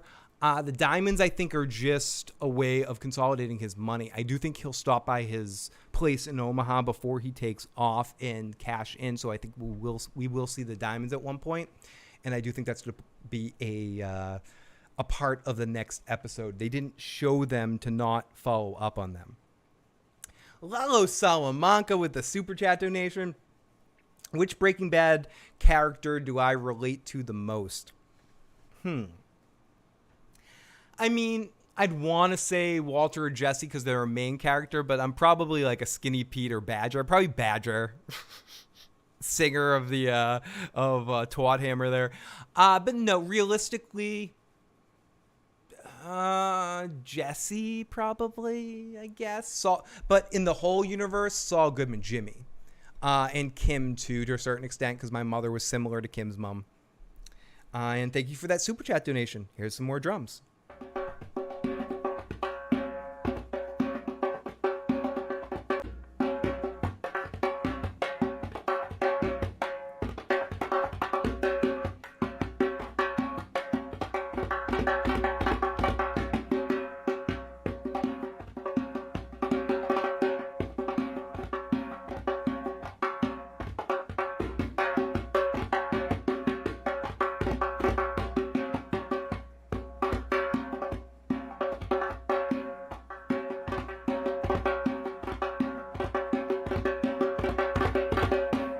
Not my beat.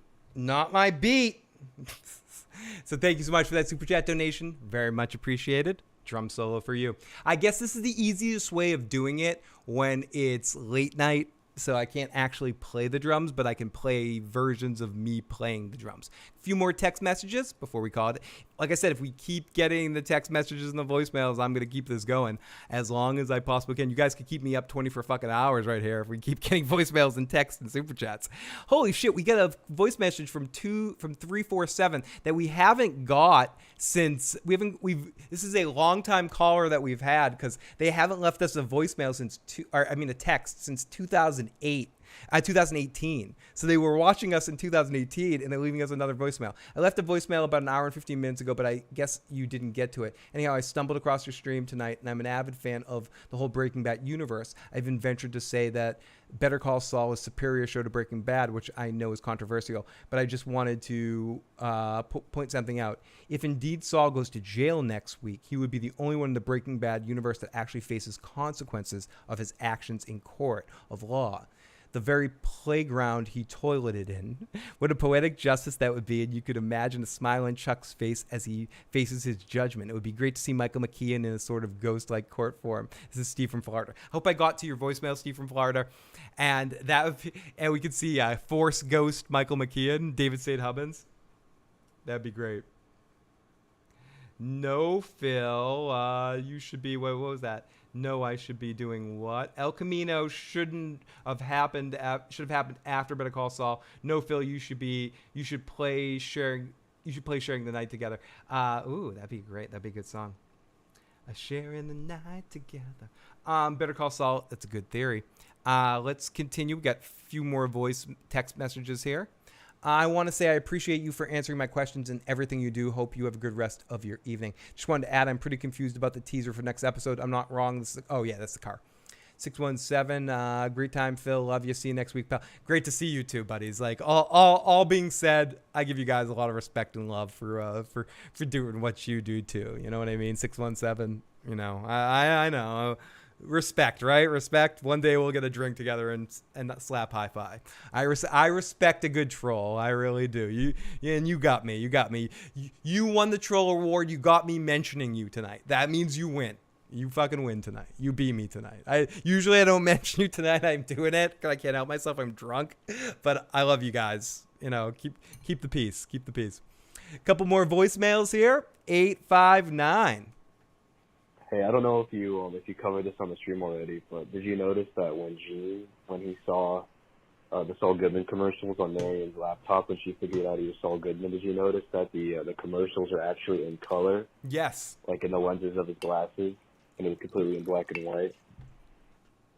I did. I absolutely did. That was one of my favorite moments of the entire fucking episode, seeing that. And that just shows the little subtle of touch for cinematography and art that they have for this show, and that makes it what it is. You know, every time you think that the show can't go any further and can't get any more in depth with its creativity, it pulls off a shot like that just is.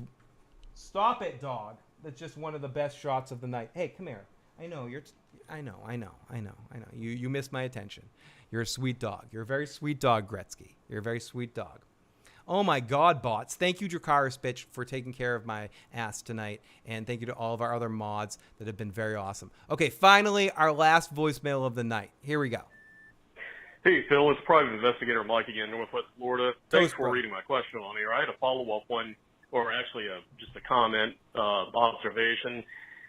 Bob Odenkirk on Talking Bad that aired after the episode made a comment about that Gene in the last episode does a Snake River moment, basically, and what he was referencing, I'm not sure if someone's covered this yet on the show, but Snake River. No, keep telling me. I don't know what you're talking about. I didn't watch the Breaking Saul or the Talking Saul yet.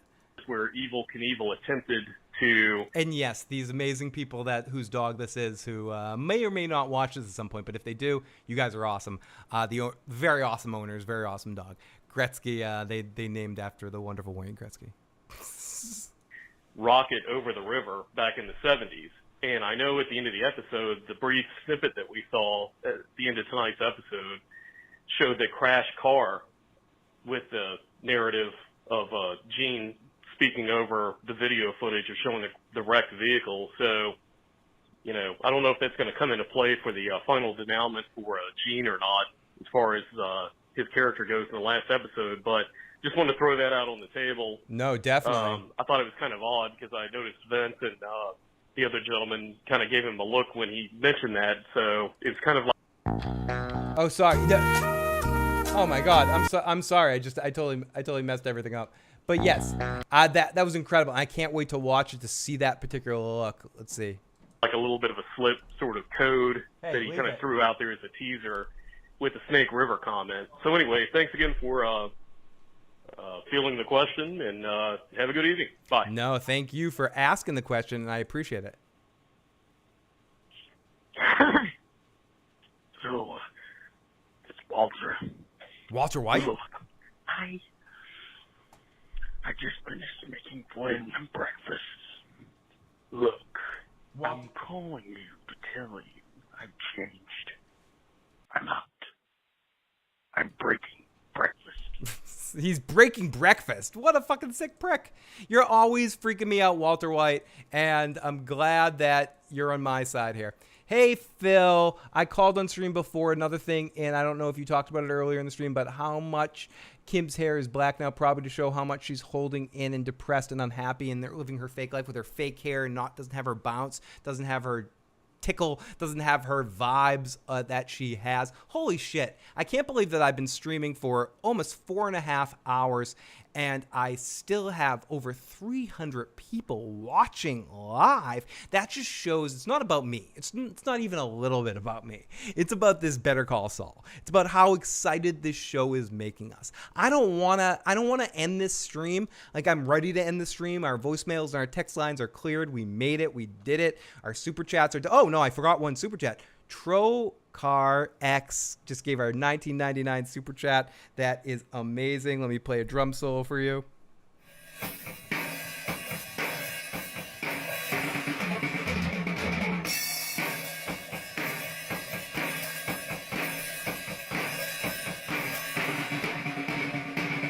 Okay, there we go. I'm better at hand percussion, but I can still play a drum set. I can still do it. I can still fucking do it. Leave it. This dog likes to lick its balls. It really likes to lick its balls. Or lick its dick. But thank you so much for that super chat donation. You are incredible.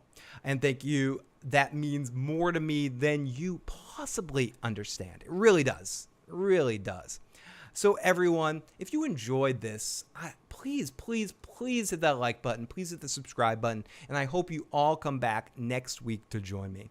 Let's see if it's all about you, Phil. Oh, thank you, Emerald. We got another text message. Hey, Phil, love your stream and your videos. You're absolutely the best. You have some of the best Better Call Saul commentary on YouTube. I'm excited. Before we go here tonight, what do you guys, I do these 2-3 minute videos each week. Do anybody have any suggestions or requests for those videos? Anyone have a request for a video they'd like me to make, a theory video or anything like that? Let me know in the comment section or in the chat right now, or message me privately. igotissuesman@gmail.com. I want to make one more in between this week and the series finale, but I'm not sure what I'm going to do because at this point, I feel like all theories are up against the wall. We're in for it here, but if anyone wants me to do a short video, let me know. Otherwise, we'll be back next week for another live stream. Excuse me.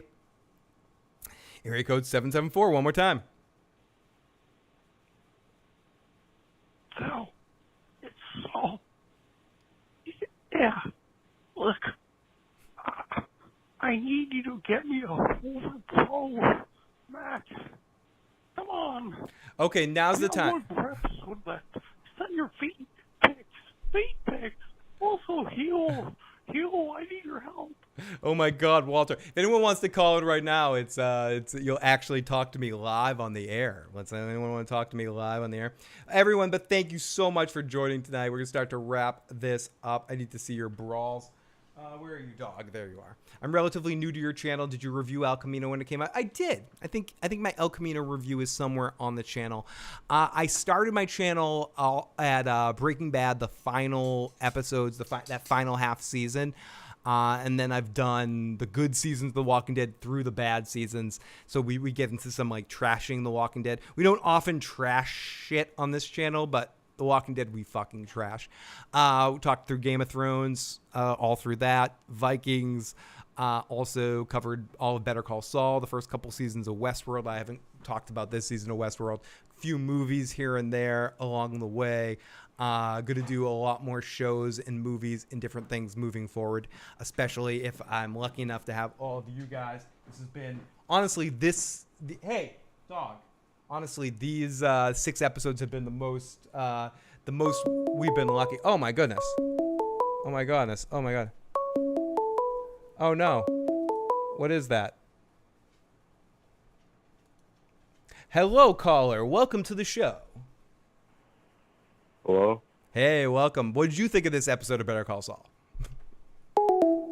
Oh, no, that person was not expecting to call me. They were not expecting to talk to me live. They were like, wait, oh, my God, we were supposed to... Oh, I thought I was leaving a voicemail. Like, what the fuck was that? What was the... I was talking to you live on the air? That's a little fucking scary, Phil. Don't do that shit to me. Don't make me call in and not leave a voicemail. I can't believe some... Oh, it's such ass. It's like mega ass. I only talk about that show to be able to have it ragged on by my co-host, Joe. Yeah, that person wasn't ready for an actual live interaction with me. They were like, oh my God, I'm talking to you? I've seen the first 3 seasons. I haven't watched much of this season yet. I might catch up in stream on Sunday night, but I probably not. But I did watch the first 3 seasons. No worries. No worries. I know it was scary. I said hello and it's a little weird. I'm like, you're expecting to leave a voicemail and suddenly some butthead is like, hey, what'd you think of Better Call Saul? It's a little weird. It gets weird. 706, you're on the air. What's going on? Hey. Hey, what's going on? What'd you think of this episode?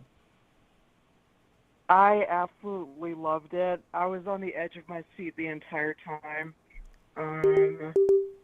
Jesus Christ. I have no idea what they're going to have in store for us, but Jimmy's probably going to end up in jail, but I have no idea what's going to happen to Kim. Yeah. Like, is she going to be prosecuted? Who knows, you know? No, that's amazing. Isn't it amazing how this show has, they simultaneously tell us what's going to happen at certain points in time, but they still have us feeling like we don't know what's going to happen at all. We're going into this final episode. We've seen so much, and we still have no clue how they're going to end this show. It could be completely, I mean, he could end in jail. He could end dead, but he could end completely something we don't know. And like you said, the Kim thing too, where her story ends is completely unpredictable. Now that we've seen her, do you think we'll see her in the finale as well? Do you think we'll see Kim in the last episode? Well, it was something that Peter Gould said, or Ray. I think it was Peter Gould. He said this series will end with their relationship. I don't know what he meant by that, but I think we'll definitely see Kim in the final episode. It's only fitting that they end it there because so much of the story has centered around them. Yeah. And Saul wouldn't be who he is without Kim. Let's be really clear. Yeah, and the show wouldn't be what it was without Ray as well. I think Ray and Michael McKean and Michael like as much as Bob Odenkirk and the story of Saul Goodman had so much to do with the success of this show, so did the performance of Ray Seahorn. Like, her character adds, just seeing it tonight, any of the people that sort of had a problem with Nippy or Breaking Bad, I think some of that problem was Kim not being there. Kim adds a different element of an unpredictability to this show, in a show that we know where most of the characters end up in the end. Kim is just one of those characters that leaves so much up in the air, and it's really incredible. Thank you so much for calling in. I very much appreciate it. I hope you have an awesome night, and I hope you call in next week, too. All right, bye, Phil. Love you. Love you too. Awesome. Great call. That was a live in-person one-on-one call. We did it. We actually did it. It's been a while since I did the one-on-one calls. I usually let you guys leave voicemails, but I'm down for some one-on-one calls too. I think it's fun to get to actually talk with you in real time. So let's listen to this. Listen, Rick Grimes. Listen, this is a dictatorship. I won't be having any walkers come. Anyways, Bill, see you soon. I'll see you soon, Rick Grimes. Thank you so much. I can't wait to see your series and see if it's any good. What's up, Bill? Jeff Barrows calling from Plymouth, Massachusetts. Oh, another masshole. Welcome back. My question is, why does Kim seem like she's a zombie from this and she cannot recover at all and doesn't care about her role in this when she's the one who pushed Jimmy I think with Howard and got the ball rolling. Pisses me off. Anyway, thanks for taking the call. Talk soon. I think in some ways, and sorry about that to get the call somewhat cut off. I think in some ways she is dealing with. Oh my goodness. 905 859. What's going on? 1 second. Yeah, hello. Oh, I'm putting you on hold for 1 second. I'll be right back with you. I think Kim is needing to go into that zombie mode just to deal with it. It's the same thing as Saul going into Jimmy going into his Saul mode. And let's decline that. We got people calling on in. 859. What's going on tonight, buddy? Yeah, sorry, I don't know why the phone hung up, but yeah, I would just like to say that I enjoyed this episode. It was very phenomenal, and I would like to say that a very fitting ending for the series would be to show Walter Jr. winning the 100-meter dash at the Summer Olympics, just to show that anything's possible. It's true. Anything is possible. And he forgoes his gold medal for like a gigantic golden pancake because we all know what he loves more than anything is his fucking breakfast. Great call, my friend. Great fucking call. You guys are awesome, and I feel like I need to take more live calls because it's really awesome being able to go back and forth with you guys. It's even better than the voicemails. I'm having too much fun with this. What is it? What do we have? 4 hours, 4.5 hours. I can't believe we're going this long, everybody. I should probably wrap this up. You guys are incredible, but no one wants me to go on any longer, do they? Like we still have 300 people watching. We still have 300 people watching. I've been on for 5 hours almost, and we have 300 people watching. Holy shit. This is amazing. I love you guys. You guys are incredible, but I should call this right now. I'll call this right now before we get any more calls and voicemails because it's been awesome tonight. You guys have been incredible. Love you guys. If you stop it, dog. I know you're ready for bed. If you haven't already and you enjoyed this video, please hit the like button. Please hit the subscribe button. Share the channel with a friend. But more than anything, what I want you to do is make sure you come back next week because we have one more episode to do this, and I want as many folks as we can get to pile into this party, enjoy the good times, and we're gonna make next week. I've been on 4 hours and 38 minutes tonight. We're going to be on 5 hours and 38 minutes next week. We're going to push next week as much as possible. People are like, Phil, no, stay, please stay. Is it Nippy? Nimoy. Stay for Nimoy. Criticize. Phil looks sleepy already. I don't know if I'm sleepy. I'm more drunk than sleepy.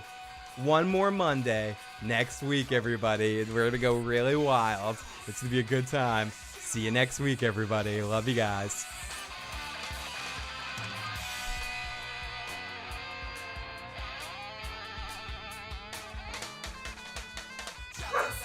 Stop it. Come here.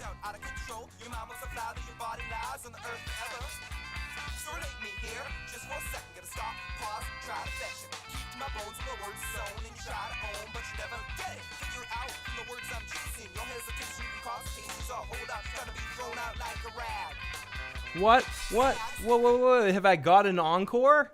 We got an encore for 870. I love this episode, and I just hope. I think the ending is one of the best moments in the battles. The ending was kind of everything I felt like they were bringing up to for like these. They were bringing it up big time, motherfuckers.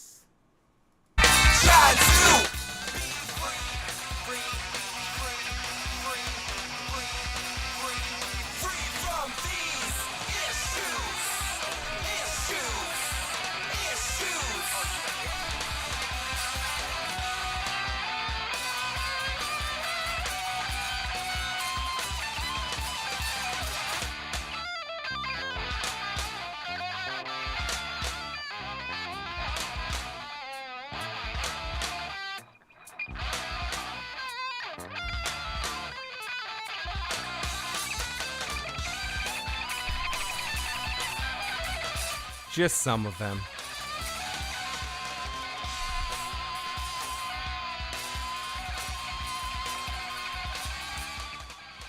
An encore? You want an encore, you say? Okay, here we go. Let's rip roaring, rip flying, slip sliding, dip dying. It's the best show on television, Better Call Saul. It's incredible. Let's break this down one more time. This was an amazing episode, beginning to end. I love this season. I love that we're flashing into the Breaking Bad timelines. It's incredible. It's amazing to see this timeline, see what's happening here, see Kim interact with a character like Jesse. That's unbelievable. I love that we're seeing consequences for Kim through the Howard situation. I love that we're expanding with Jimmy and seeing all these moments and seeing this dip and seeing how he's lost all his humanity. It's incredibly depicted well. And in this episode, we really broke it down and actually got to see Kim and what she's been doing, something I've wanted to see for a long time. See the other side of that phone conversation. I dig it.